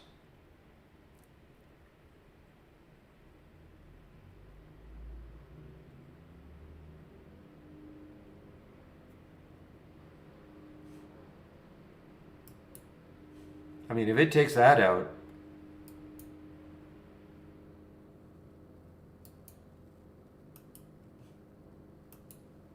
and of course it'd be an all-time high.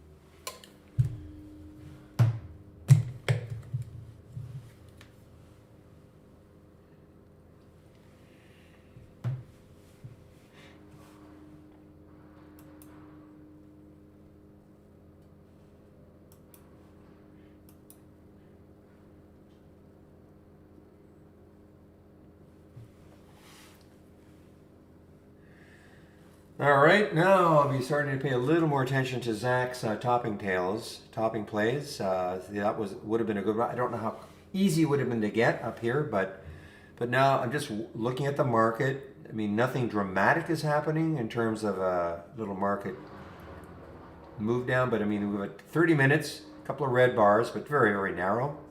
Nothing dramatic yet.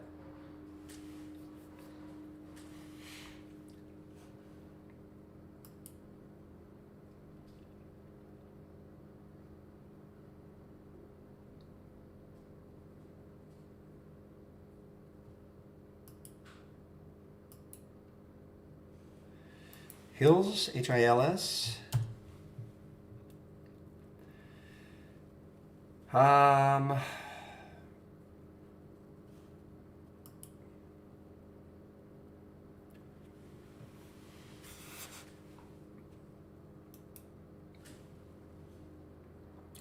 so throw 3.7 million shares, so very low, and $4. Yeah, $4. So not really doing much, but I know it looked like I had some news on the 26th, the University of Massachusetts, and them, but really hasn't moved much.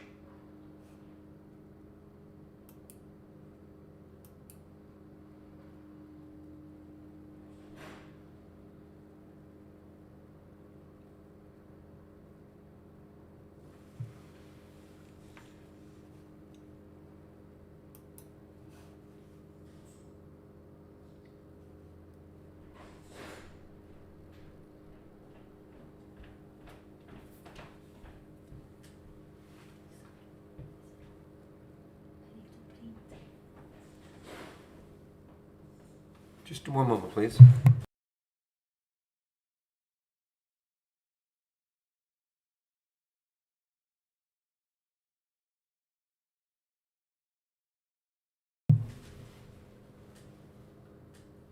Well, I know how to I know how to tell in brokers in interactive brokers if a stock is shortable or not.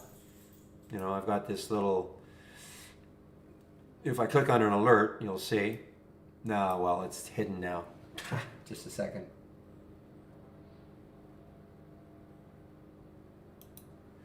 Yeah, well, it's on my other monitor, but the symbol will show and it'll tell me how many shares are. That's interactive brokers. I can't speak for other brokers platforms. Okay, guys, I'm all out of the beset. I was a little skeptical that it would take out that 19. You can't, because Trade Ideas, you know, we have so many different brokerage platforms attached. So Trade Ideas will not know. Also, I mean, so it's not looking in your broker's account to see.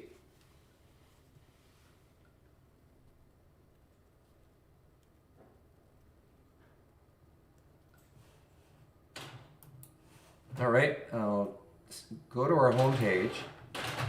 I'm sorry, I'm talking to somebody in our YouTube room. Okay, go to our home page and give them your email address and they'll look after you, okay?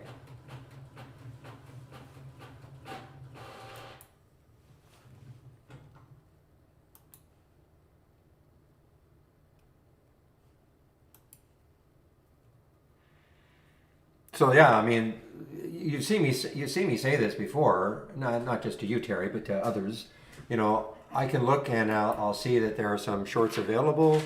Be set right now, 530,000. But sometimes some of these ones that are a little more difficult to short, I may see 20,000, 30,000, and then I look, 2 minutes later, none available.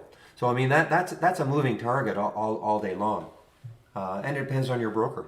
So Trade Ideas will never ever, have something within it to say, yeah, this is shortable or not. Too many too many variables.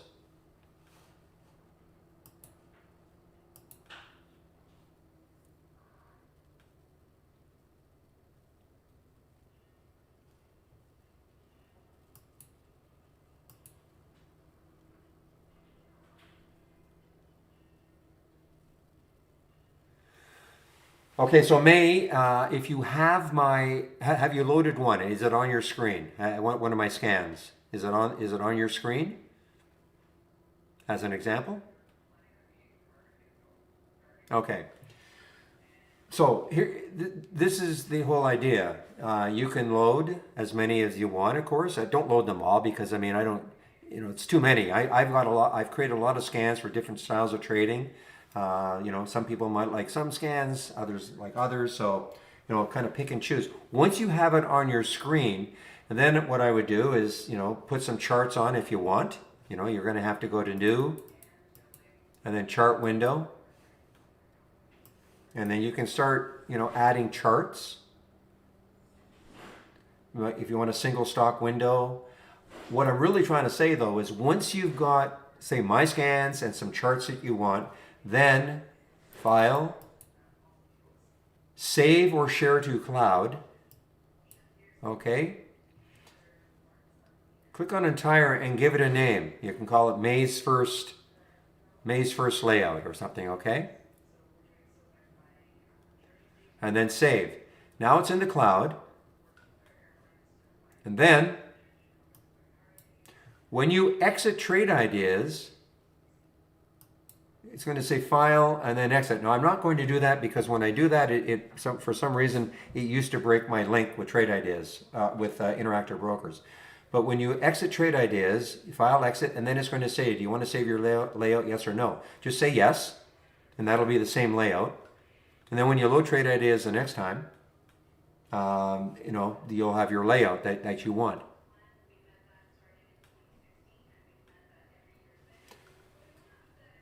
I can give both to you, frazzled.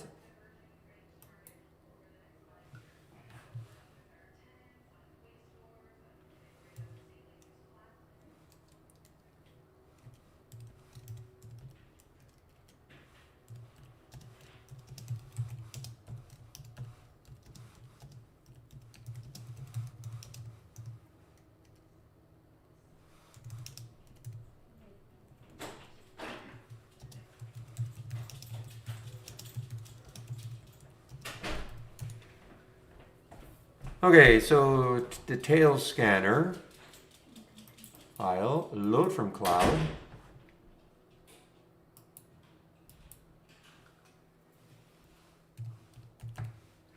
So here's the topping list. Oops, let's go. Topping plays from Zach, okay?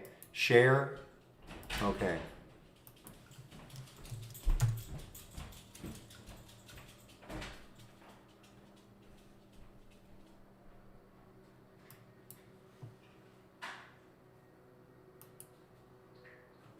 If you can hear me, I can't pronounce your name, of course, but I can't help you. I don't have access to accounting, okay? So that's why I'm saying go to the home page, click on the link, and start a little pop-up comes up or something that'll say start a live discussion, and just say what you want. Make sure you give them your email, and they'll take a look at your account. I can't do it because I don't have access to accounting.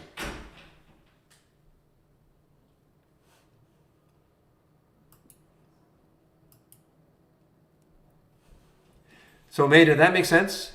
Just to save your, go to, again, file. You can do it, also you can save it to your computer. You can also go save layout and, give it a name. The box will pop up. I never do it to the default layout. I always create a layout with a name.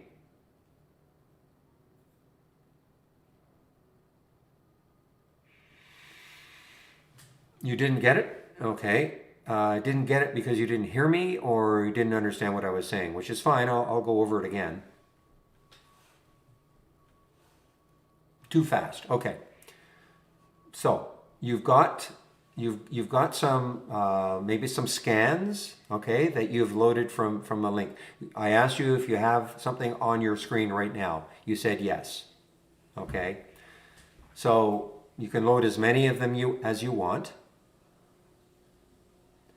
I would also, if you want, you can create some charts. Put some charts.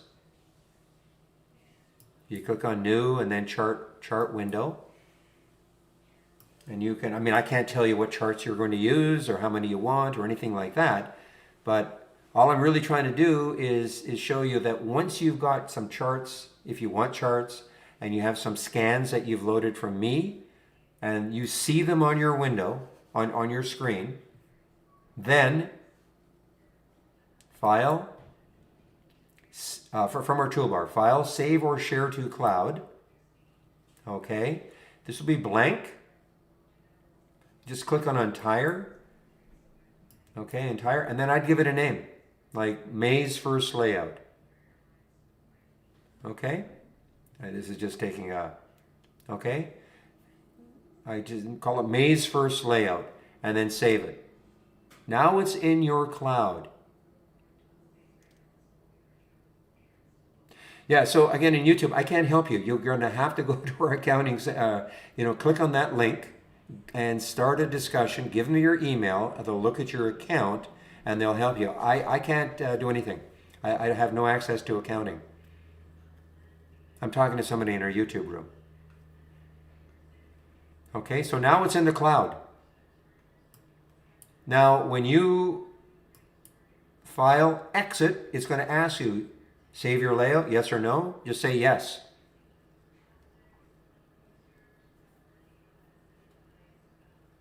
And then when you load trade ideas the next time, your layout will appear.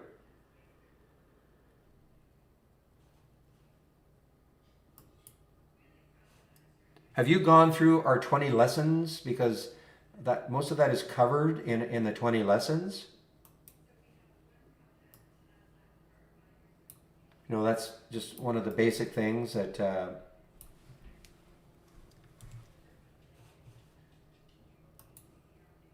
okay, I would take a look at the 20 lessons first before you do anything else, okay? Because it covers things like, okay, what is a top list, how to create one, what is an alert window, how to create one. Just some of the very basic things. I think you should, do yourself a favor and spend a little bit of time looking at that. It won't take you long. It's all text-based.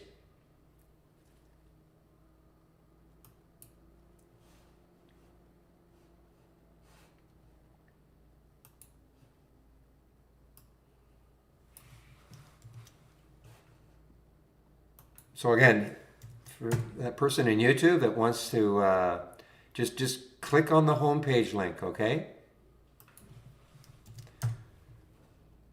So when you click on the homepage link,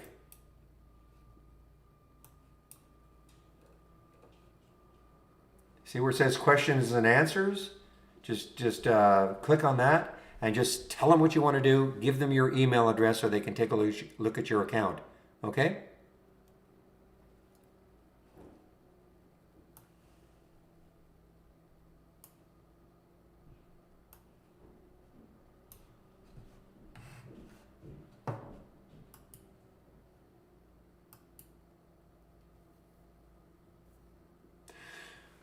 So one of the things about saving anything to the cloud, I save individual scans, I save layouts to the cloud. The reason being is that, first of all, you can have trade ideas on as many different devices as you want, okay? You can only load trade ideas one device at a time, but you can have trade ideas on as many different devices as you want. So, I'm obviously on a desktop here, but I've got a laptop, I've got some tablets, things like that.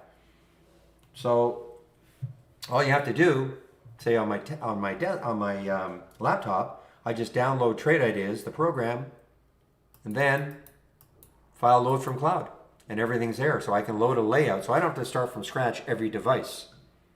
That's number one. Number two, if anything happens, maybe you only have one computer, okay? If anything happens to your computer, you might have to get a new one, or if anything happens, it gets corrupted. Well, again, a pain, but you get a new one, and then all you have to do is download Trade Ideas on your new computer and then load from the cloud. As long as you save things into the cloud, you'll never lose anything.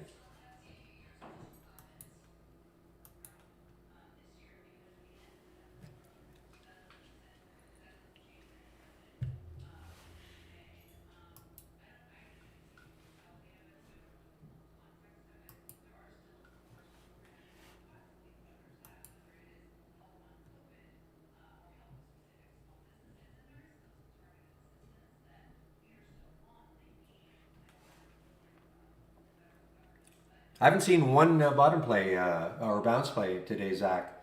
Maybe it's the filters I'm using, but I haven't seen one bounce play, which is okay.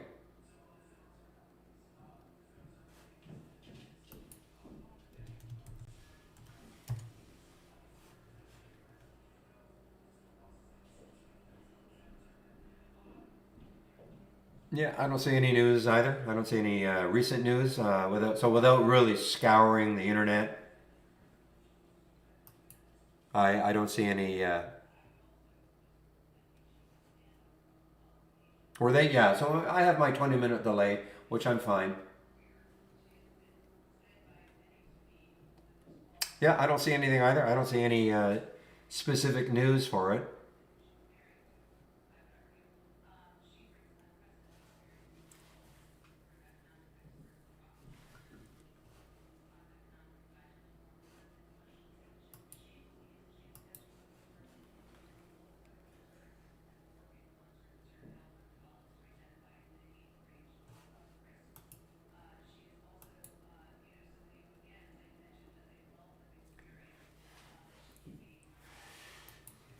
Boy, the power of that whole number, and looking left, guys. Now look at the BSCT.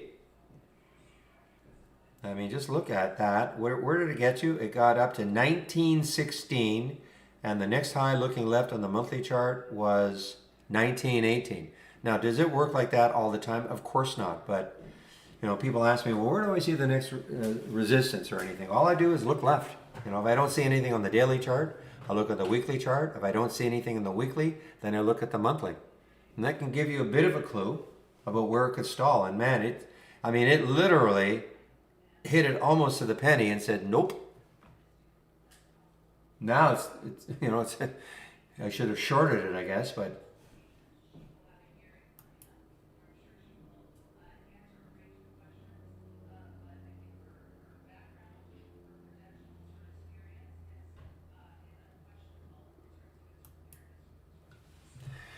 well, John, so you can't hear me.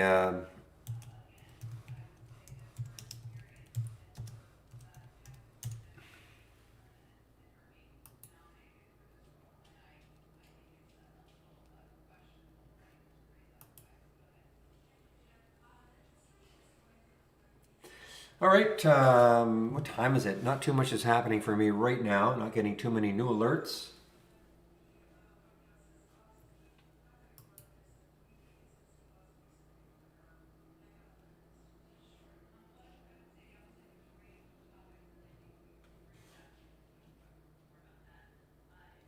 Well, LSI, we almost were going to be able to do it, I think, this week. Okay, I actually saw, but we had some kind of a server issue, I think, and so it's been delayed a little bit. But I actually saw a chart that started at 4 Eastern time, of course. So it's got to be pretty close. But there was definitely some kind of a server issue. I don't get involved in that. I think we're hoping maybe even this week to, as a beta anyway. So there's no specific date.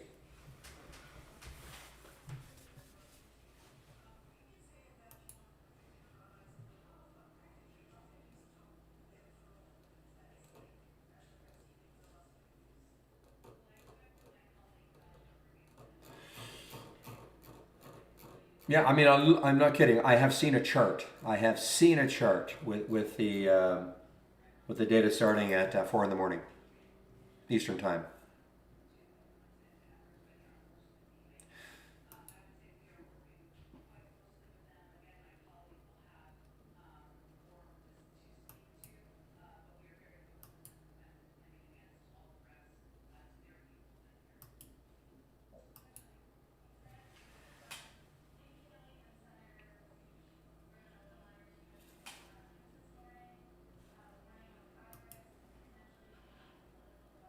Boy, this TGTX has just been, well, had to pull back. Okay, admittedly, let's see, 11:59 down to, not a huge one. Looks a little more dramatic on that 2-minute chart, but TGTX, what a great comeback after the low of 2 days ago.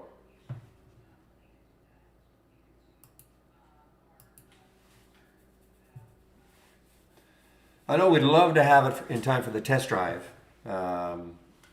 the chart starting earlier, but obviously there some, like, I don't get into it at all, but some kind of a setback with the server. So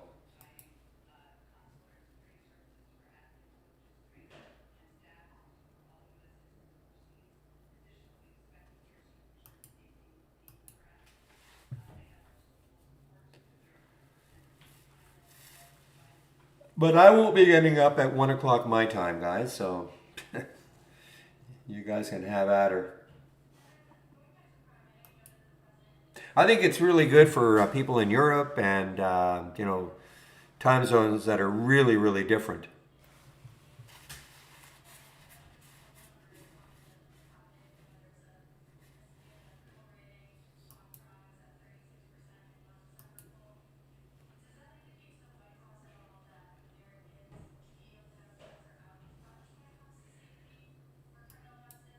Yeah, there is the KSCP and the little race here. Some volume coming in.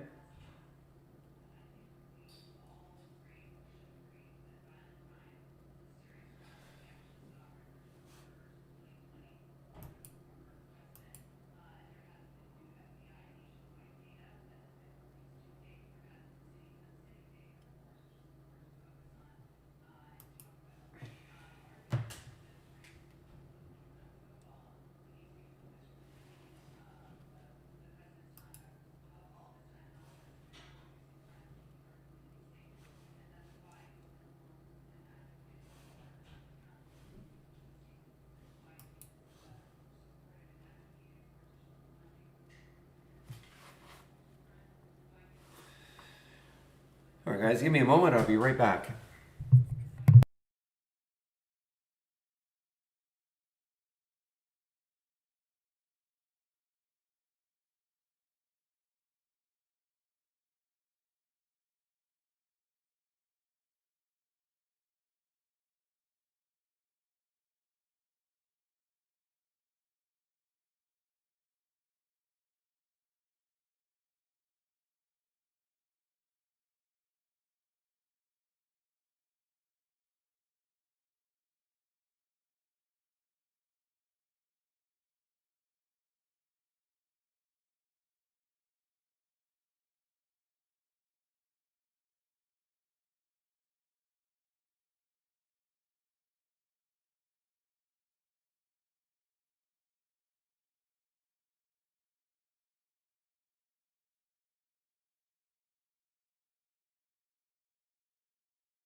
All right, guys, I'm back.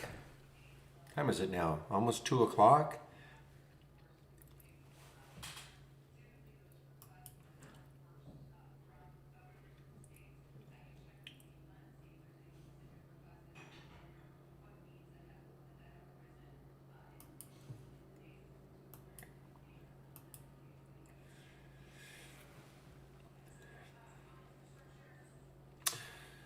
So you remember earlier I was talking about a checklist for taking a trade, and everything has to be checked. So it's a good example of like FGI.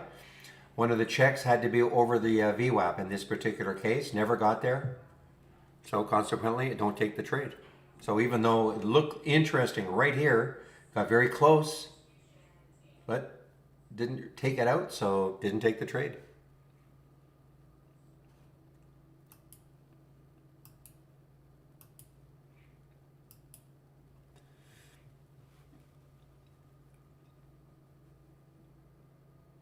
Ions is having a nice comeback, guys. IONS. I had the bad news this morning. Gap down, discontinuation of a program they had with Pfizer. Excuse me. I'm going to say a clinical trial or a trial that was supposedly going to happen. Stock falls 9% after discontinuing Pfizer-led development program. So, but it's bounced back well, very well. IONS.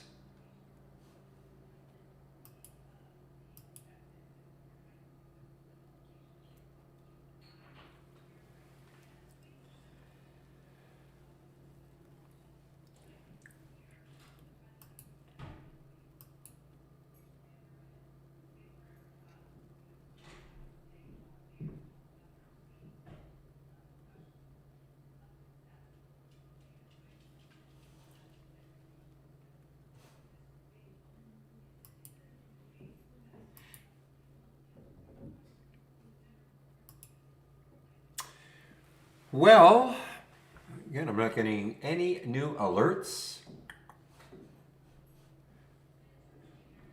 What I'd like to see from the race results is something that's really putting a nice big percentage move, and see if it's coming from a good pattern. This one has been kind of difficult. Double N, double I, double I, double N.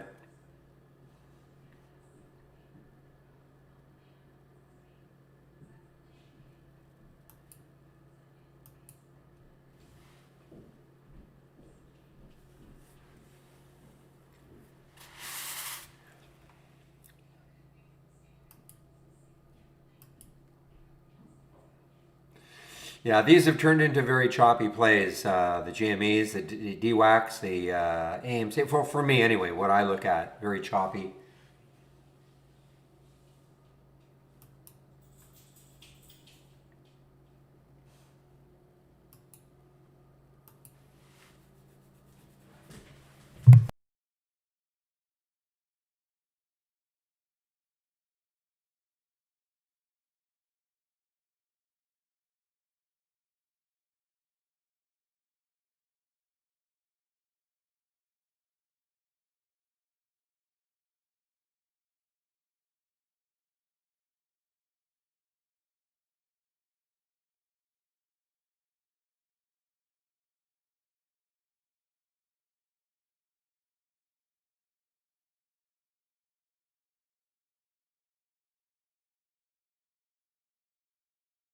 Boy, ions might even go positive. IONS may even go positive here. Let's see what it's at now. Yeah, I mean, look at this. It's only down 64 cents now.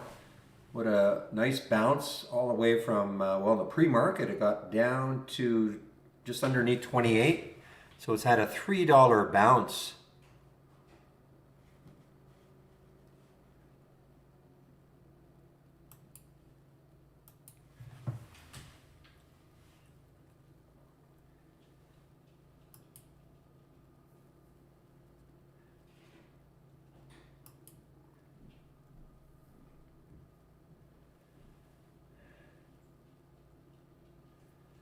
Well, I mean, I wish you well, William, on that. I'm trying to figure out why you would take that right now, but I wish you well on it.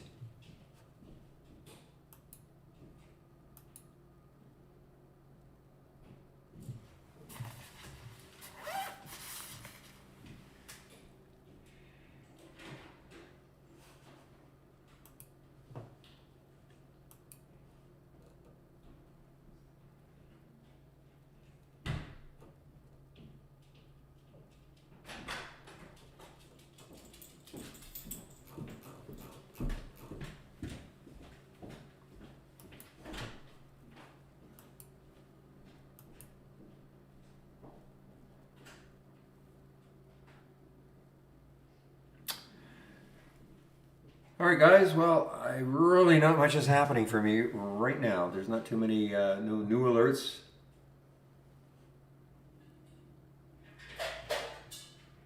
So I'm just going to bide my time.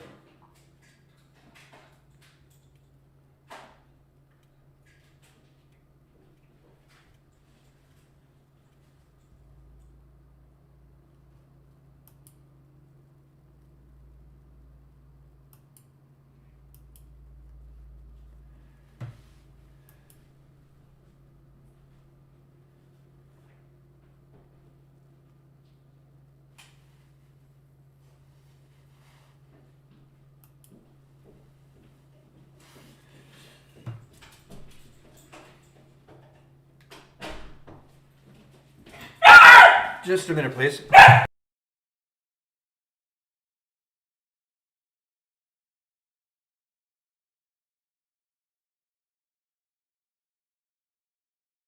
There we go. No, that's something else.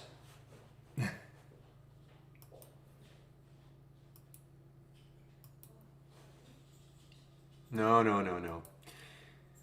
Should be my new alert. Yeah, it's definitely wake me up, especially at that sound level.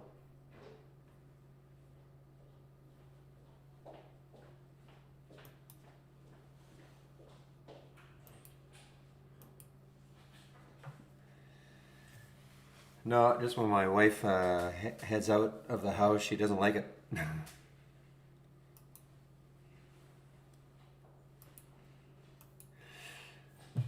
Well, man, I haven't had an alert in quite a while. I'm just going to keep watching these races, see if anything. See, one of the things is, of course, is that I only get an alert if it's a new high or new low for the day. So paying attention to this now can show me things that have pulled back and maybe starting to move. No, that's never happened. That won't. They get along swimmingly.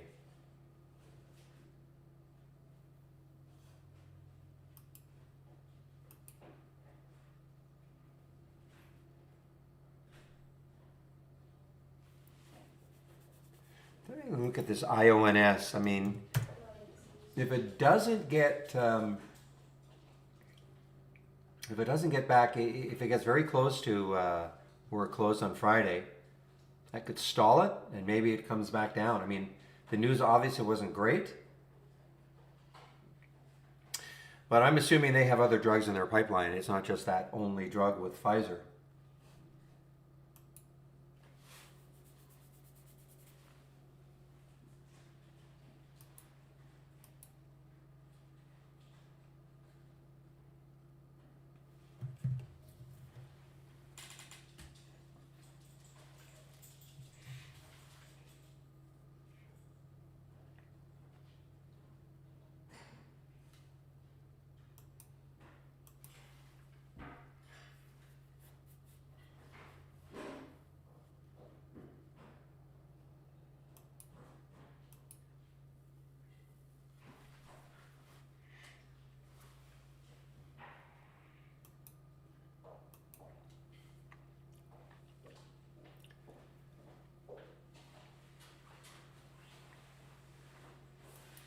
Yeah, I'm not too interested in this one. I'd have to see a big percent on the double I double N.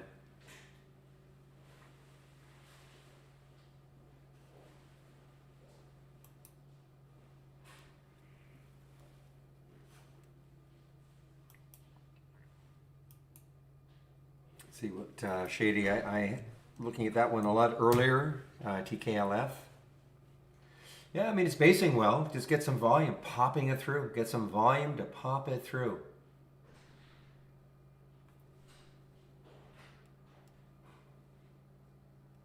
Volume coming in on the 2.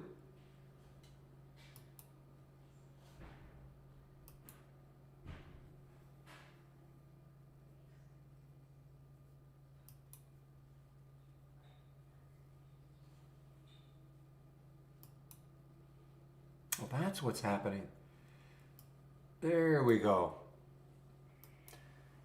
All right, the SPY. I had an alert for the SPY set obviously a few days ago to take out this level right there. So there it is, that level right there. So what a nice recovery. So let me get rid of some of these.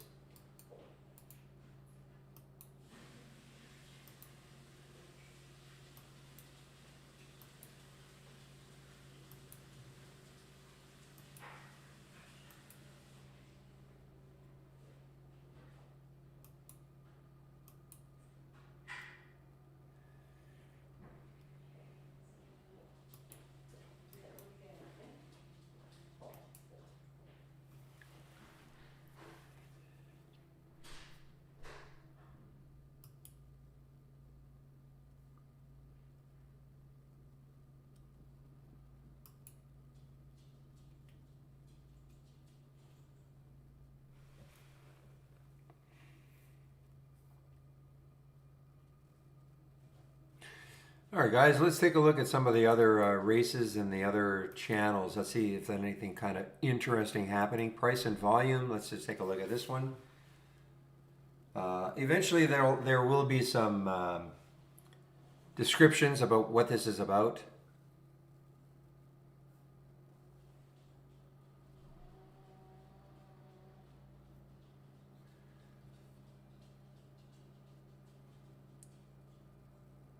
Oh, you just have to right click on the window. Just right click on it and configure and summary. So it's, current volume. So it's trading at least normally. Minimum volume 150,000 shares. It's got to be above yesterday's high. And I don't start it until 15 minutes after they open. That's it. All you have to do is just right click on. You're wondering about any scan at all, just right click, configure, summary. And it's going to tell you English language what it's looking for. Okay?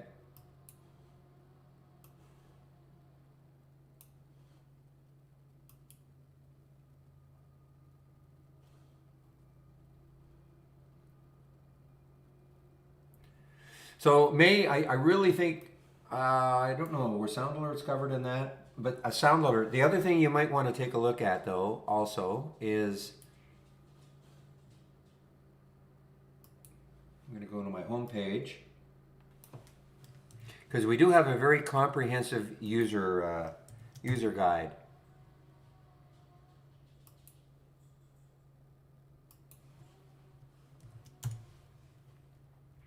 Okay, so if you click on that, sorry, you click on my home page. There we go. So you click on my home page. And here's the education section. So if you click here, and then click on the user guide,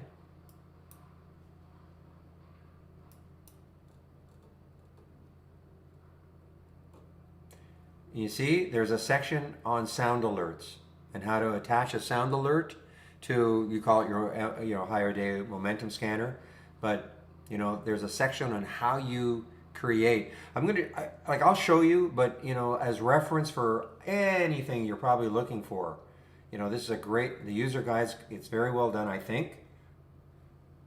And also it's searchable. So you can also go to the full table of contents, and this is all searchable. Okay, this is searchable. So if you're looking for something like sound alerts, it'll take you to sound alerts as an example. But basically,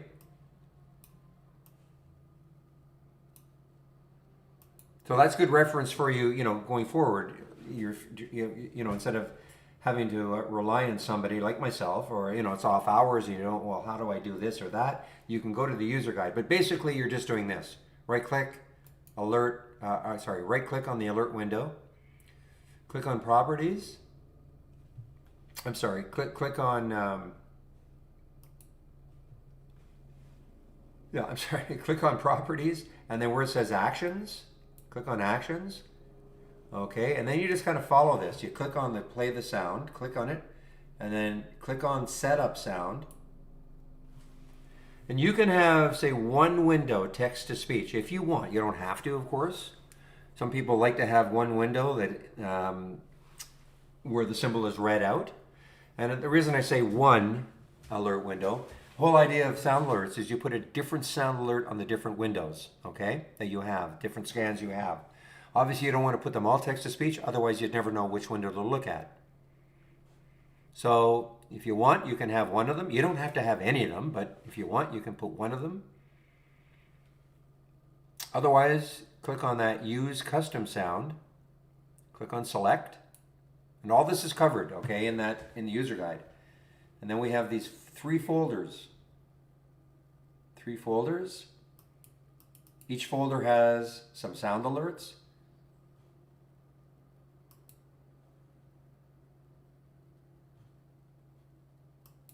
Okay, each folder has some sound alerts.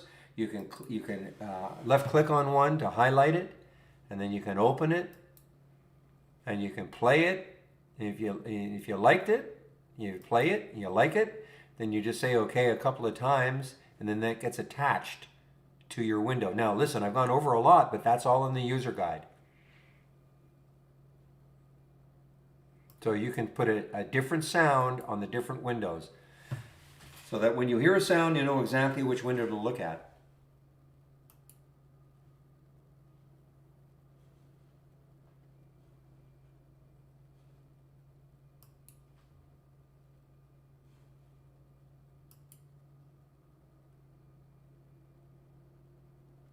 Yeah, buy the dip. Yeah, for the last 10 years.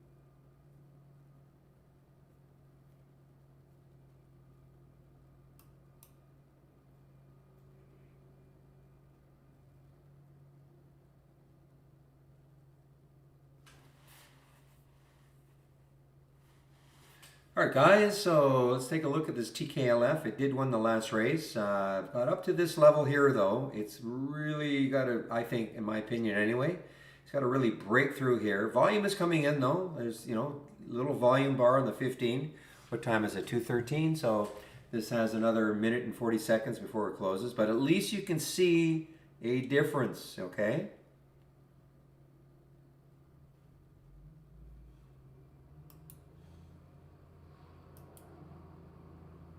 Be right back.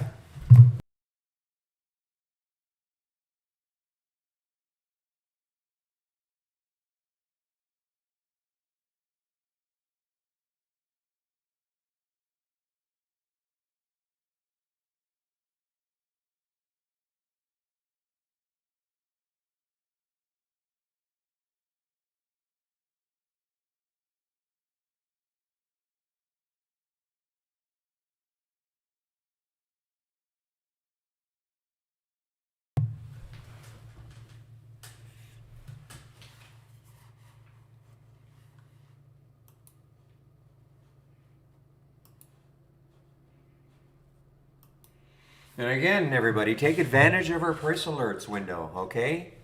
If you're not taking advantage of it, I think you're not using Trade Ideas to its fullest advantage, because, or full utilization of the program. It's so easy to do. So let's just say I wanted to, if I were interested in taking this maybe up here on a break of the high of the day for TGTX, okay, if that's what was interesting to me, then all you have to do is just go to the chart, position, you see that dotted line, just position it where you want it, right click, create the price alert, And it says 1179. Of course, I can change it if I want, 1181 or whatever I want. I don't have to put a note. I typically don't put any notes other than that, other than for the IPOs, and then just save it. That's it. Done. So what happens is, if you minimize your price alerts window, see there it is down here. And to load your price alerts window, just go from the toolbar, just click on new and then price alerts window. If you've never done one before, of course it'll be blank.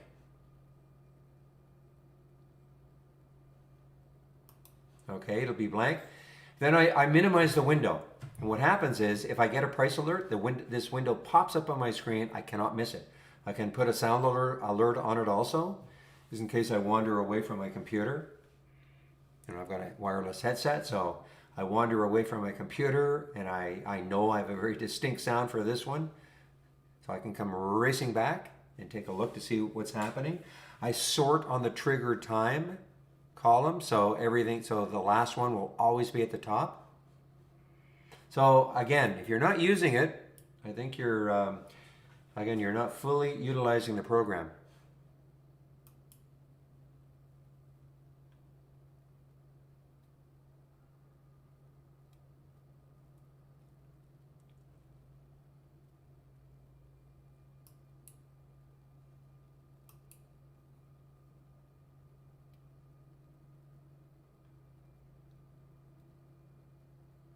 That might be the next Tesla.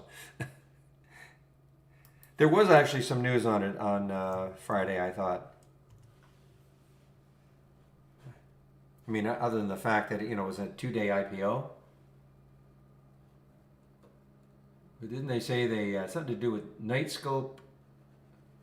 Yeah, there was some little news on it. Mr. Ija, good morning or afternoon.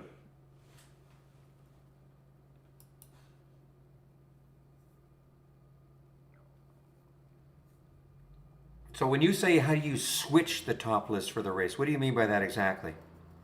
I mean, you just go to any top list window and then launch a race. So, here's a top list window. So any top list window, and then you just right click and launch the race.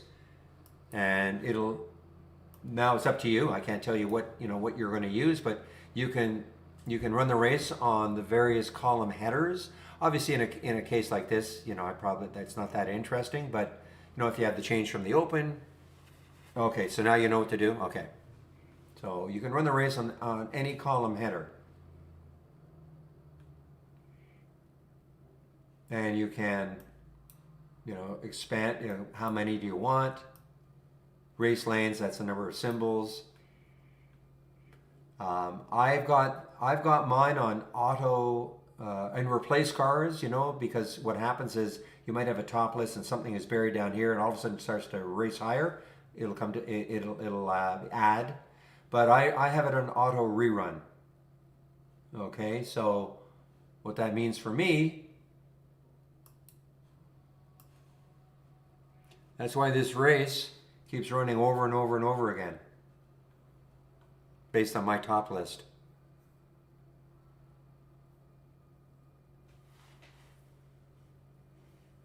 And this is all preset.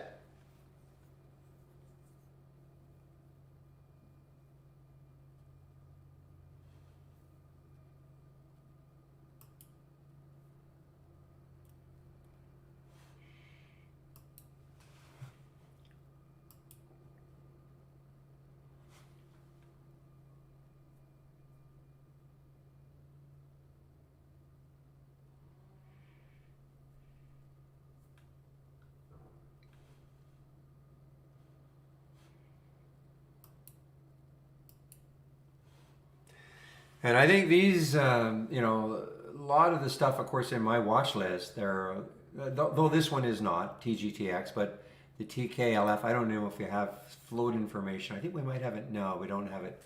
But, usually they're going to be low float situations. And so that's when you get, but look what happened. So look at TK, I mean, it was up here and then that big red, it pulled right back. It pulled right back. It's telling you it pulled right back.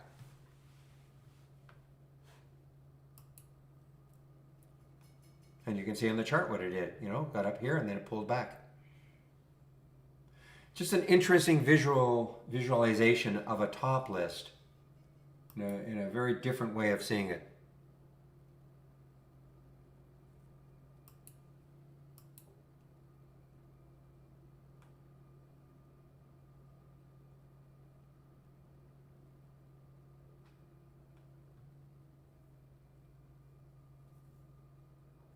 Because think of it this way, if you have a top list and you've got it sorted on, you know, I don't know, the stocks that are up the most for the day, that's great. You're going to see them at the top. But what if, you know, on your top list, maybe you've got 20 or 30 symbols. All of a sudden, one of them that is, you know, starting to move from the bottom. You'd never see it. You know, you wouldn't really see it. It'd be hard to visualize it, even if you could see every single stock in your top list. Okay? But this way, all of a sudden, something that might be buried down here can be starting to move. And you'll be able to see it.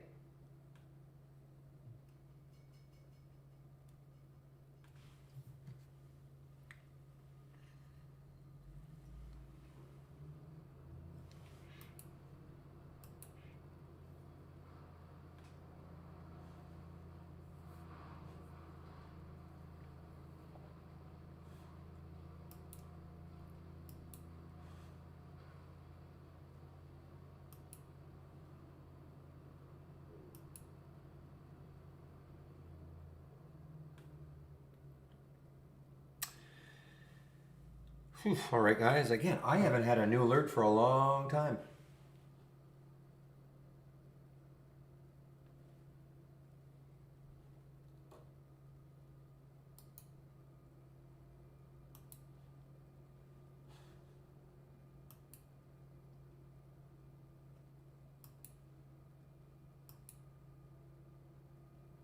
It's okay. I mean, it's, you know, the market is just kind of very narrow 15-minute bars on the 15-minute chart. So, but you know, it's still steadily increasing, just, you know, inch by inch.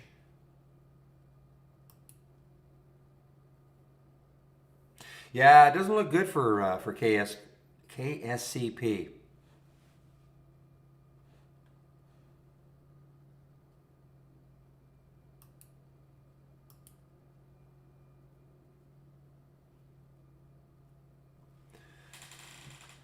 It doesn't look good. We're starting to drop. Not shortable for me at Interactive Brokers though.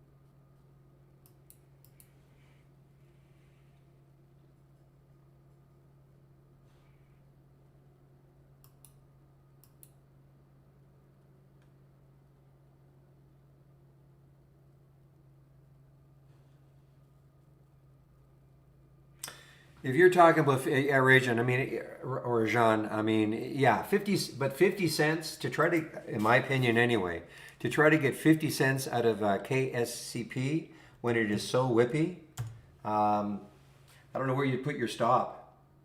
You know, I mean, I just don't know where you'd put a stop with something with such a low float and which is really, really whippy.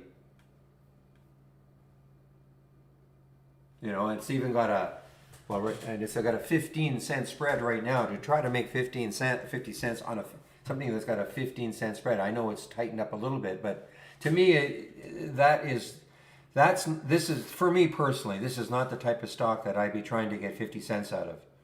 This is like a multi-dollar one that I'd be trying to get out of. But that's, you know, that's of course completely up to you.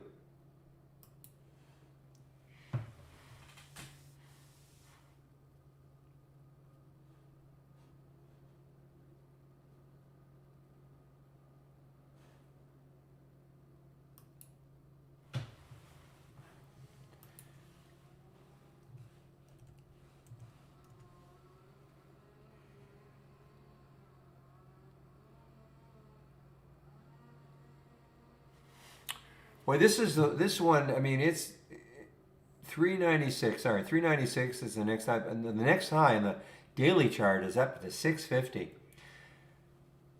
I mean, this is a crazy one. Of course, got up to $40 for no reason other than the fact that it was very few shares in the IPO, and traders got into it. I mean, there's no other reason. It's not because it's a fantastic company right now or anything like that, but that's what happened.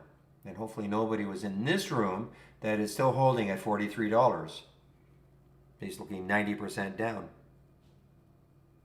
No, it's not so much that it's going down, but that I wasn't predicting that KSCP was going to go down. It's just that I would never try to make 50 cents on that sort of a stock. It's just too whippy. And with the spread like that, I mean, you might get lucky, but I'd be in that to try to make at least, $1 or $2 or $3 on that.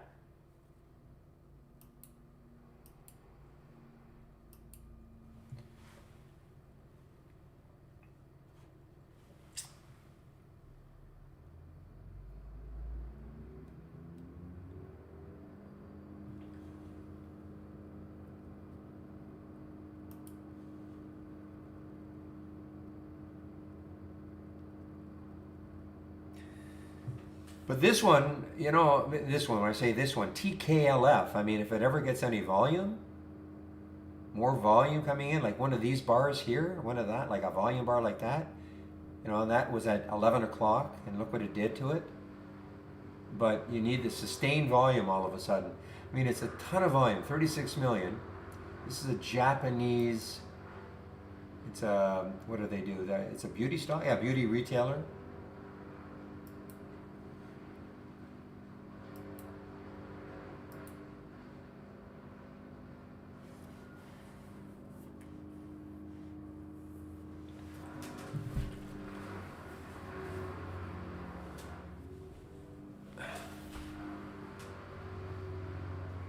Make sure they're not chopping the house down.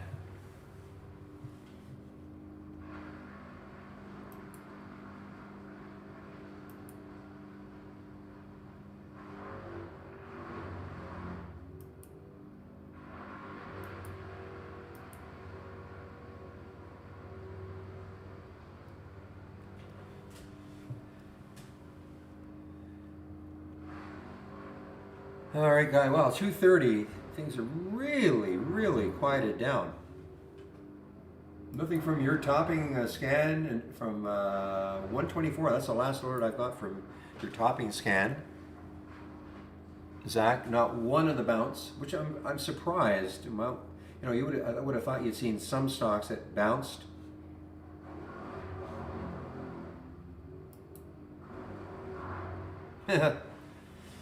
Not me.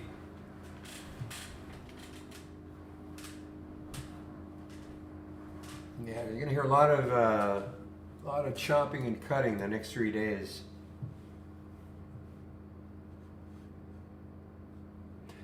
Yeah, zero alert, right? Yeah, zero alerts. William said he had some early, but he probably doesn't have a time count on it.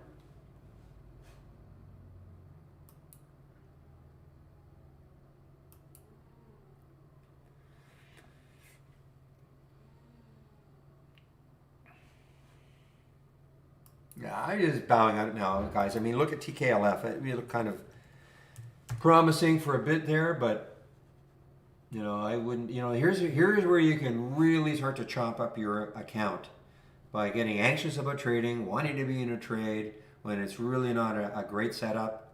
I'm not necessarily picking on this one, but just being in a trade for the sake of trading. Try to control that urge.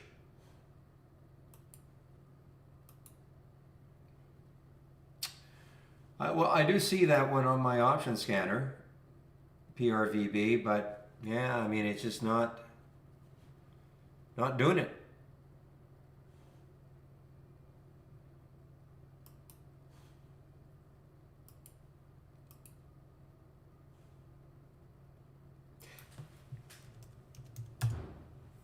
Ions, let's see, I was saying Yeah, I think you're right. I mean, it got within about 55 cents or so of the high of Friday, or the close of Friday, came all the way back.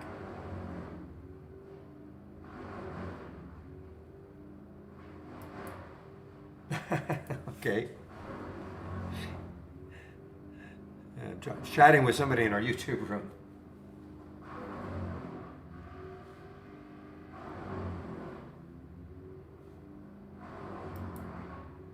No, but I'm serious, you start taking the, 5 or 6 little trades, lose 100, 150 each trade, all of a sudden you're down, $700, $800 just like that for no reason. No reason.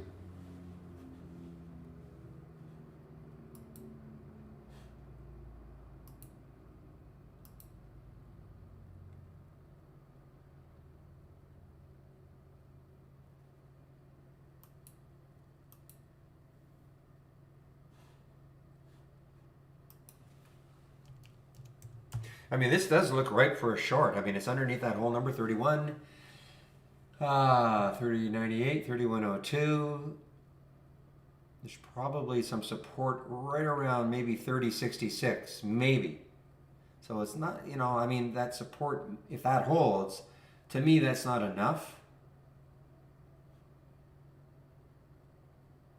Yeah, 3060 or so on the 15-minute chart.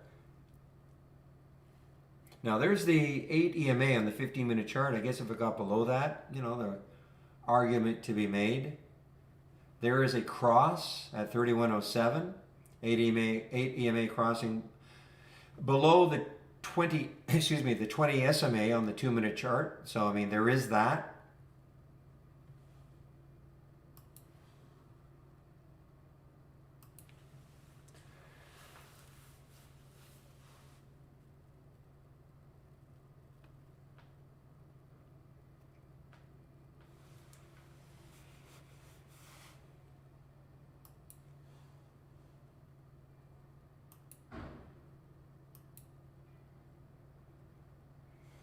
It is a real type. It just, yeah, on the cross.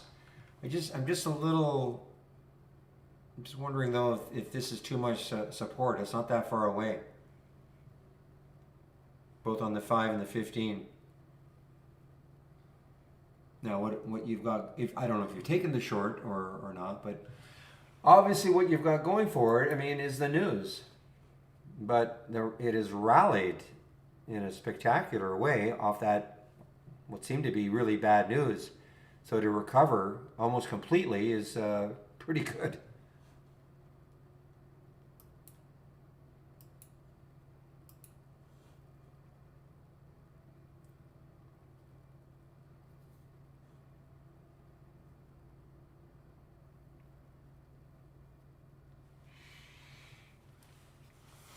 Yeah, I mean that's why. I mean, obviously, I wish Zach well, of course, but yeah, it's just too much resistance there. Now, if that weren't there, if there was maybe more of a clear shot down to 30, hey, that would be excellent. But anyway, wish you well on that one, Zach, of course.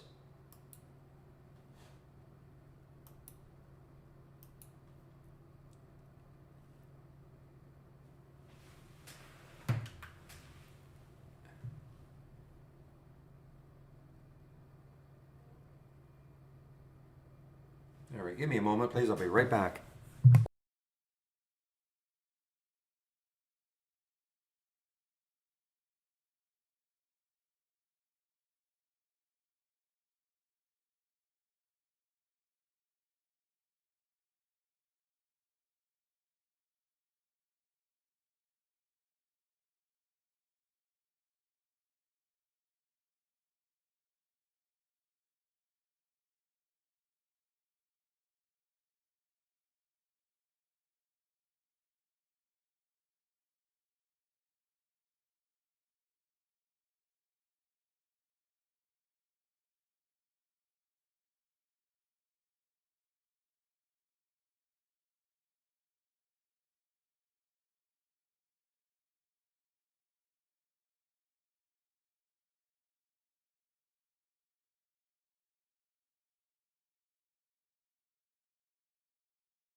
All right, guys, I'm sorry. I was too hungry. I'm just having a little bite here.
All right.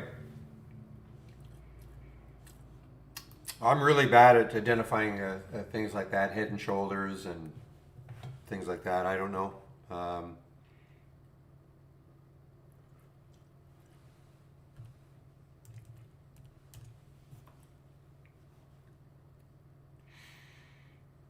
I guess that's the head, and these are the shoulders. I guess, I don't know.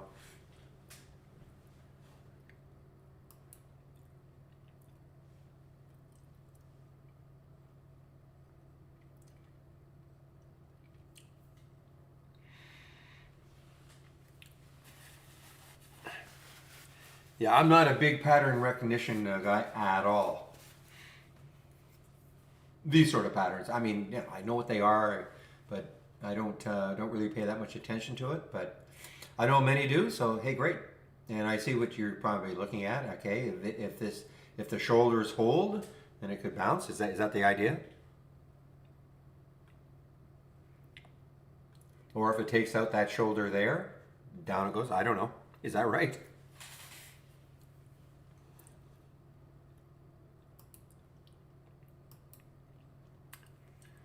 Peloton, really? Peloton moving down? Haven't seen Peloton at all today. Okay, I don't call that a crash. I was expecting to see some giant red bar.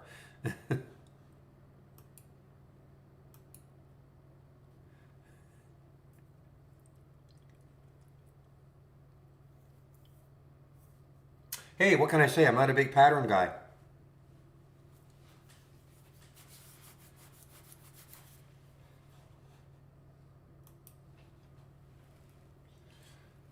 All right, guys, one last look at my homepage.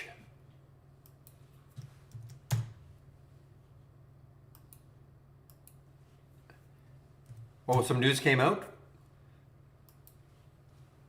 for Peloton? Really? Okay.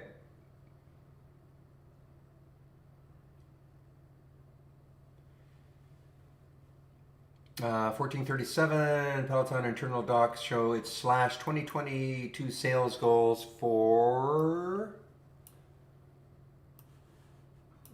the apparel unit after the segment revenue more than doubled last year. Okay, there you go.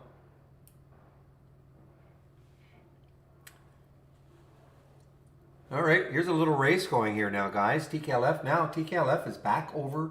I mean, it's not been easy in my opinion. But it is back over 430. All right, my home page. Oh, before I do that though, one last, just want to alert people to the fact that we do have this test drive coming up.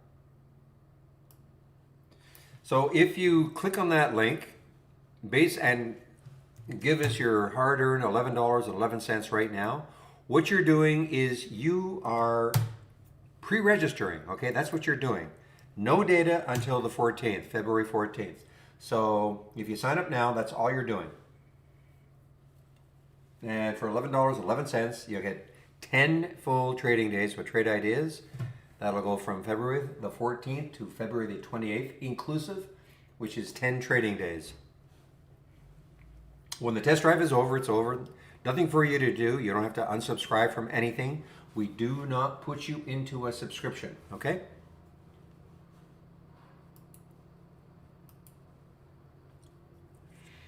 Now, so on my home page, click on my link and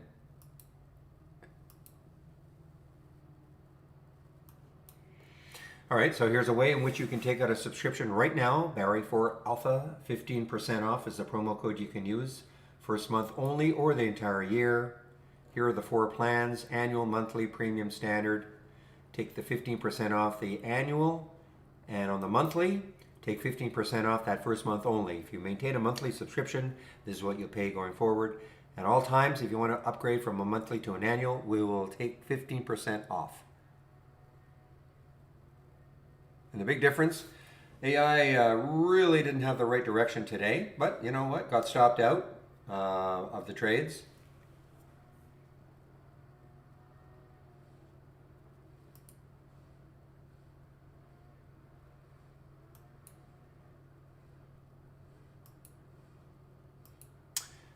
Okay, and 3 free sections. The trade of the week is sent to you before the market opens every Monday morning.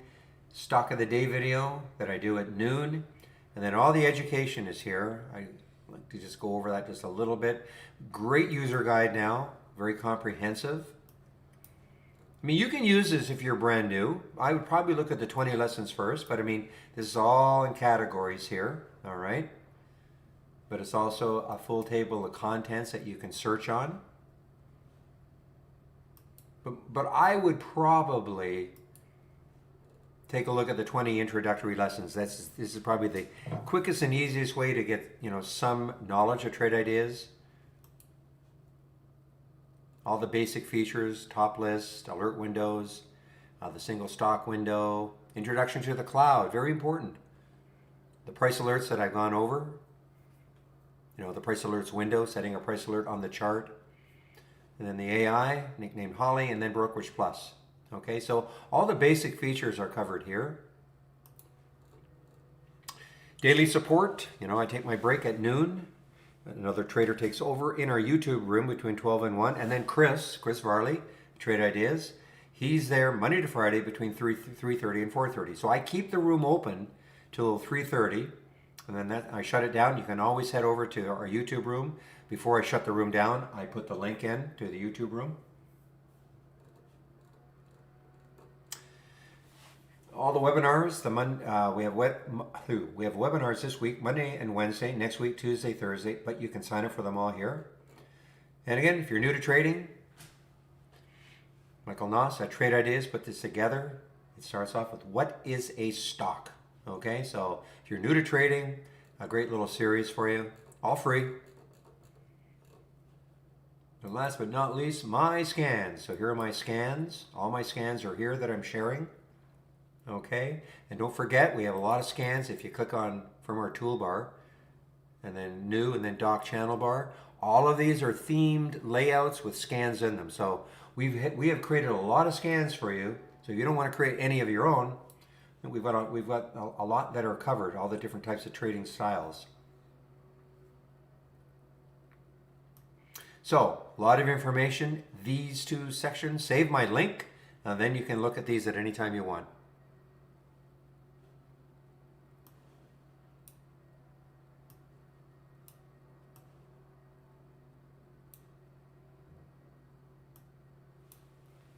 Hey, TDS just showed up on your scan. Zach, TDS just showed up on your scan. Teledata? Is that Teledata? Telephone and Data Systems? Yeah, TDS. Wow. But there's no way you could have got it down here. No way. I mean, it's almost like an outlier. Hard to believe that was a real trade, but it's possible, I guess. Anything's possible, but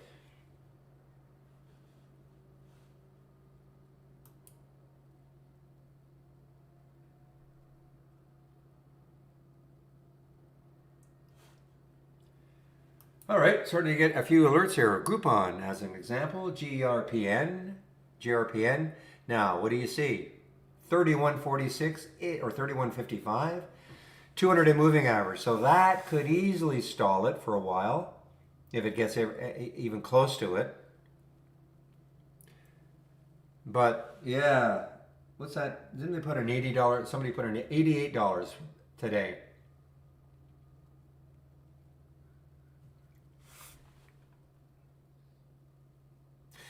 So, you know, guys, that's interesting because, I mean, we knew about this at 9:25, okay? At least 9:25, maybe even 9:21.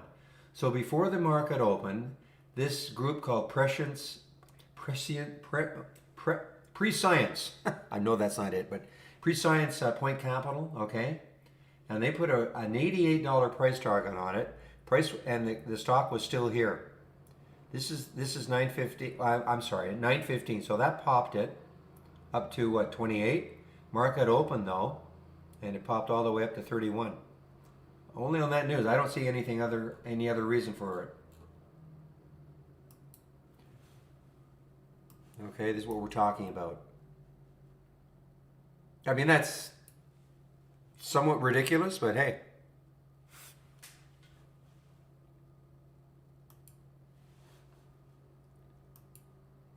All we try to do is take advantage of the moves if they happen. That's all we try to do. We don't try to figure out, well, can that possibly happen? Hey, maybe not, but just take advantage of other traders saying all this around the world and try to take advantage of it.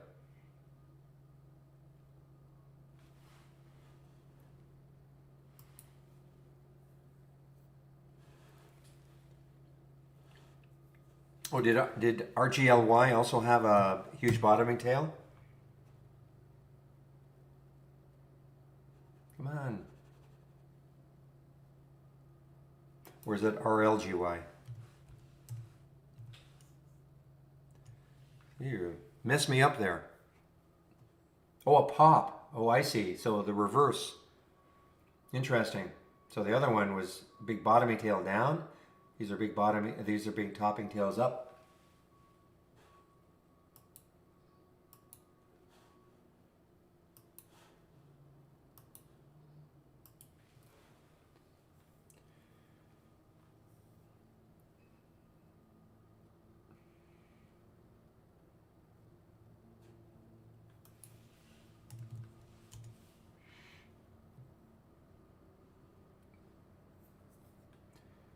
Well, if GTO ever was in this race, which I doubt if it ever would be,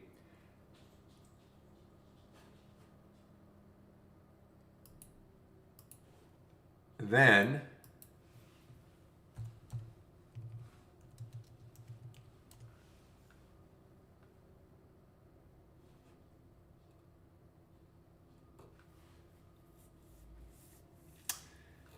I might have to do a little Beach Boys, a little GTO. But this is a fun. It'll never be here. But as a car, a GTO.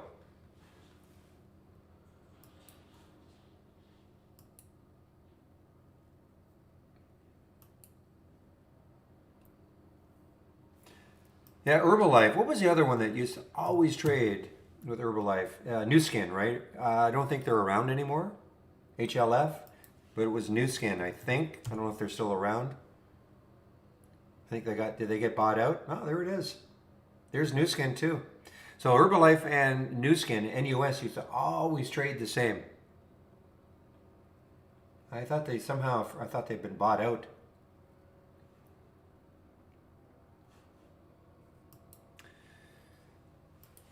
Always accused of being a massive pyramid scheme. I mean, it's a pyramid scheme, but is that scheme? I hate to use the word scheme, but multi-level marketing. That's a more genteel way of phrasing it. Yeah, that's right. Icon and Ackman fighting it out.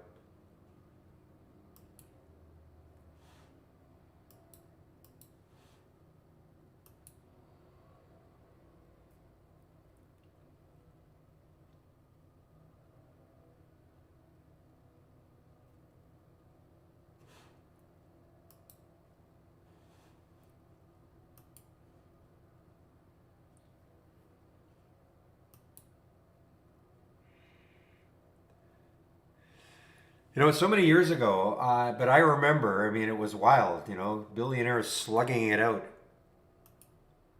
in a very public way.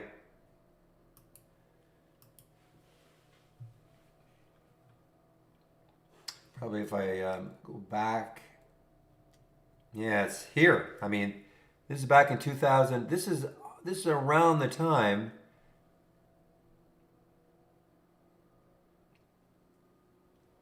I think in these days, it was just a text-based trading room. Didn't start on the mic until October of 2014. I'm sorry, 2015. So this is 2014 that all this started. But we had just a text-based forum in those days. I'm sure if I look at HLF, it'll look almost the same.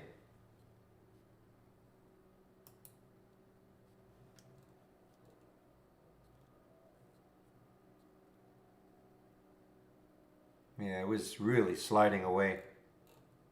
New Skin was worse. NUS was way worse.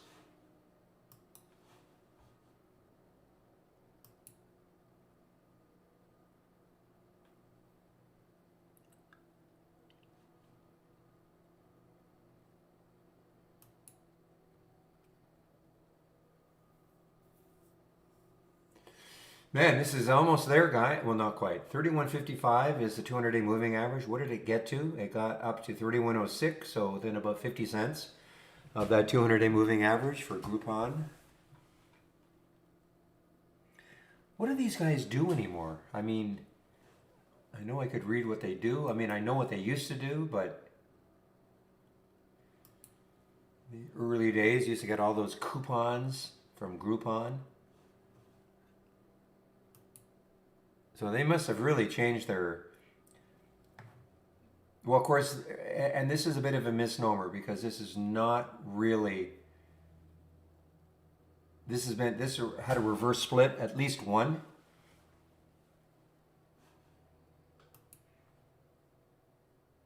They saw banana leaf.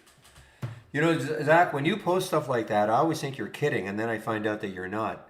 The best one definitely was when you told us that they told everybody to go borrow $500 from their banker and buy GME and AMC. Now, I thought that was a complete spoof.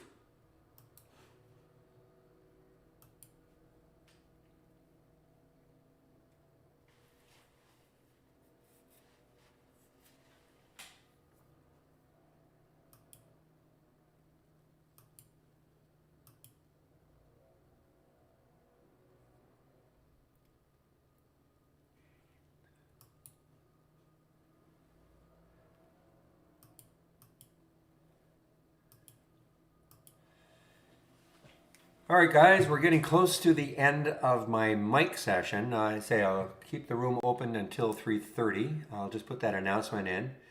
Any last minute questions, please fire away now.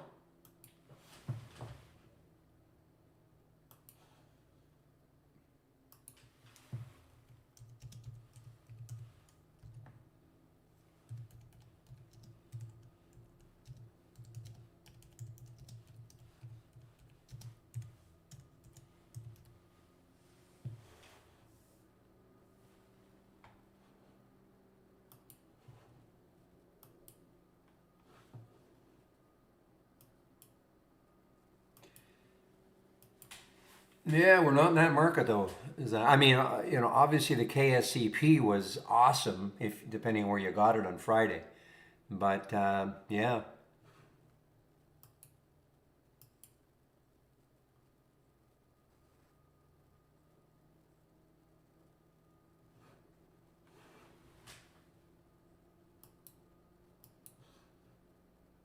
Oh, on the short side, I see. Okay.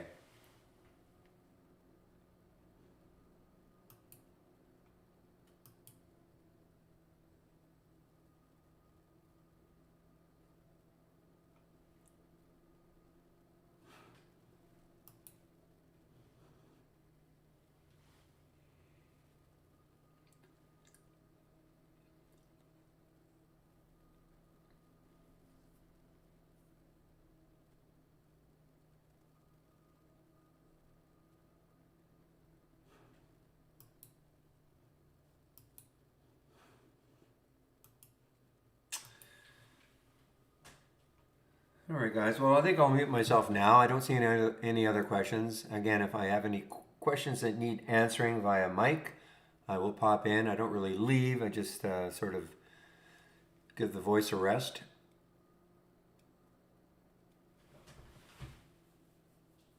And as I say, at about 3:30 when I close the room down, I'll put the YouTube link in if you want to head over there and listen to Chris for an hour, Chris Varley. You can do that.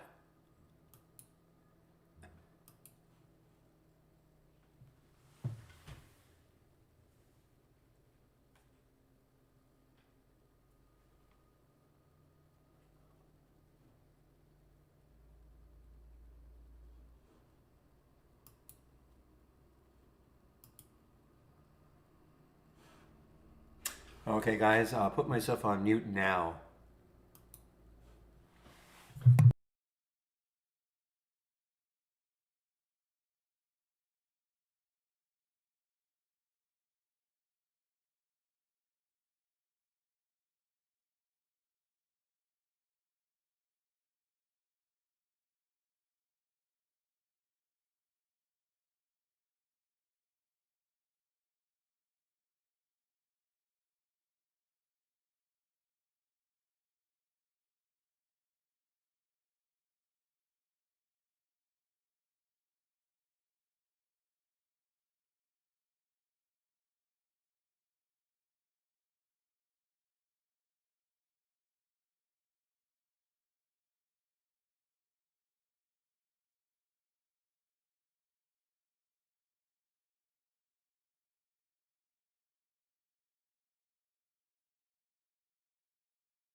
3:30 Eastern. Looks like we had a good. We got the audio, we got the visual. Perfect, excellent. All right, everyone. So we do this as a live Q&A here. Hopefully, all the people that I have had contact with over the last several days that have told me how much help they need are showing up to these today. How important it is that they have visuals to help them. This is why I do this every single market day at 3:30. Help with all those types of things. So as usual, I do this as an open forum. You folks ask the questions in the panel there, in the chat panel, and I do my best to answer all of them. As usual, another interesting market day today. Not that I'm in the business of guessing, but I would not have thought that we'd be up quite as much as we are today, but just kind of continues with the theme of the last basically year now. Chop, chop, chop, chop, chop. We move down, we're crashing. We move up, we're making new all-time highs. We move down, we're crashing. We move up, we make new all-time highs. And it's a tough, tough market not to get chopped up in so much.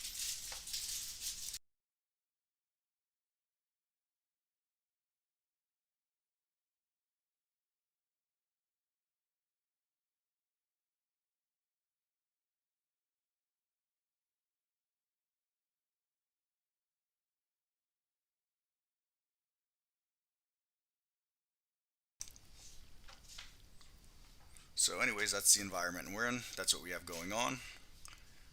Kind of has me sitting back a little bit more than normal. Being really, really picky, really, really choosy in what I'm trying to do here.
Yeah, Debbie, I agree that especially for day traders, I think it's really going to be more of a day trader thing personally. That racing feature, but it's more and more as I'm seeing some other people use it. Like I said, I haven't touched on it too much or as much as I should or as much as I like. I find it very hard for me to day trade and do support, unfortunately. I've been more of a swing trader over the last couple of years. Um, I've been trying to day trade a little bit more only because swing trading's been tougher. That's all there is to it in this choppy market. But it's been very hard for me to get any kind of rhythm day trading doing support. So it is what it is. It's the name of the game. It's what we do. But with all that said, you know, you got a top list, for example. Like I have this list here, and these stocks have done some movement, and maybe they're kind of moving right now, but there's such distance in between certain things you can't really see in certain filters that you can't really see the movement. Well, that race helps you bring up, what you want to see based on the filters that are moving. How you want to adjust and trade for that. So I think it's a really big deal. Maybe I'll bring up a race here in 2 seconds.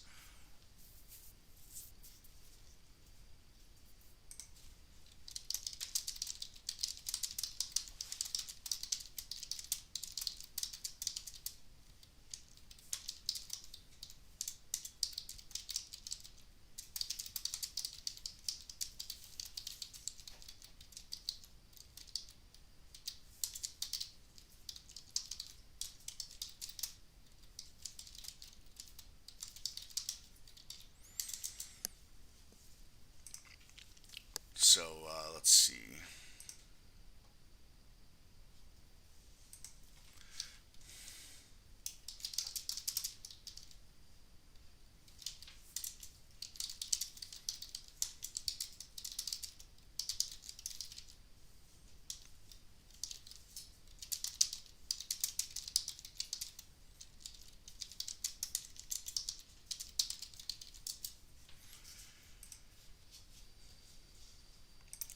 so I'm going to go ahead and mess around with the top list here and see if we can't find anything moving going into the close here. And again, folks, open forum here, do this every day.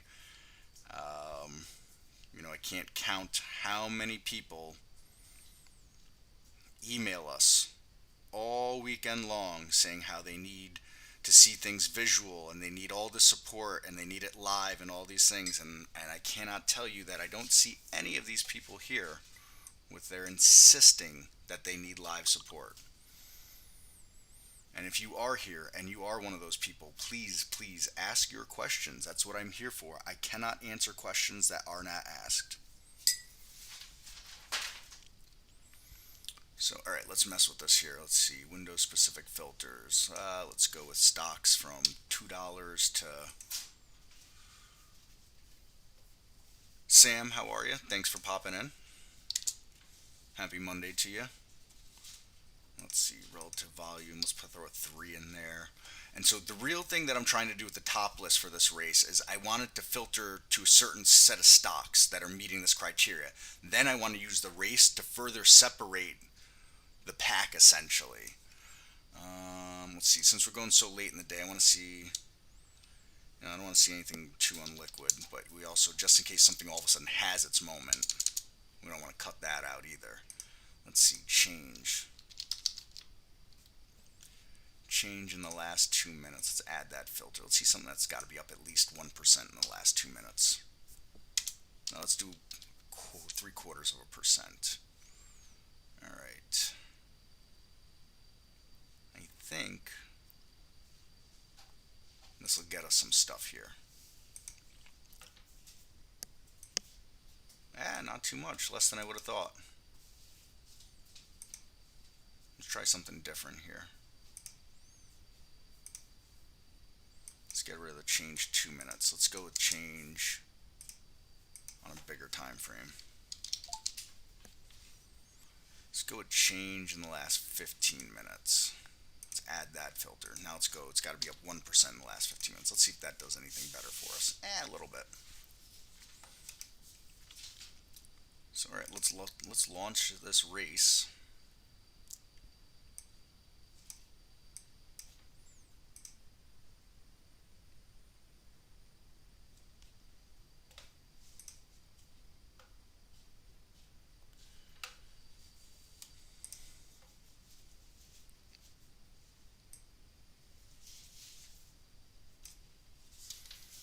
Sorry, I have someone that's in another chat that they're not able to find what's going on here. See if I can help them too.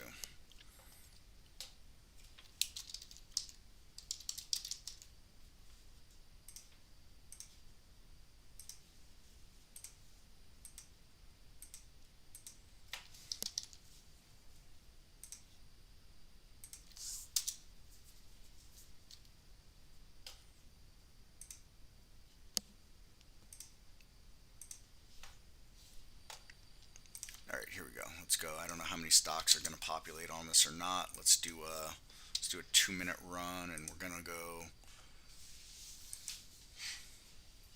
Let's see, change from open percent, and we're going to use the delta value. We're going to replace cars if need to, and bang, let's go. Off to the races. So we got to count down first.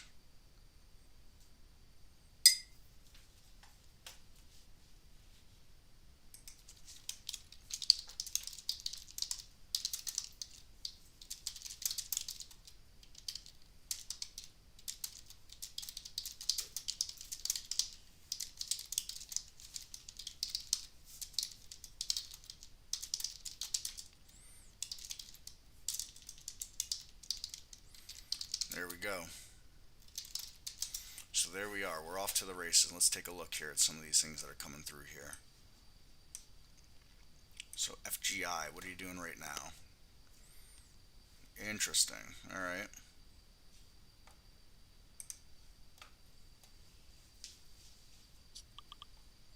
And so now we can kind of find these things that are really moving, where if I look at it, looking at the data here on the top list, it's not really Nothing's jumping out at me. What's happening here? And we can see things go red as they pull back. So this is like, I don't know, I won't lie. At the beginning, I was having trouble understanding how this was going to work. Also, I just, so caught up in the support that I do, I really haven't had a chance to mess with this much. And over the weekend, I started reading some documents on it. I looked at a few videos. Andy has explained a little more to me. I've seen Barry start to use it a little bit now, and now it starts to click for me how it can be used. It's just one of those things that I had to visualize it to really understand it better.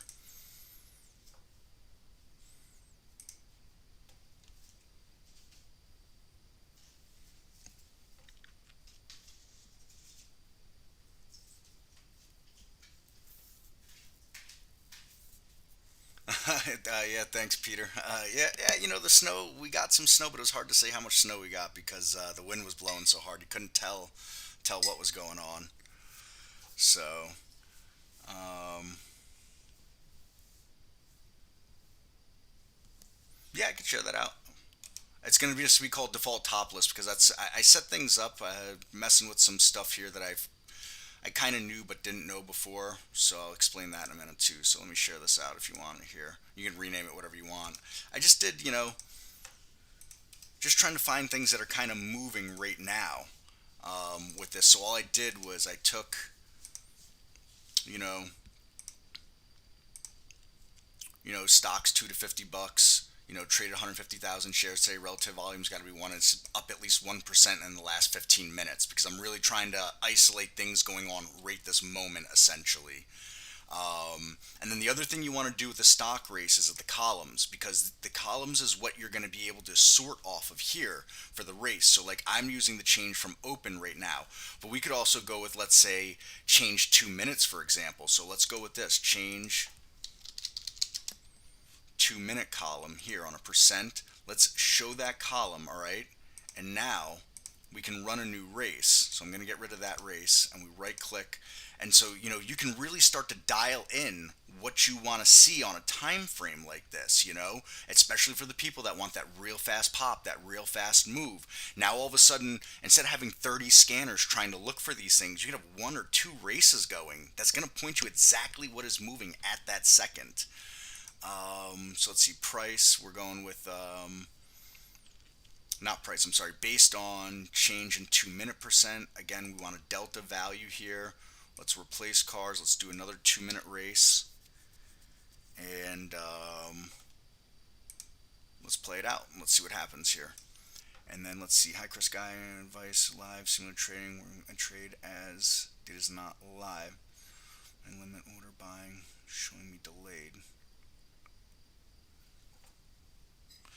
No, I know we've teased about that, Sam, about doing different things like a bull and a bear, for the bull for moving forwards and the bear for moving backwards, or in price action and things like that. So I don't know what this is really Dan and Brad's baby, to be honest. I don't know what they have totally in stored, but it'll be an ongoing development.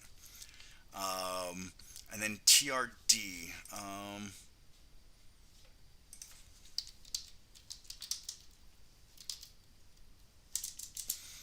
Trying to understand what your question is here.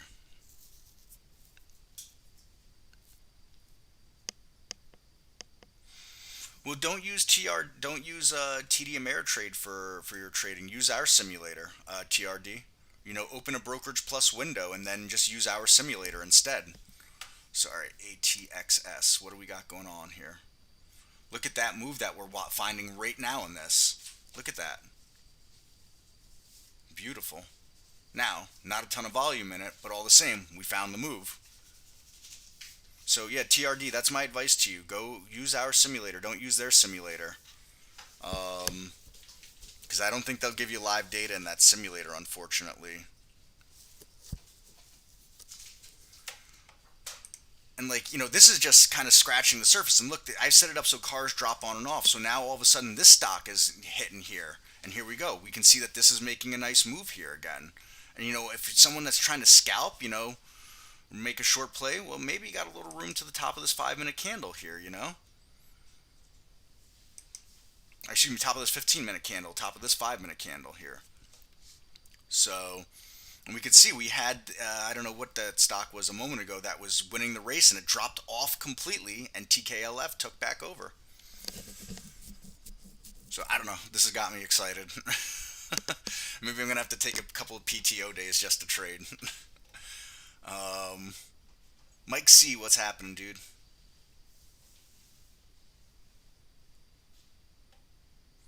And then TRD, are you familiar with how to use our simulator versus TD Ameritrade's? Because I'm sure, like, delayed wise, and if you weren't trying to base it off live scans versus the delayed, then you'd be fine. But like you said, that disconnect in that 15 minutes is gonna not work very well for you. All right, so let's replay that race. Is that replaying or is it gonna go again? It's just replaying. Show race setup. Let's just start a new race. All right, launch real race. We're gonna do a 2-minute race. Let's go with 10 cars. Hopefully, I have enough space for 10 cars. Replace cars, auto run. We're going with 2-minute change and a delta value.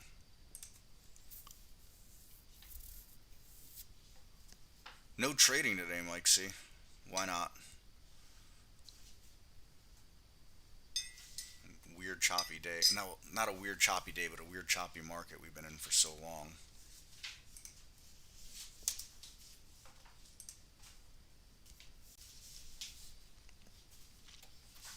Alright, so here's the countdown.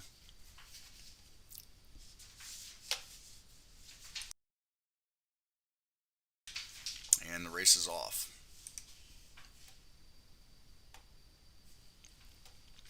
And so, another thing that I would suggest is this. I'm a very big proponent on multiple layouts throughout the day. You might have a layout that's, with top lists and races for the first, let's say, hour-ish, give or take, of the market. And then one for the next couple of hours when things slow down a little bit. And then one, for end of the day or something like that. So, the races might have you making multiple layouts to, to trade different market times, essentially. So, here we go, W key again.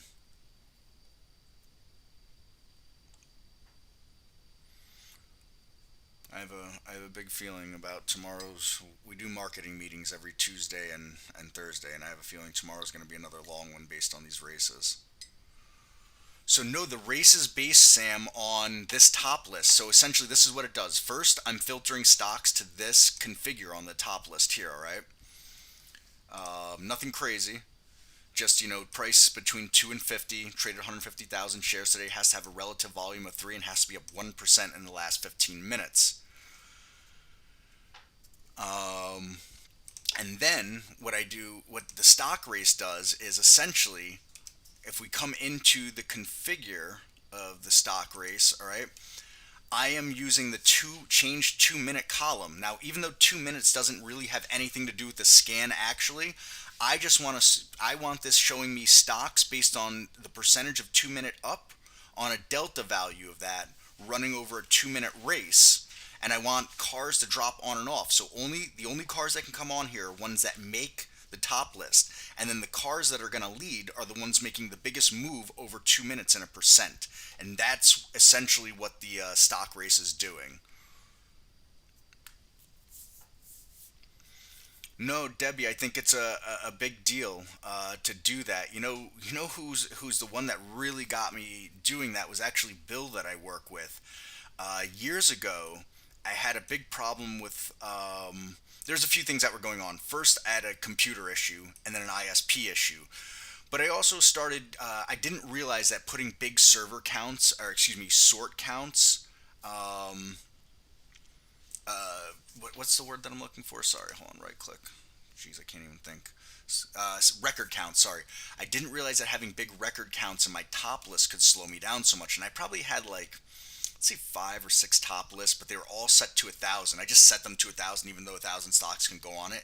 And so I was super slowed. And Bill took some time, and I was a little slow to understand what he was telling me at the time. There were still things I wasn't learning about. I was still learning about the platform that I didn't understand. Plus, I'm not a computer whiz, to say the least. But he worked with me. He was nice enough to work with me over a couple of days to help me sort out what was going on. Part of it, like I said, I had an ISP issue that I didn't realize. I had a broken cable actually that was coming in, that I was leaking data or whatever it was. And so Bill, mentioned to me, why don't you consider multiple layouts throughout the day? Pre-market and post-market, because I had my pre-market scans and my regular market scans, they were all together in one shot, and it just, well, didn't make any sense what I was doing. Anyways, so, long story short, or long story long, that's what I do now, is I have multiple layouts.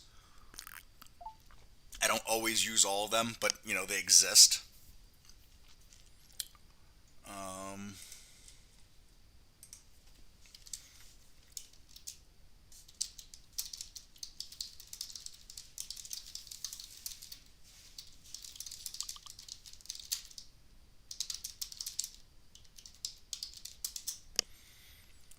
All right, so I had someone in the live chat off our website, Nicola Alexander. See if I can explain this to you. Hopefully you're in here. So you asked, do we have a track record for AI and its alerts? No, it's not a holy grail, assuming risks active, but just wondering what I can expect. So all right, here's the short and skinny what we have for the public for AI. We just have this page here. Features, AI monthly performance.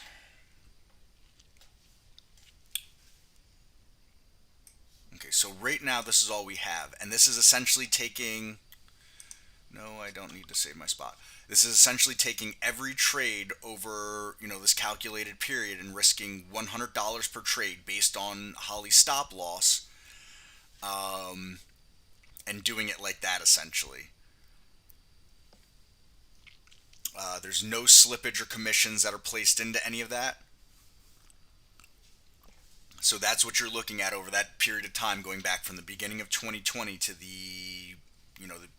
till the beginning of this past month. This will be updated in a day or two, I'm guessing. If and when you are subscribed, what you can do is, now I don't know how this is all working here or not, but we're about to have what we call historical AI. I don't know exactly when this is going to come online, but the devs are working on it in the back. You can come in here and right click Holly, and you go to history and go to time frame. And the other day it was opened way up the history. I don't know if that was a bug from what the work they were doing or not, but let's see. So yeah, it must have been from the work that they were doing on the server side. Nope. Okay, here we can go. I can go back, but it's only going to give you three months clips at a time. But we can go way back.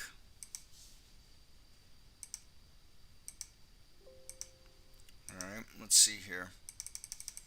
And you can do it in time blocks. So let's see how far back it's going to let me go. Well, let's see. We're in September of God knows when. September of 2017. Let's go all the way out to here. No, it won't let me. I probably have to keep going further back because it's not going to let me load more than X amount. Let's see. There we go. Let's see if it populates, because I know this is stuff they're working on the back end, but I don't know how far along they've gotten. So here we go. Wake up call. I haven't seen that strategy in forever. So here you go. This is, giving you these time-stamped alerts going all the way back. You could probably go back to the inception of Holly at this point if you have a premium subscription, or if you take the test drive, and when you go live on the test drive, you'll be able to see this starting sometime after market close on February 11th, Friday, February 11th. Because that's when anybody on the test drive will have access. So hopefully, that's the only way to be able to see Holly's individual trades, is to have some sort of active subscription.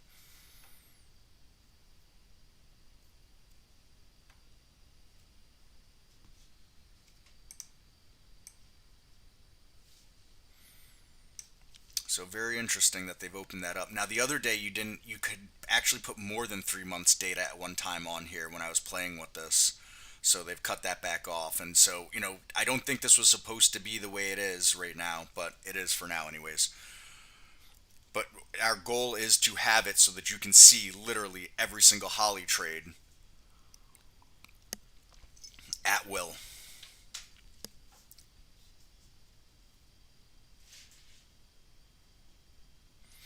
So here's the thing, the AI can't forward look, unfortunately. And what do I mean by forward look? So if we were to look at, for example, a SPY chart here.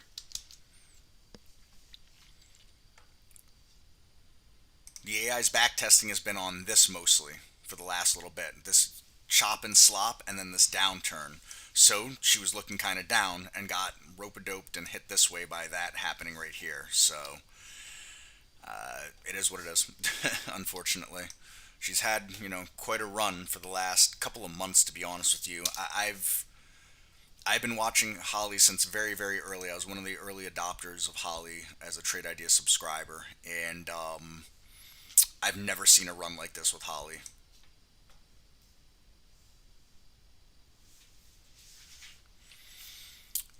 I think this is what happens, unfortunately, Debbie, because there are strategies that do look for kind of turnarounds, but if those strategies have not been optimizing and backtesting during this time here, even though they might have had a good day today, they weren't deployed because they're just not optimizing and backtesting well. Because only the strategies that make the cut are the ones that are deployed based on the optimization and backtest. So if we look today, she came in with a short bias. So 1, 2, 3, 4, 5, 6, 7 out of 11 strategies were short today. And so that's just unfortunately the way it went.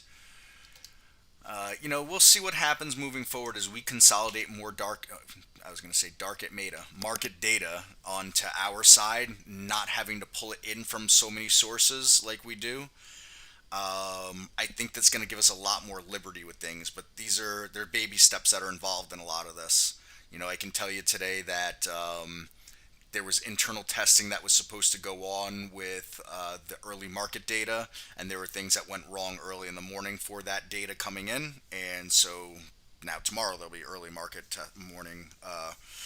data testings, and this is all dev side. I only know it because I see the conversations going on with the devs. I'm not partaking in that. Not 11 Holly trades, 11 Holly strategies today. This is the strategies that she came with. So downward momentum, downward dog. Only 5 trades though. If we look here, so this is telling me the strategies, how many there were. This is telling me how many trades. So 2, 4, 5, just like you see.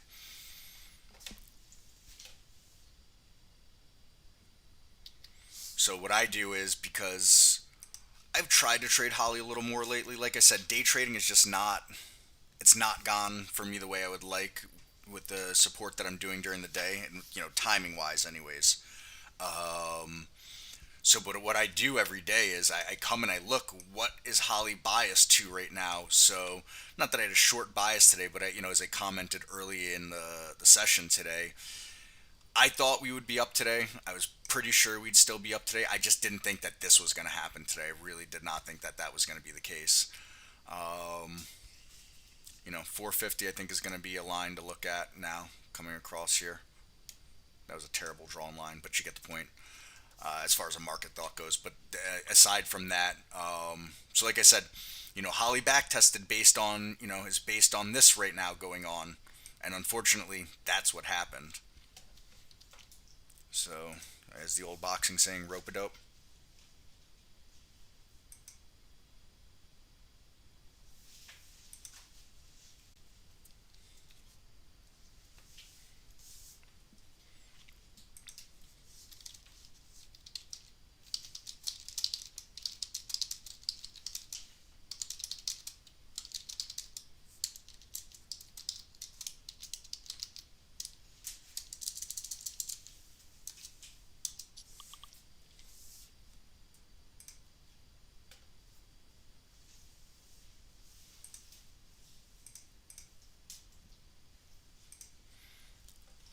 So, all right, let's see. Oh, send you that link. Sorry, balancing these two chats there, Nicola. Give me a second. Let me find that monthly AI. And Nicola, you're all signed up for the test drive. Is that correct? Yeah, I got it here. All right, you're signed up for the test drive. Sorry, I'm still looking for that link. Where I put it? All right, there you go. That's the AI performance link for you there.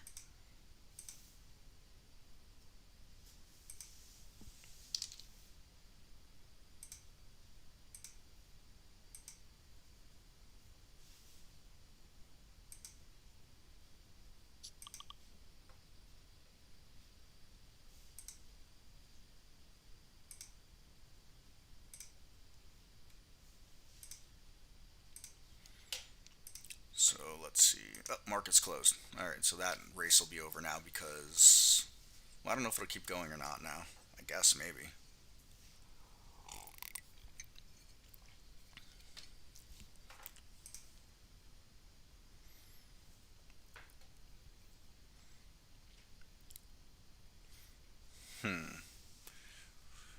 Boy, Nat Gas. I cannot get that one figured out.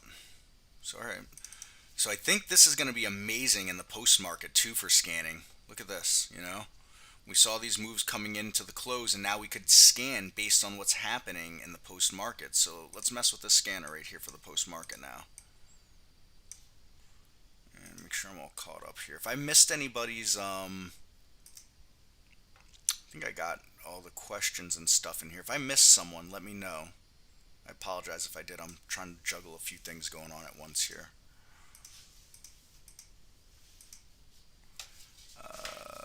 What am I doing? Let's get rid of that. All right, let's mess with this top list again. So let's get rid of relative volume because, something could be making its move now in the post market. All right.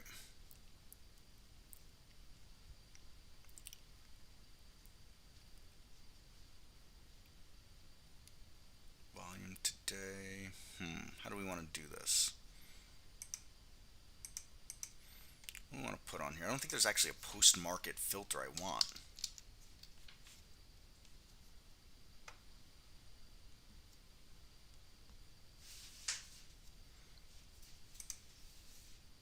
Here, we'll do this just to make sure we're only getting stuff from the post market. At least 100 shares traded in the post market. So, all right, we're looking at stocks that are between $2 and $50. Stocks where the volume today is 150,000 shares at least. You know what? We're going to drop that because what if something's just having its moment in the post market and didn't trade anything at all today?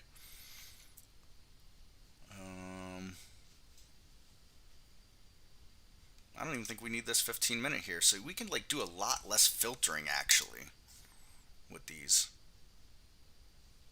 We just want to see what's moving in the post market on a 2-minute column. So sure, we're going to get tons of stocks, but the stock race is going to really cut that number down for us.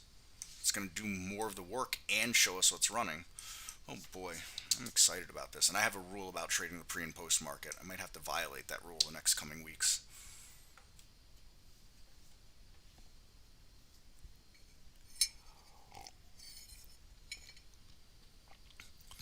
So if something's reporting now, I figure it's gonna jump on the scan anyway, so I won't even have to mess with the EPS filter. I think.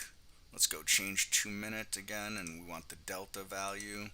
Let's replace cars. Let's auto run this bad boy. Let's press play.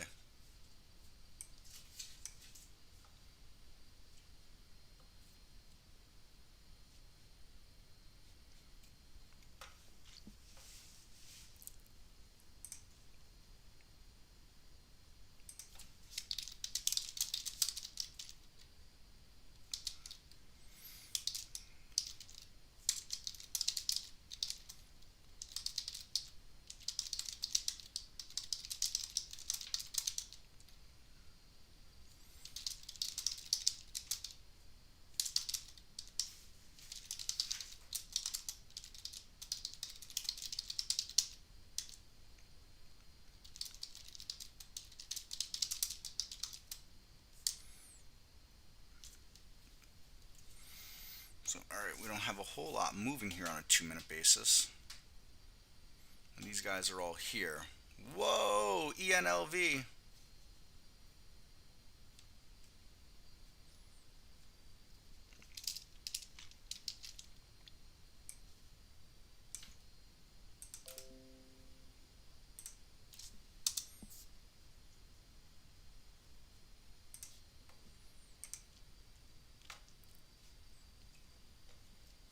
Interesting. I'm gonna have to refine this, rethink what I'm trying to do for the post-market.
Alright, I'm thinking in my head how I want to rethink this.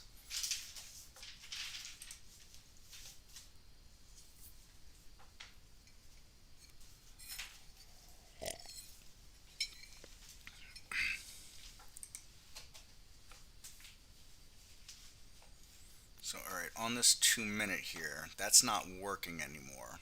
But let's do this. Oops, let's come to configure, post-market, and I think now I know how I want to use this post-market filter. Change in post-market, show column. Alright, we don't even need a post-market filter to this. We're going to get rid of this race. And we're going to go configure. Nope, we're going to go launch real-time race. Let's give it a 2-minute run again.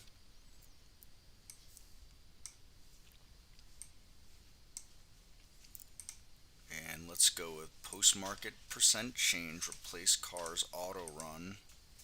Oop, nope, we want delta value, and here we want the post-market change. And now we're going to run this race.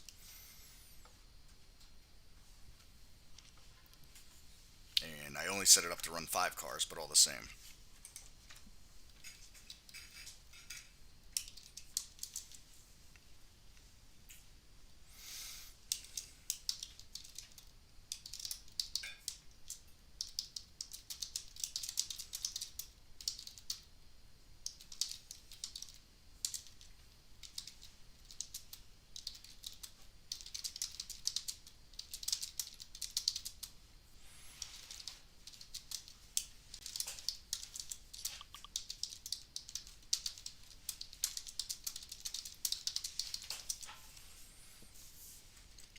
Alright, so we're not getting the move that I was looking for in this. Why not, Chris? Why are we not getting this? What's blocking us?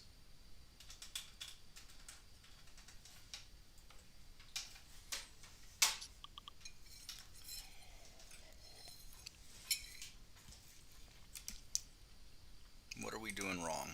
Anyone thoughts? No, I don't think it'll do change from close because it'll still be looking at change from yesterday's close. That's why I went with change post market.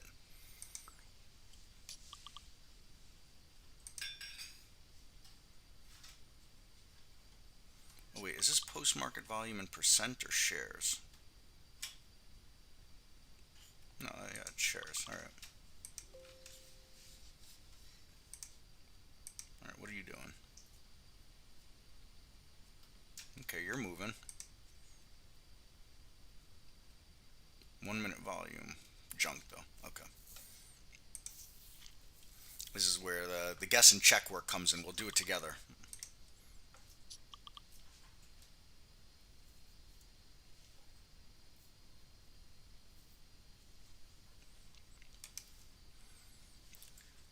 I I know it'll sound lame, but on quiet nights, which I don't get a ton of, but on some quiet nights, I just start going through filters and alerts and just kind of looking at them and seeing what I may like out of them.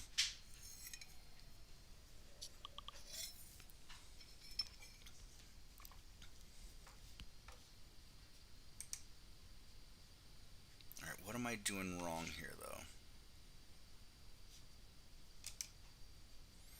Because we got plenty of stocks that are making the list here.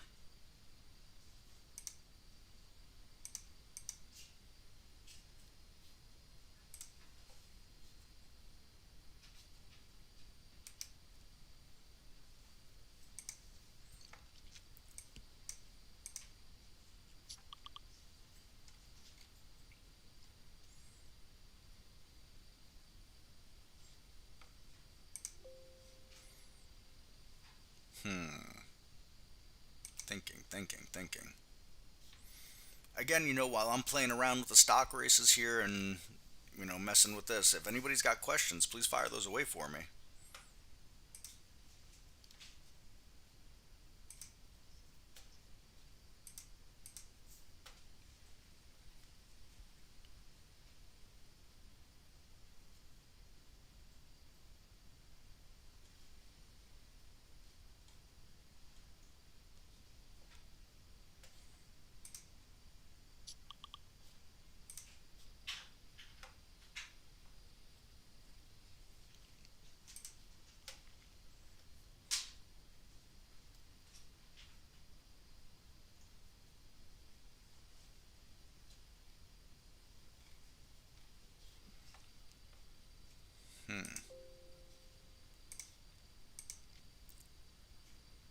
So, I don't get why this is winning a race right now based on change from. Did I do something wrong here in this configure? Nope, that's not what the configure I want. Show race setup.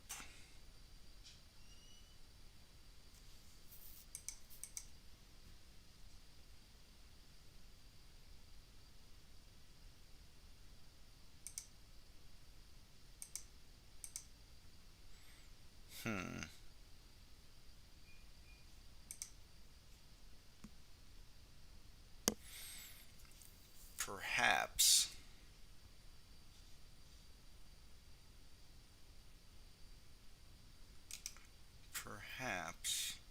Configure.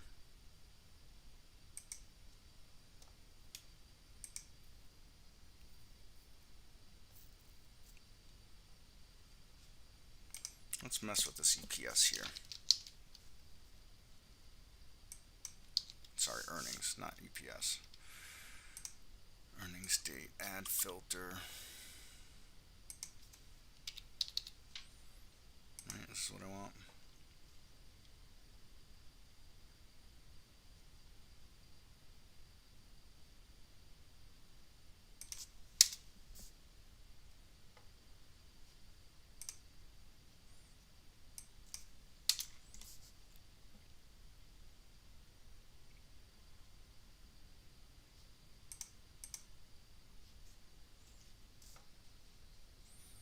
Alright, let's get a new race going based on this.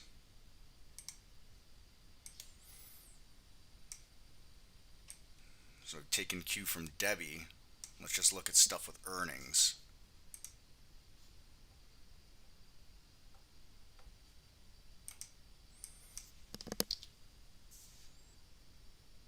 And again, we're going delta value, change in post-market percent, replace cars, auto run, and let's see, let's get 10 cars on there.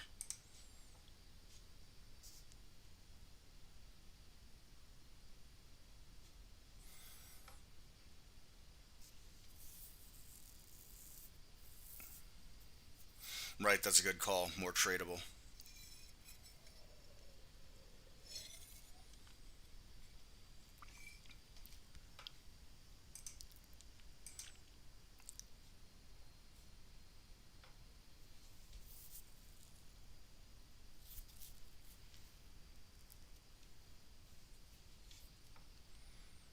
All right, nothing so far. So I'm guessing none of these are moving in the post market.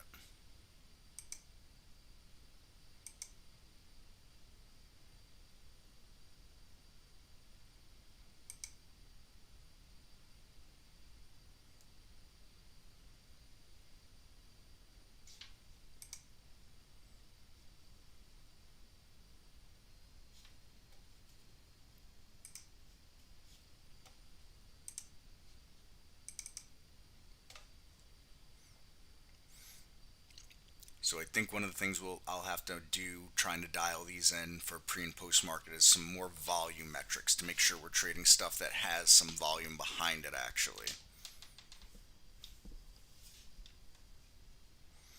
No, that's also true, yes. But there's usually something moving in the post market, and I'm sure there's a way that we can catch it. But like I said, I've had a hard, steady, fast rule for several years with no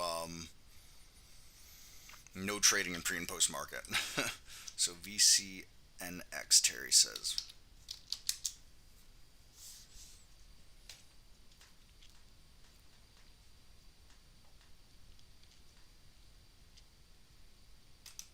Probably be good if I put some post market data on here, huh? What am I looking for? Properties. There we go.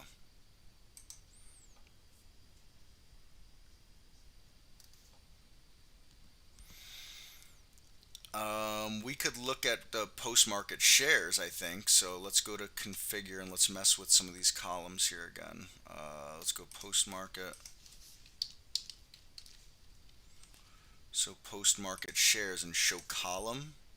And we can see how many shares have been traded on any of these stocks. So here's our post-market volume. That's how many shares have been traded on any of these. Maybe we can sort like this. Do this, configure, sort, post-market shares, properties. Sorry, I like things nice and neat. So post-market, shares, okay.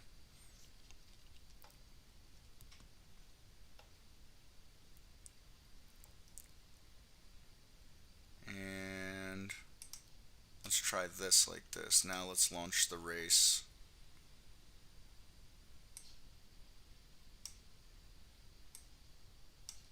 Let's go with 10 cars. Again, just picking 2 minutes, kind of random.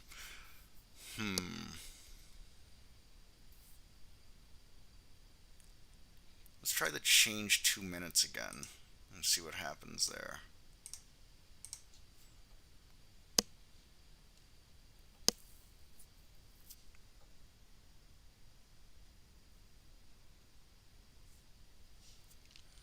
When you say HOD, do you mean high of day?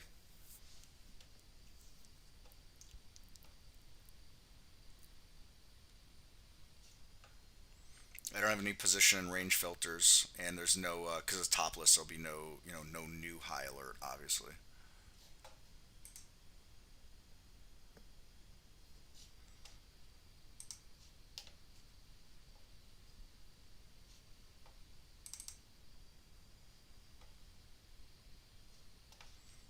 So all right, now we've got something that's got some movement here in the post market.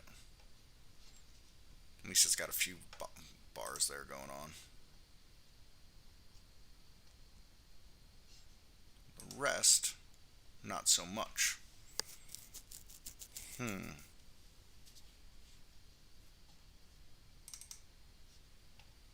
Harmonic.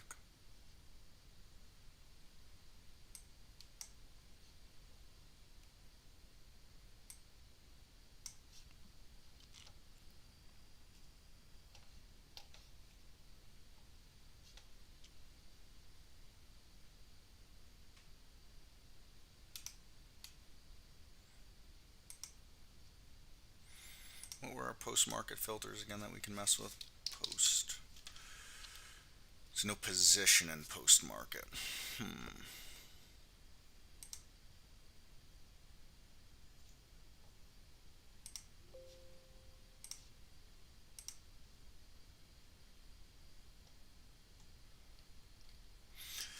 I can say this, it doesn't look like it's a very active post-market day here. Because, I'm sorting by post-market volume right now in shares, and we get down to, single-digit thousands real fast there. So it does not appear to me to be a ton of stocks meeting what we're doing here. Not that there's a lot of filters involved, but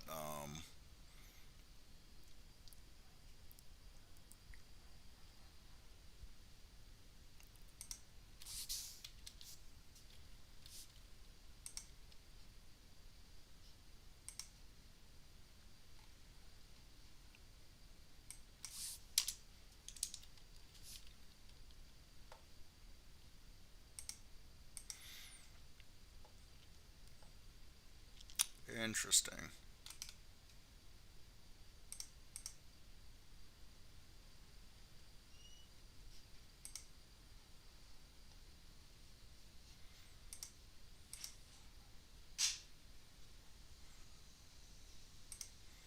So like you can see any of these things that have um, had some big post-market volume that have come through. They have no 1 minute volume right now. They're just simply not moving. The move's been made. And we're at 4:20 in the afternoon, my time, 22. So there's just not, here. This one has some volume in it right now.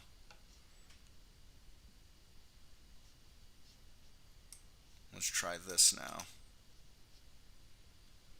There's just really, to be honest, from what it looks like, there's not a lot of post-market action going on right now. We don't want the configure, we want the race again.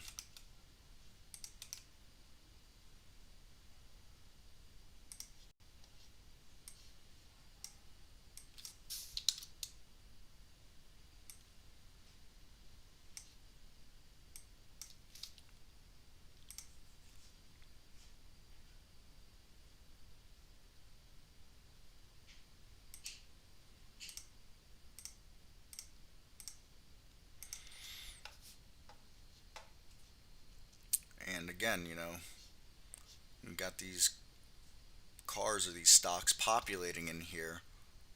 But when we look at what any of these things are doing, look at our 1 minute volume here on most of these, and even where is it, 5 minute volume somewhere in here. 5 minute volume, 1 minute volume, and 15 minute volume. There's not a whole lot going on in any of these stocks right now.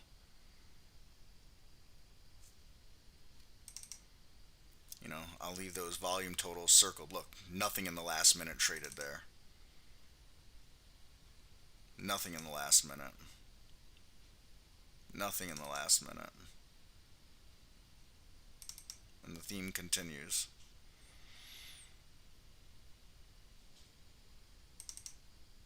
So based on what we're scanning right now anyways, there are just no movers in the post market right now. Here we go. This is the one now. And we can see here, now it's, got some 1 minute volume that's going on there. All very interesting stuff. Oh wow, only 7 stocks. That's light. I'm trying to think, where are we in earnings season right now? I guess we're kind of in the middle of earnings season. Is that accurate? I don't really know.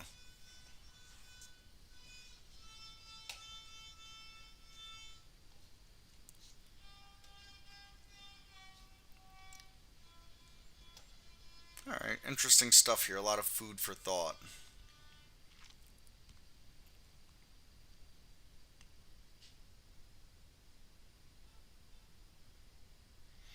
Yeah, so Debbie, I do that a lot too. And what I'm thinking here is for this kind of scanning that we're doing, because in the post market, something could have traded nothing all day long, and all of a sudden it has its move in the post market. We want to scan that. Doesn't matter what it traded during the day today. All that matters is what it's doing in the moment now. So getting rid of a minimum volume filter and things like that for the post market, I think would be advantageous.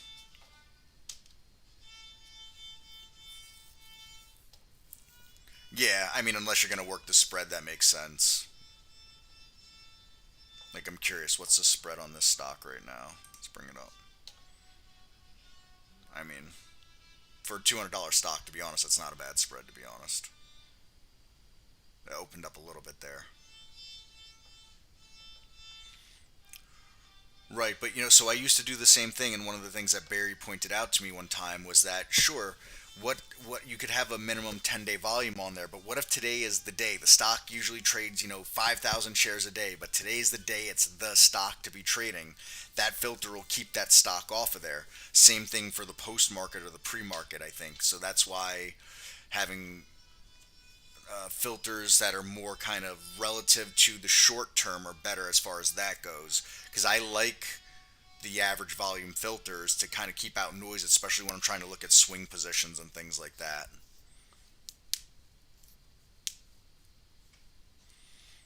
But and NXPI, it's not a terrible spread considering it's a $200 stock in the post market.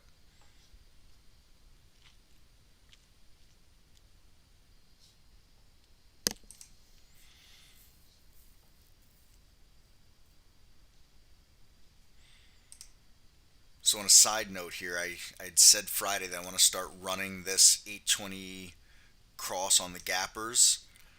And there's not very much that came through it today. Very, very little came through it. So kind of thought it would have been a little better considering the day we had, but I guess there just wasn't a lot of crosses on a 2-minute chart for 820.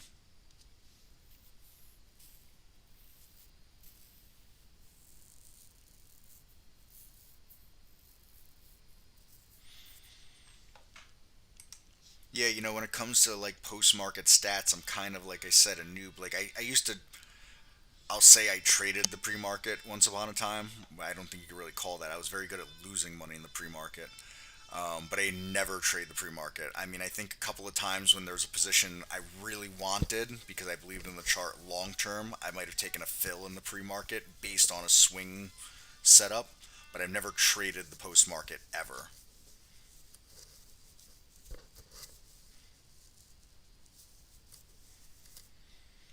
So, all right, I guess that's enough fun for today.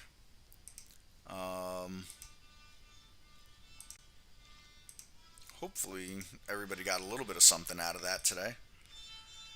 All right, yeah. So I'll be back here tomorrow at 4:30. We'll see what kind of progress I made with messing around with this. Barry will have the stream open tomorrow, no later than 9 o'clock a.m. Eastern. Tomorrow's Tuesday, so that means you get Michael at noon Eastern for the YouTube side of things, and then I'll be back here at 3:30 tomorrow. And of course, questions or comments or concerns in the after hours here, info at trade-ideas.com is where you can get us. Thank you for popping in, Mike C. Thank you, Debbie and Terry and Michael Anthony. Give me 1 second, I will look at that chart for you. TRD. Thank you for popping in here. We got Sam M. I appreciate you stopping by to say hi. Alright, so here's this info at trade-ideas.com. So you can get us in the, anytime there with questions, comments, and concerns. And then, let's see, Michael Anthony wants us to look at Levi. Levi. That's a tech company, right? Levi? They make jeans, tech company. No, I'm just teasing.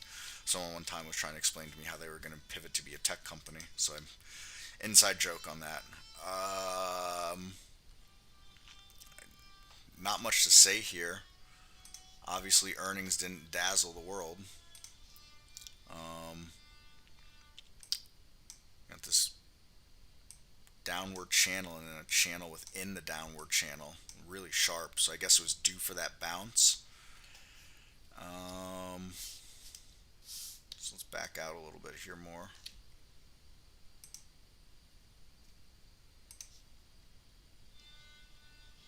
$20 is a big level. Got to hold 20.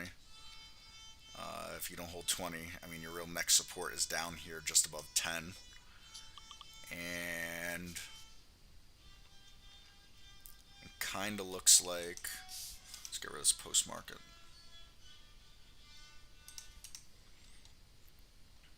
Looks like it had a big pop the other day because of the earnings. Yeah, so there's the gap up. because of its earnings. And it's just been a fade off those earnings. So the path to least resistance for this is lower. I mean, we could wake up and be $40 tomorrow, but the path to least resistance is lower for now. We're past earnings, so there's not any catalyst to be had after that unless they guided well and retail overall does well. You're going to be tied to the retail sector, though, for sure. So you're going to be tied to this, the XRT. You're tied to this, and look at that. Look at that chart compared to Levi's. So that's, that tells it all right there. I mean, those charts are almost identical. Right, but someone might say, did they raise that dividend just to draw attention to stock price and get people in to lift that price? Are any of those executives, are any of the executives of Levi's, their compensation tied to stock price, so they need that price to rise? Things like that. I don't care about any of those things because I'm only going to look at a chart, and a chart tells me that is tied to the XRT 100%, and the path of least resistance in retail is lower for now. And that would be the same for Levi's. I mean, look at this chart here. Look at this XRT that I got up, and then look at Levi's. And at the end of the day, the only thing that matters to me is a chart. I don't care what anybody does.